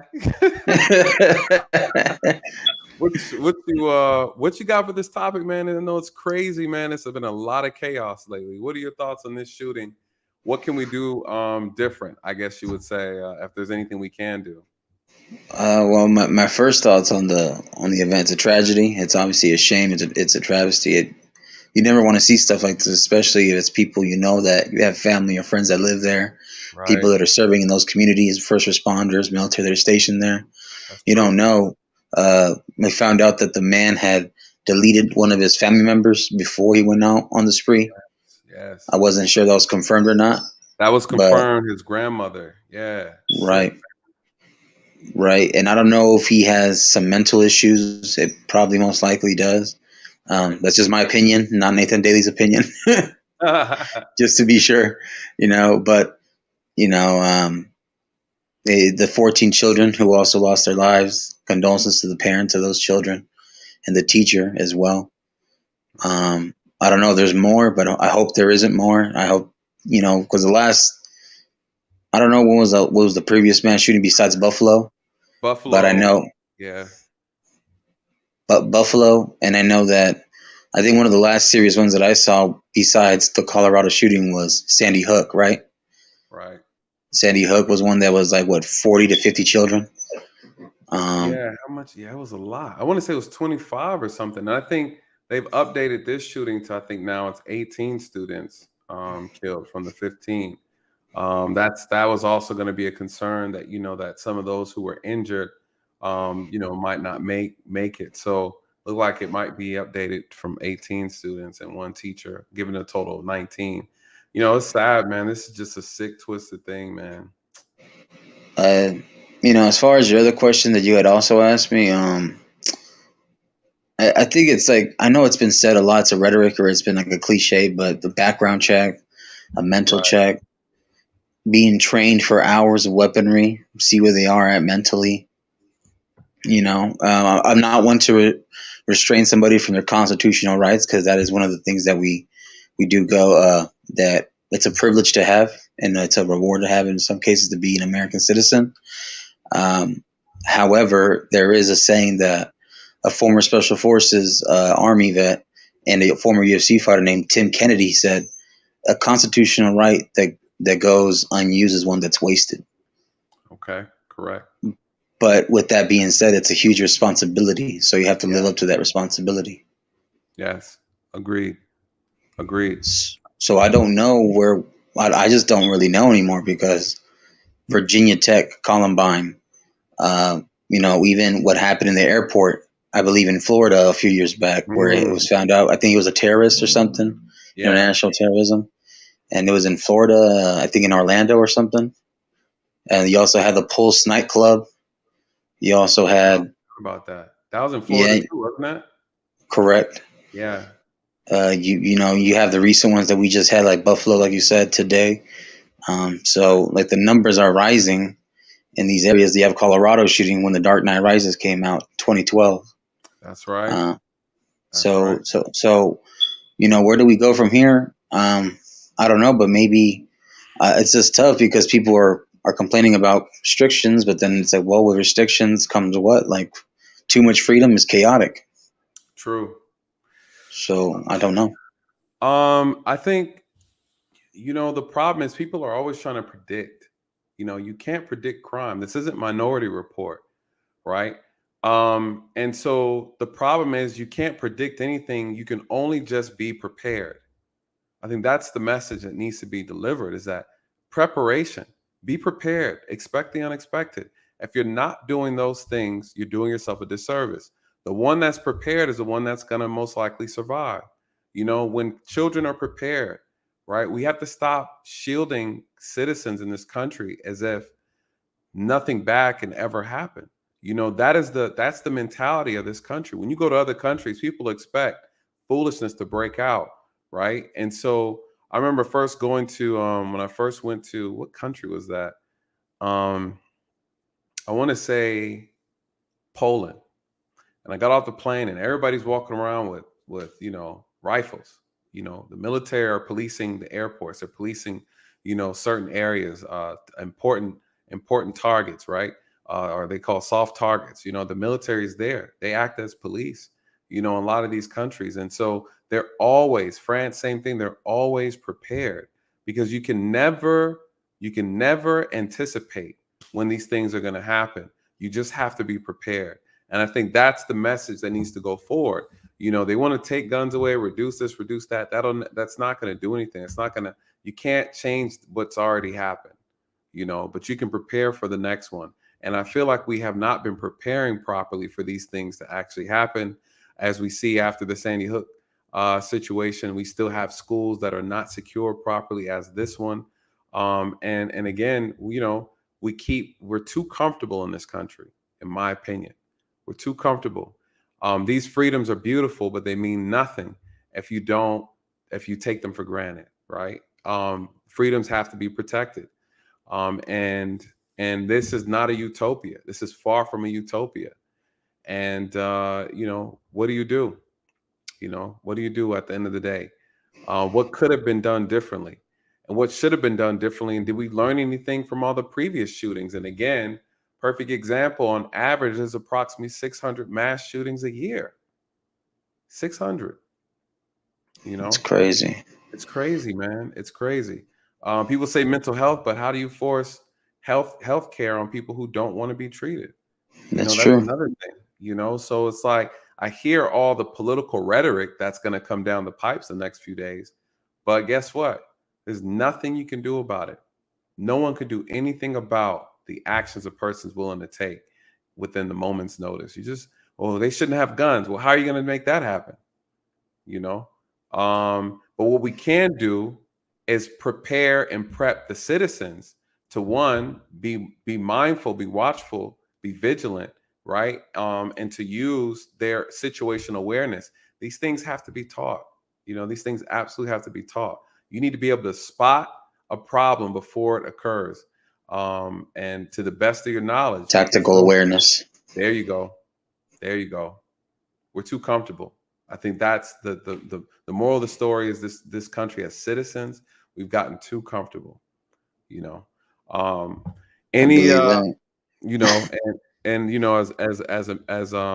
a veteran yourself, like, you see firsthand how comfortable citizens can be, this false sense of security that we have, in general. I believe that. I heard you, man. Amen to that. Yes, sir. But any solutions though, you think, from a law enforcement perspective? Do you think there's anything? What are your thoughts about teachers having guns in schools or being able to carry? Do you think that's kind of counterproductive? I mean, I say go for it. Let's take a chance on that. Yeah. Better to be with one more option or possible solution than not having it there ready to be used, right? Correct. But I just want to make sure they're trained, because I also believe in gun responsibility and gun safety. Absolutely. Because, like you and me both know, the number of hours we put in, whether we go gun range, gun training, disassemble a weapon. What happens when you misfire a weapon? Treat every gun as if it were loaded.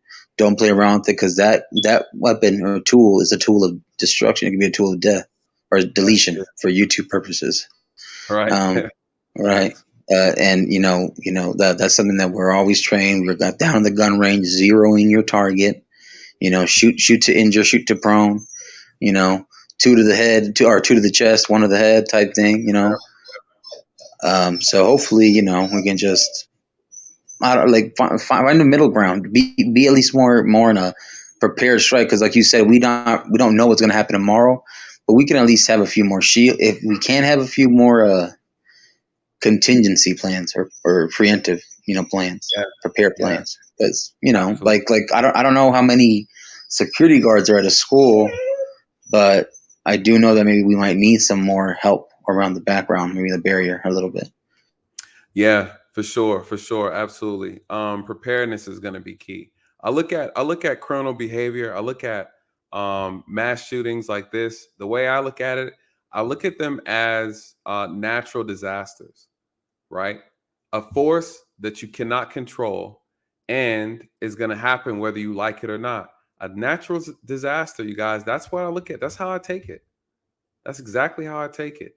How do you handle a natural disaster? You can't handle it. You have to prepare for it. And those who are best prepared are the ones that survive. And I think that's what we need to start looking at as a country. And that's the most realistic thing that anyone can promise anybody. All that other stuff is a bunch of word salad from these politicians. So, bro, I appreciate you coming up, man. You are always welcomed here. And again, thank you for your service, and I appreciate your words, man. Thank you for yours. Thank you for having up this this channel, this stream. I know you're a growing content creator. I think you're almost at 12,000 subscribers. I'm trying not to look. Yeah. I know it is unfortunate, because these kind of things that do happen, it's important to cover. I got family down there. I got family all over, up and down Texas, and friends, people that are in different levels of law enforcement, and even a few military members that are friends and family as well.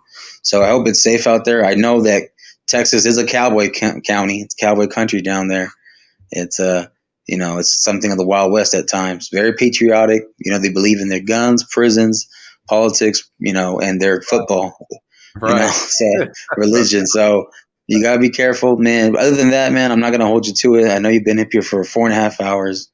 I appreciate you shedding the light on this, tragedy, but it is important, and we need to have some discussions like this where it isn't just about relationships or money. It's about safety and defense as well, So I appreciate you, man. Shout out to you, Nathan. Appreciate it, brother. Thank you so much. That's a good brother right there. Good brother right there. Dre, give me 1 sec. Let me get this update real quick, because apparently there's an update. You guys, it's 18 children, 3 adults. Wow. I need to find a good update real quick for you guys. I kind of want to hear what's going on as well. Let me see. Let's see what's going on. Let's see what's going on with the update, you guys. Thank you guys so much for hanging with me. We're gonna too much is given, much is required. I heard that. Shout out to you, Lisa. Shout out to you. While we're doing, let me see. Listen, I appreciate you guys hanging with me. It means a lot. I know there's just so much going on with this situation. Victims of gun violence, their families, and gun control activists in the wake of all this. And a teacher, the numbers are growing. Let me find out. Let me find out what's going on, you guys. Dre, I'm gonna bring you up real quick while I look for this update. Government needs to step up and reestablish trust of the citizens back. This is very true. Someone said, okay, Nathan need to be up to 20 million. Yes, 20 million subscribers. You guys, listen, when I get 20 million subscribers, let me tell you something, what's going to happen. I'm going to have you guys mobilizing in your states, and pushing real reform ideas, pushing real reform. I promise you that. We need numbers, man. There's power in numbers, absolute power in numbers. Let me see. Let's get a quick update. I want to find a good one. Jesus Christ, man.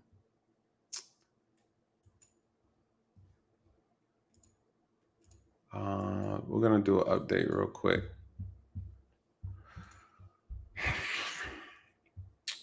Yes, 19 kids. Someone said 19 kids. All right, you guys, let's take a look at it real quick. Let's take a look at it real quick. Let's see what the update's talking about.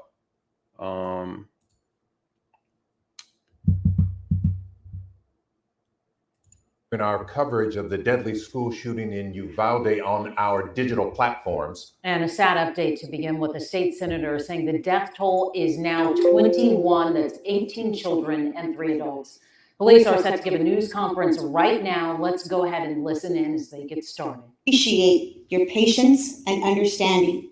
Here to provide a short statement and not take any questions is our Uvalde CISD Chief of Police, Pete Arredondo.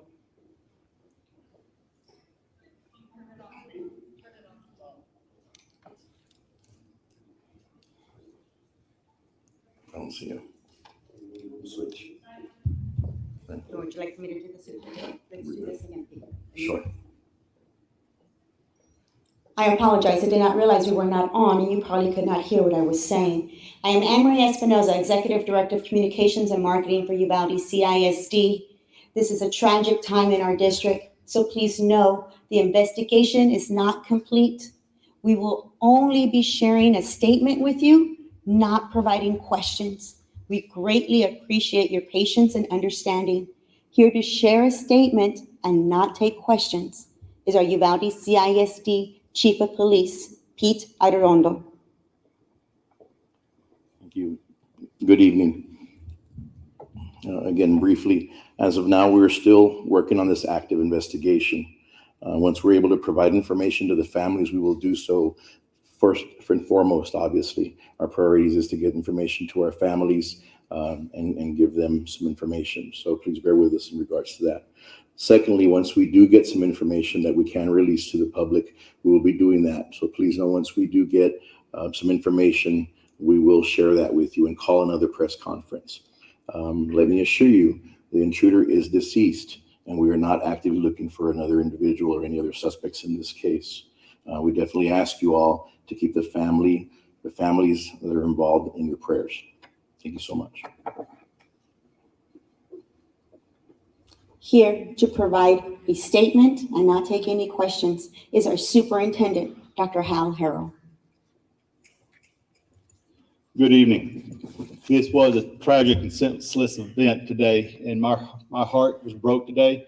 Our hearts and thoughts and prayers are with all our families as we go through this day and days to come. A few announcements that we need to make is beginning tomorrow at 10 a.m., we will have grief counseling and support at the Civic Center for our students, our staff, community members, anybody that needs to come at that time. And we may be there more than one day, maybe there several days. Our Robb staff will meet at 8 a.m. at the Civic Center as well. We will begin with visiting with them and seeing what those needs are. School will be closed. The school year's done. We'll have no school tomorrow or Thursday. All activities are canceled throughout the district. No graduation is on people's mind. We will come out with a notice on that at a later time. All the staff members, they will report to their campuses, other than Robb campus, which will come to the Civic Center. Again, my heart was broken today. We're a small community, and we'll need your prayers to get us through this. Thank you. Again, this is a tragic event in our community. We are very sorry that we cannot provide you more information, but greatly appreciate your patience and understanding during this very difficult time. We ask that you pray for all of the families affected. Thank you, and be safe. Okay, I want to update. They're not really giving one. We're gonna switch it up. Stop sharing. Let me see. I need to learn how to like move this thing more smooth, you guys. See if we can get an update real quick, because I know the numbers are a little off. It might be more than. On this dark day, we are skipping our normally lighthearted segment with Carlene because we want to focus and bring you the latest on the tragedy in Texas. At the top of our newscast, Jesse Begon gave you kind of the nuts and bolts, the essentials of what's happening right now. We wanted to take it a little bit closer. This is a look at how our sister station in San Antonio is covering the story on the ground. We've seen a lot of members of law enforcement start to walk through these doors at the Civic Center, and then we're seeing more parents walking in to pick up their children here. And then, of course, we're hearing and witnessing the heartbreak from other loved ones who are walking out in tears. They are being escorted by members of the sheriff's office, and of course, we are giving them their space. This is as close as we are going to get, and it is just absolutely heartbreaking to witness, what appear to be grandparents, parents, district officials, just get very, very emotional as they are walking out of this building. We do have chairs that are set up outside of the Civic Center right now, and we have some district officials who are waiting here, and the members of law enforcement continue to secure the perimeter around this building. They are almost to West Main Street, where the Civic Center is located, and they're armed at the doors, just making sure that only family members get inside, that only other law enforcement personnel or district officials get inside. The devastation, the heartbreak is just palpable here. I will say in the past 20 minutes at least, I have not seen a lot of parents come out with their kids. I have seen parents come in and then come out maybe 10 minutes later without them. Just a few minutes ago, I spoke to one man who was here looking for his niece. They've been kind of getting the runaround and they have not been able to find his niece. So we are absolutely praying for the best possible outcome for that family. Other families walking out with their kids over the last hour or so, understandably, visibly have said we do want to be very respectful during this very difficult time. So we have not been pushing them too hard to talk to us about one of the scariest days of their lives. But if I take a step out right now, you can see that it is still mostly just district officials, staff, a lot of media, and of course law enforcement. Uvalde CISD did say that the dismissal process is taking place on their campuses. They're asking that parents please stay in their vehicles while picking up their children. And over, I want to say an hour ago, parents were asked to start picking up their students at the regular dismissal times at those campuses. Now, earlier today, there was this whiteboard with about more than a dozen teacher names. Those are the teachers' classrooms who were brought to the De Leon Civic Center. But again, Audrey, we're still seeing some parents, family members, and loved ones walk into the building and then coming out a few moments later without any students. So we are not totally sure how many people are in there or how many students are in there, but it's something that we are going to stay out here and keep an eye on. Well, you can see in the front of the school, we have a little bit better perspective now from where we're standing. That is San Antonio SWAT team in that the large Humvee vehicle out there. We saw the DEA here earlier today. We know the FBI crime scene investigative unit is here as well. We do know that most of the investigation is focused on the back of the school. We can't see where that law enforcement group is gathered any longer since we had to change positions, but you can see a canopy behind the school towards the back. I believe earlier somebody said the teacher's parking lot. Audrey said the teacher's parking lot. So that is where it looks like a command center is set up, and that's where the focus of the investigation is. However, we were just told that investigation is moving different areas closer to the front of the school. That's why we were asked to move at this time. And I can also tell you, we're kind of tight over here with all the media that's starting to line up, but other community members have come out here today. We just talked to a school district employee and I asked her, does she have a child at the school? And she just said, no, I just wanted to be here. Henry was just talking about how close and tight-knit this community is. And that's very true. Everyone here cares about each other, and including all the law enforcement right now, many of them from this community, DPS, Border Patrol, Sheriff's Office, who are from this community and may have friends or family members, children the good of the school here. So it's definitely hitting this community very hard right now. And I believe that was Vanessa Croy from our affiliate Ken's in. What it's looking like, you guys, as an update. Currently, right now, it's looking like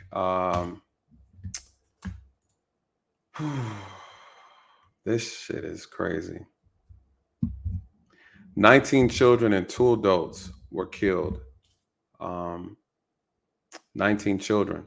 You guys, when I started streaming this 4 or 5 hours ago, it was 15. Ultimately, what sounds like happened, which I'm sure what happened, is that those who were wounded passed away from their injuries. Let me see. Thank you, Gail, for catching that. There's always some spammer in the chat.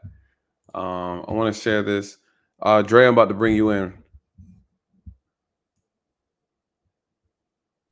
How old is the shooter? The shooter is 18. The shooter's 18 years old. Let me see. Yeah, I'm sick of all these pronoun stuff too. It's starting to get real ridiculous. Let me see. I want to pull this up real quick. So the number increased. I want to show you guys. We got some images of the weapon that was used. Let me pull this up real quick.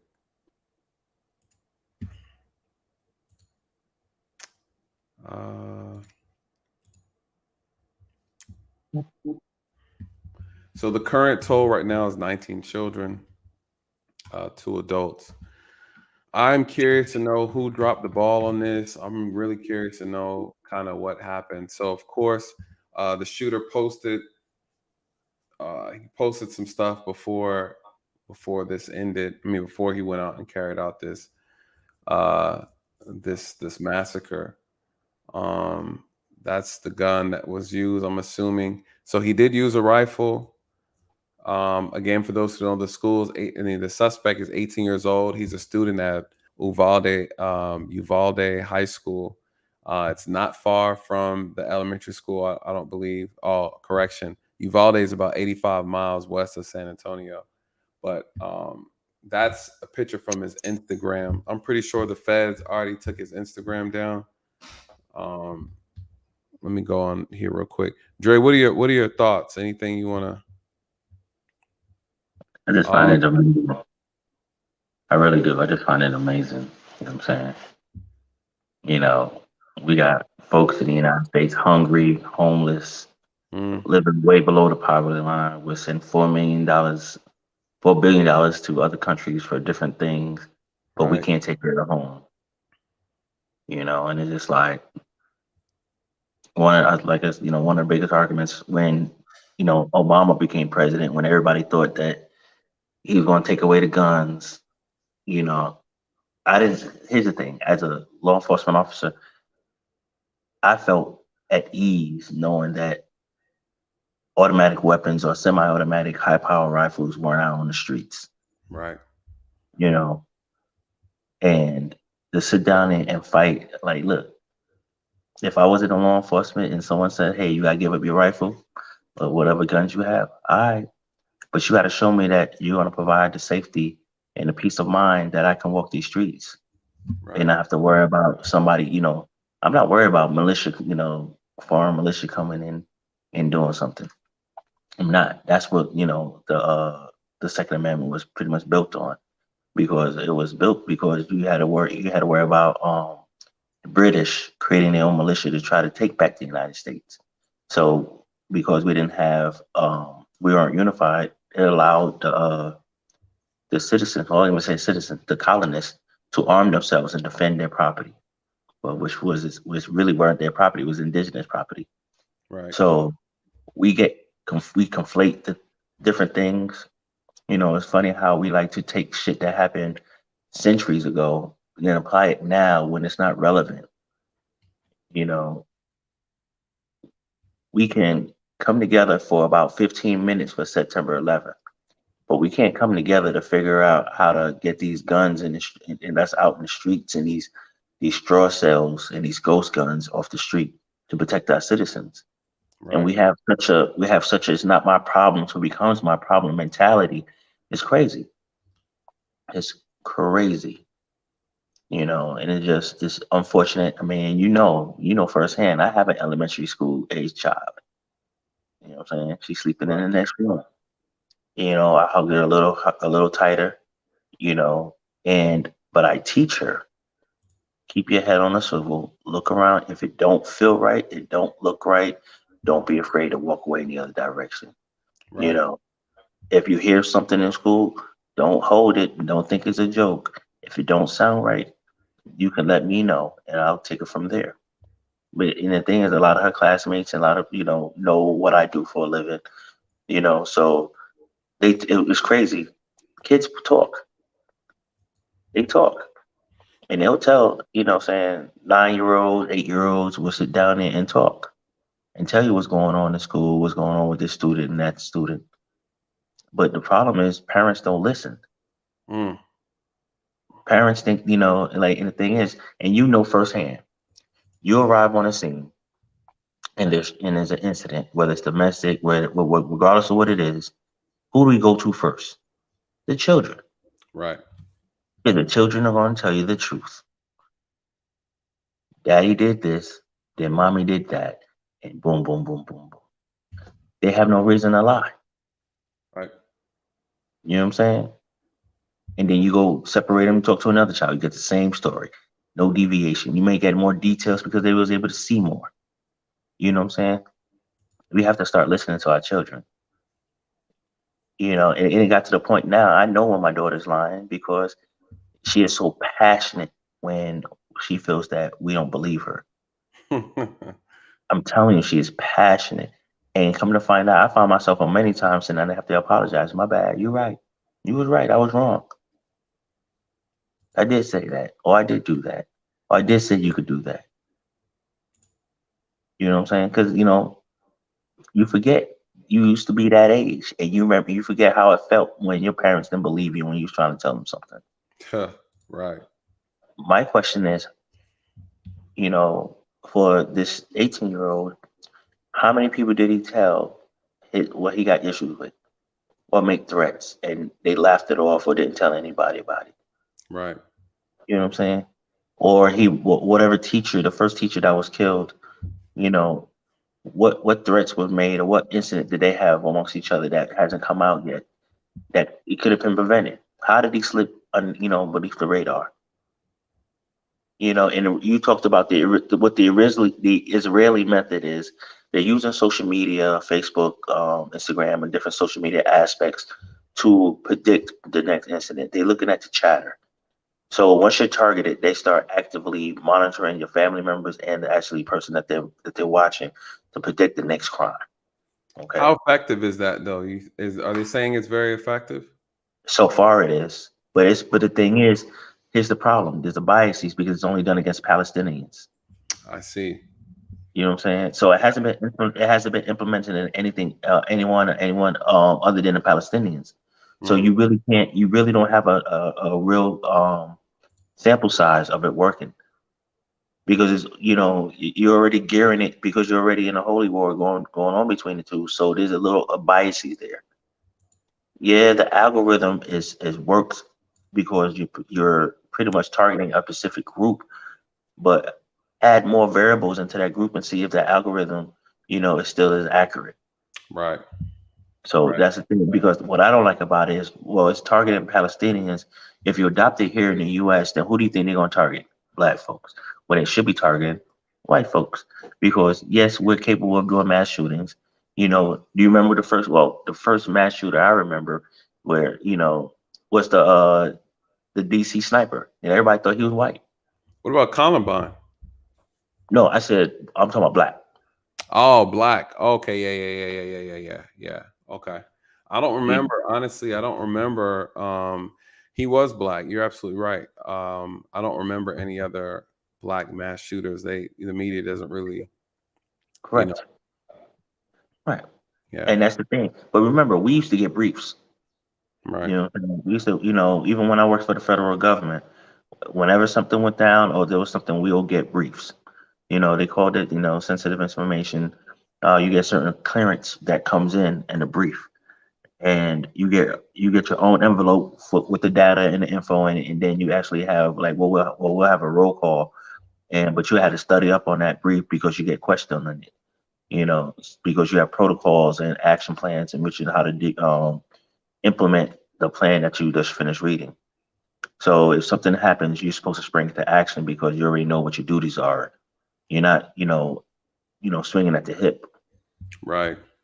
So it's different. We'll do, when you work for the federal government, you do the physical training, and then you do the classroom. When we did it, we did a classroom just to talk about what we was doing, but we didn't actually implement a plan. All we was taught is how to stack up and be able to work with different people and know your duties for wherever you are. Whether you're rear guard, you're on the wing, or you're the point. Whether you're the entry team or the recovery team, everybody knew their duties. Federal government dealing with this is a lot different. Let me, you're absolutely right. Let me bring this back up real quick. There's been another update. Hold on 1 second, Dre. New update in reference to his grandmother. She is actually, I hit the wrong one. Grandmother is actually alive, according to this. It says suspected gunman's grandmother in critical condition after being shot. What does it say? The grandmother, suspected gunman, is hospitalized, critical condition, according to the Texas Department of Public Safety. The suspect is believed to have shot his grandmother before going to the school. 3 law enforcement sources told CNN. She was airlifted to hospital Estrada earlier today. And again, we have his Instagram. They blotted out his number, his thing though. I'm actually gonna try to take a look at that. But you know what's crazy? What's that? Grandma's life, regardless of the fact that, understanding that her grandson put her in the hospital, shot her. They are going to, and I hope law enforcement, whether it's FBI, primarily it's going to be FBI, local law enforcement, have some empathy with her when they question her in reference to her whatever knowledge she has in reference to her grandson's ideologies and what his plans were. Because I think she was, whatever incidents they have, she could have been shot because she tried to stop him. She could have been shot because of an incident they had prior. So they're gonna dig into their lives, and unfortunately, if she survives, she's gonna be answering questions forever. That's true. They're gonna want to know. They're gonna want to know everything. Okay, I think I found his. His page. Yeah, I found his IG, but it looks like. Is this it? Trying to screenshot everything before. He looks sick. I'm gonna show you guys real quick. Let me see. Hold on. Before YouTube be getting on me, man. They be shutting my stuff down. But this is his. Hold on. That's his IG channel right there. That's his only photo. It looks like. But it looks like they may have taken down a lot of stuff off of the. Let me see, off of his channel. 1 second, you guys. Hold on. Focus thing out of focus. All right. Let me see. Hold on. What'd you say? Trash can. Did they already take a lot of his stuff off already? They took stuff off his trash can. You know if they took his they took photos and stuff off his channel? Yes, that's protocol. Yeah, it seemed like they hit it quick though. It looks like. Mm-hmm. Because what they don't want is copycats. Right. So they try to jump in there quick to go ahead and block certain things. Because the first thing we're going to do is go to social media and see what he's talking about. That's true. That is true. Trying to see if he had. It looks Shout like.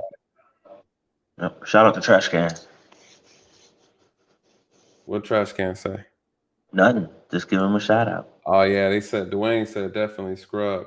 Yeah, what's happening is, to your point, a lot of people look like they're coming up with multiple accounts or something. I don't know, man. This is crazy.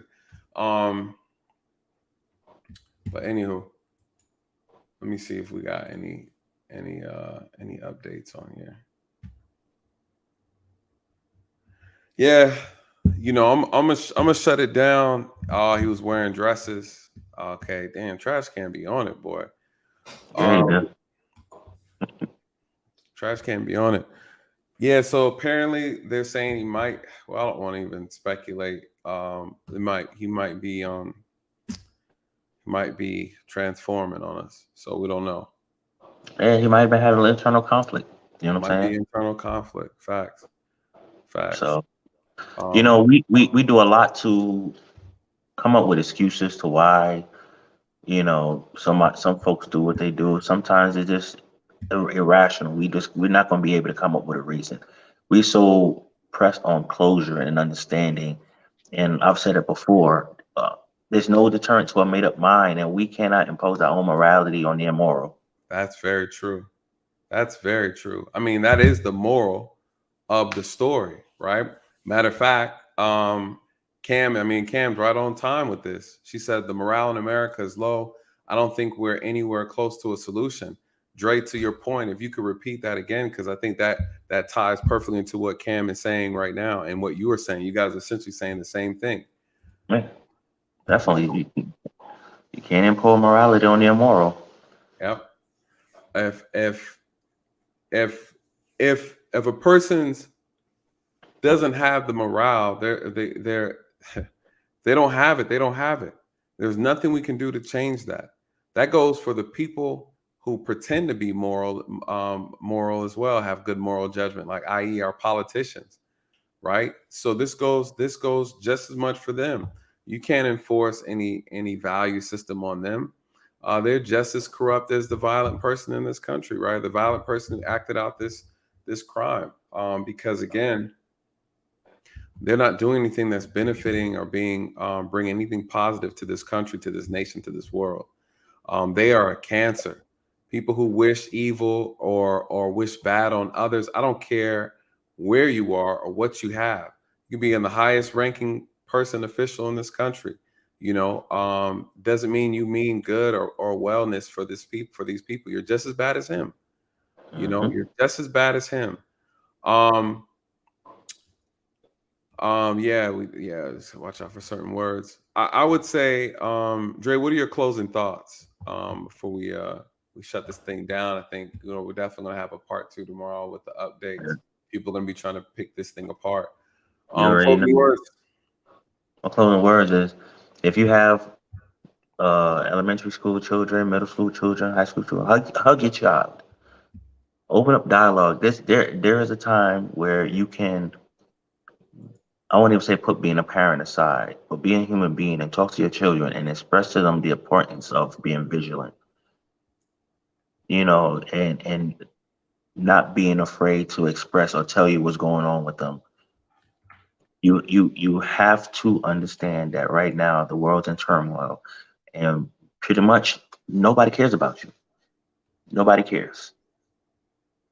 You don't want to be that person whose face is on a t-shirt. You don't want to be that person whose face is amongst a whole bunch of others who lost their lives to a senseless violence. It's not worth it. Be vigilant. And we have to be smarter. Hey, stop being lazy. You need gas, you got a quarter tank of gas, get that shit in the morning. Don't worry about doing that at 10, 11 o'clock at night, whether you're male or female. If you walk in the street, walk in the lighted areas. Don't walk behind buildings because it's a shorter walk. Take the extra, 30 steps for your own safety.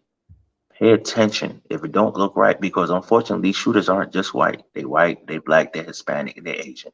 You don't know who it is anymore. It don't. So you have to protect, and I'm not trying to scare you. I just want you to open up your eyes and ears and close your mouth.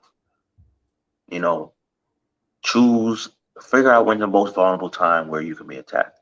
If you parked in the parking lot, hey, I just parked. I'll give you a call when I get in the store. Hey, I just pulled up to the pumps. I'll call you back. We get so preoccupied with our phone conversations that we're totally oblivious to everything else going on around us. We got to start being disciplined, because we can't expect our children to be disciplined if we're not disciplined ourselves. We have to be the example to start doing right. And once we get ourselves right, we can start teaching that and through example to our children. Because my daughter told me all the time, you didn't see it because you was on the phone. Trust me, I saw it. A lot of times, see, and the thing is, I got to the point now to where I pose like I'm on a phone, so folks don't think that I'm actually looking at them or that I'm paying attention to what they're doing. So I act like I'm on the phone. I mean, that's that UC work, so I'm sorry, but that's what it is. But Cynthia said, as a woman, we always have to watch ourselves. Yes, but you have to, but you don't. That's the problem. You fix your hair when you leave your house. You fix your hair when you get in your car. Then you put the keys in the car to start the car. Then you make sure your lipstick and your eyes and your eyelashes are straight. Then you drive to wherever you got to go. You park your car, and then you go back to the same routine, checking your hair, checking your lips, checking your eyes. At some point, you're all right. You got to let the vanity go for your own safety. Because as we see now, there's no accountability. There's absolutely no accountability. And you don't want to be demonized. Oh, well, she was doing this and that. Nah, don't even put yourself in that situation. We have to understand that we have our inner beauty, and it really don't matter. You know what I'm saying? You go to the store, get what you got to get, and get the hell out of Dodge. It's unfortunate that we have to live like this. But if we keep going in the direction we're going, it's going to be martial law. It's like the purge all over again. So that's my closing argument. I just want everybody to be safe. I want everybody to open their eyes and be vigilant. If you're eligible to carry a firearm, go to some classes, get trained, learn how to do it the right way, learn the nomenclature of the firearm, learn how to clean it yourself. Once you do that, you fully understand the power that comes behind it and the responsibility. It's like when we take martial arts, once you learn, what you learn is applied on you. So once you understand the damage that can be done, you're very conscious, and you'll use your voice before you pull that trigger. That should be a last resort when you're cornered, because then you can articulate that, and the laws will be on your side, not against you. Facts. So that's my last piece. I hope everybody have a good night. Be safe. You know what I'm saying? And hey, if you need me, hit me up. Hey, I may do a YouTube channel cooking, maybe somewhere down there. That's what's up. That's what's up. I may do that. So, All but yo, hey, if y'all know how to hit me up, hit me up. If y'all just want to chat it up. But yo, y'all be safe. Nate, I'll get with you this weekend. All right. And everybody have a great evening. All right, Dre. All right.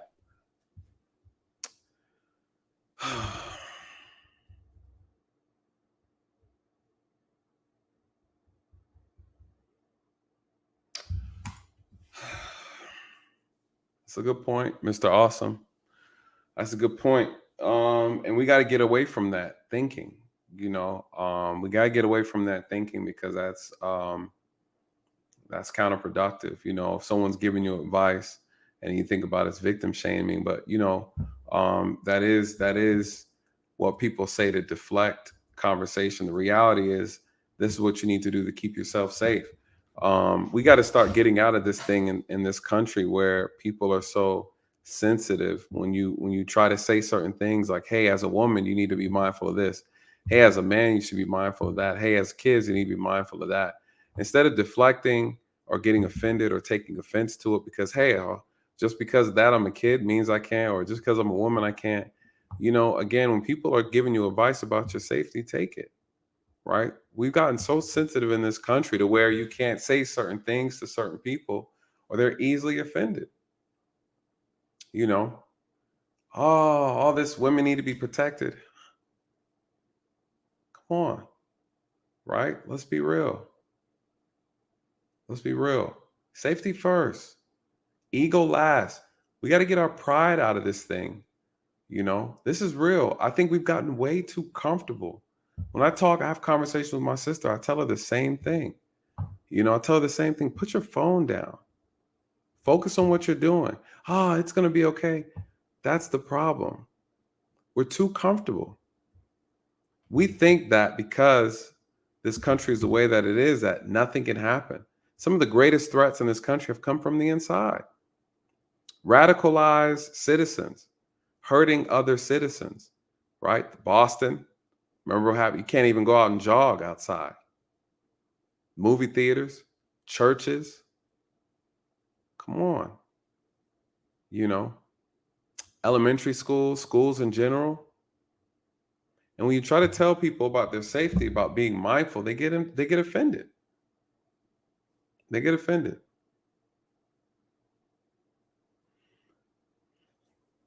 What's the moral of the story?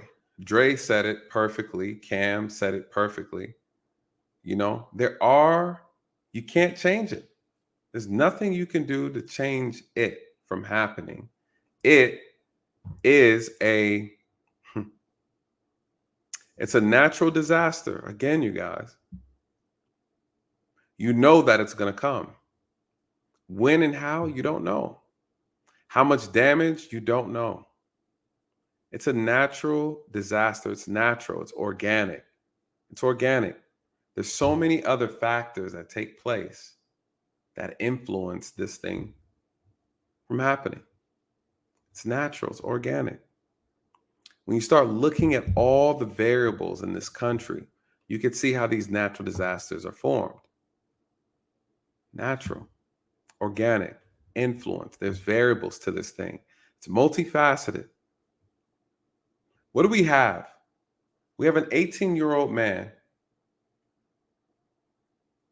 who has whatever warped ideology he may have, whatever mental sickness he may have, whatever evil mentality he has. We don't know. This man shot his grandmother. She's fighting for her life. They had to air vac her out of the area to a hospital. She's in critical condition. He goes in, he drives, wrecks his car. He goes into an elementary school, Robb Elementary School, with a rifle. He posted on social media days before, making suggestions that kids need to be concerned. He goes into the school and he starts to shoot and take the lives of 19 children in an elementary school and took the life of 2 adults. 21 people have lost their lives behind this evil act, this wicked act. When will it stop, you guys? It'll never stop. It would never stop. Who is he? He is a natural disaster formulated in this country, influenced by this country, by this country's culture. He is essentially a victim of this country, the culture of this country. It's exactly what he is. He's a natural disaster. And what happens with a natural disaster? You never know when it's coming. You can't control it. This is when we talk about these unstoppable forces that meet immovable objects. What do you do? What do you do? This natural disaster now is going to happen whether we like it or not. You can't do anything about it when it hits here, right? You can't anticipate it. This isn't Minority Report, you guys. We'll never be able to know when a crime is going to happen. Not to this magnitude. You can't control it. But what can you do? Because politicians are going to tell you otherwise. They're going to use this as leverage for votes. They're going to access your emotions and try to get you to vote for them, you guys. This is played out. This is absolutely played out. What's going to happen, though? What can you do as an individual? What can you do as a community? What can you do as a nation? You guys, we have to prepare ourselves. You have to always be prepared. You may not stop a natural disaster from happening or occurring, but you can prepare for it. And the most prepared person is the one that's most likely to survive. Teaching kids, teaching young adults, teaching adults, and the elderly how to prepare, how to survive from natural disasters, disasters of evil. Someone said earlier, we pray about it. Yeah, but faith without works, right? Where's the work? You can pray all day, but you need the work. You got to add the work. You got to always add the work. Natural disaster, that's what he is.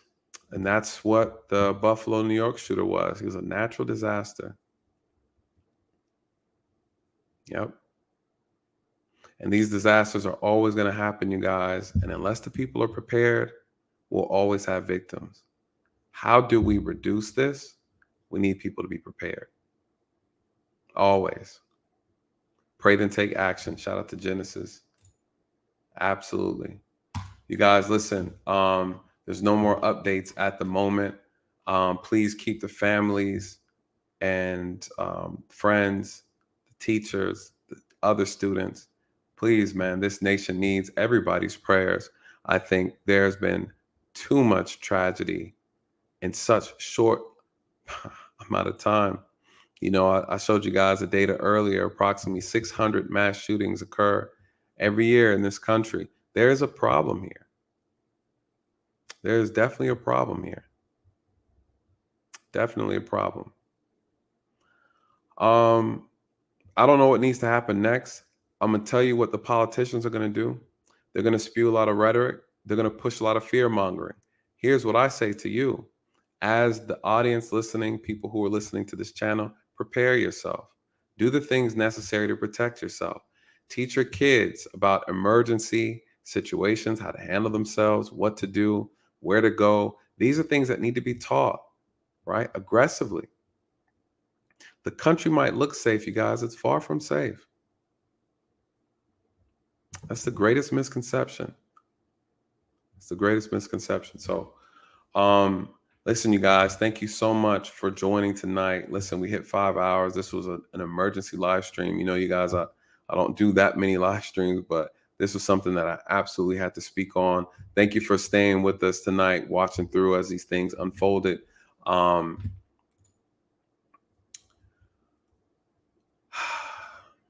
It's at this point, if people aren't having the real conversation, then everything else is a waste of time.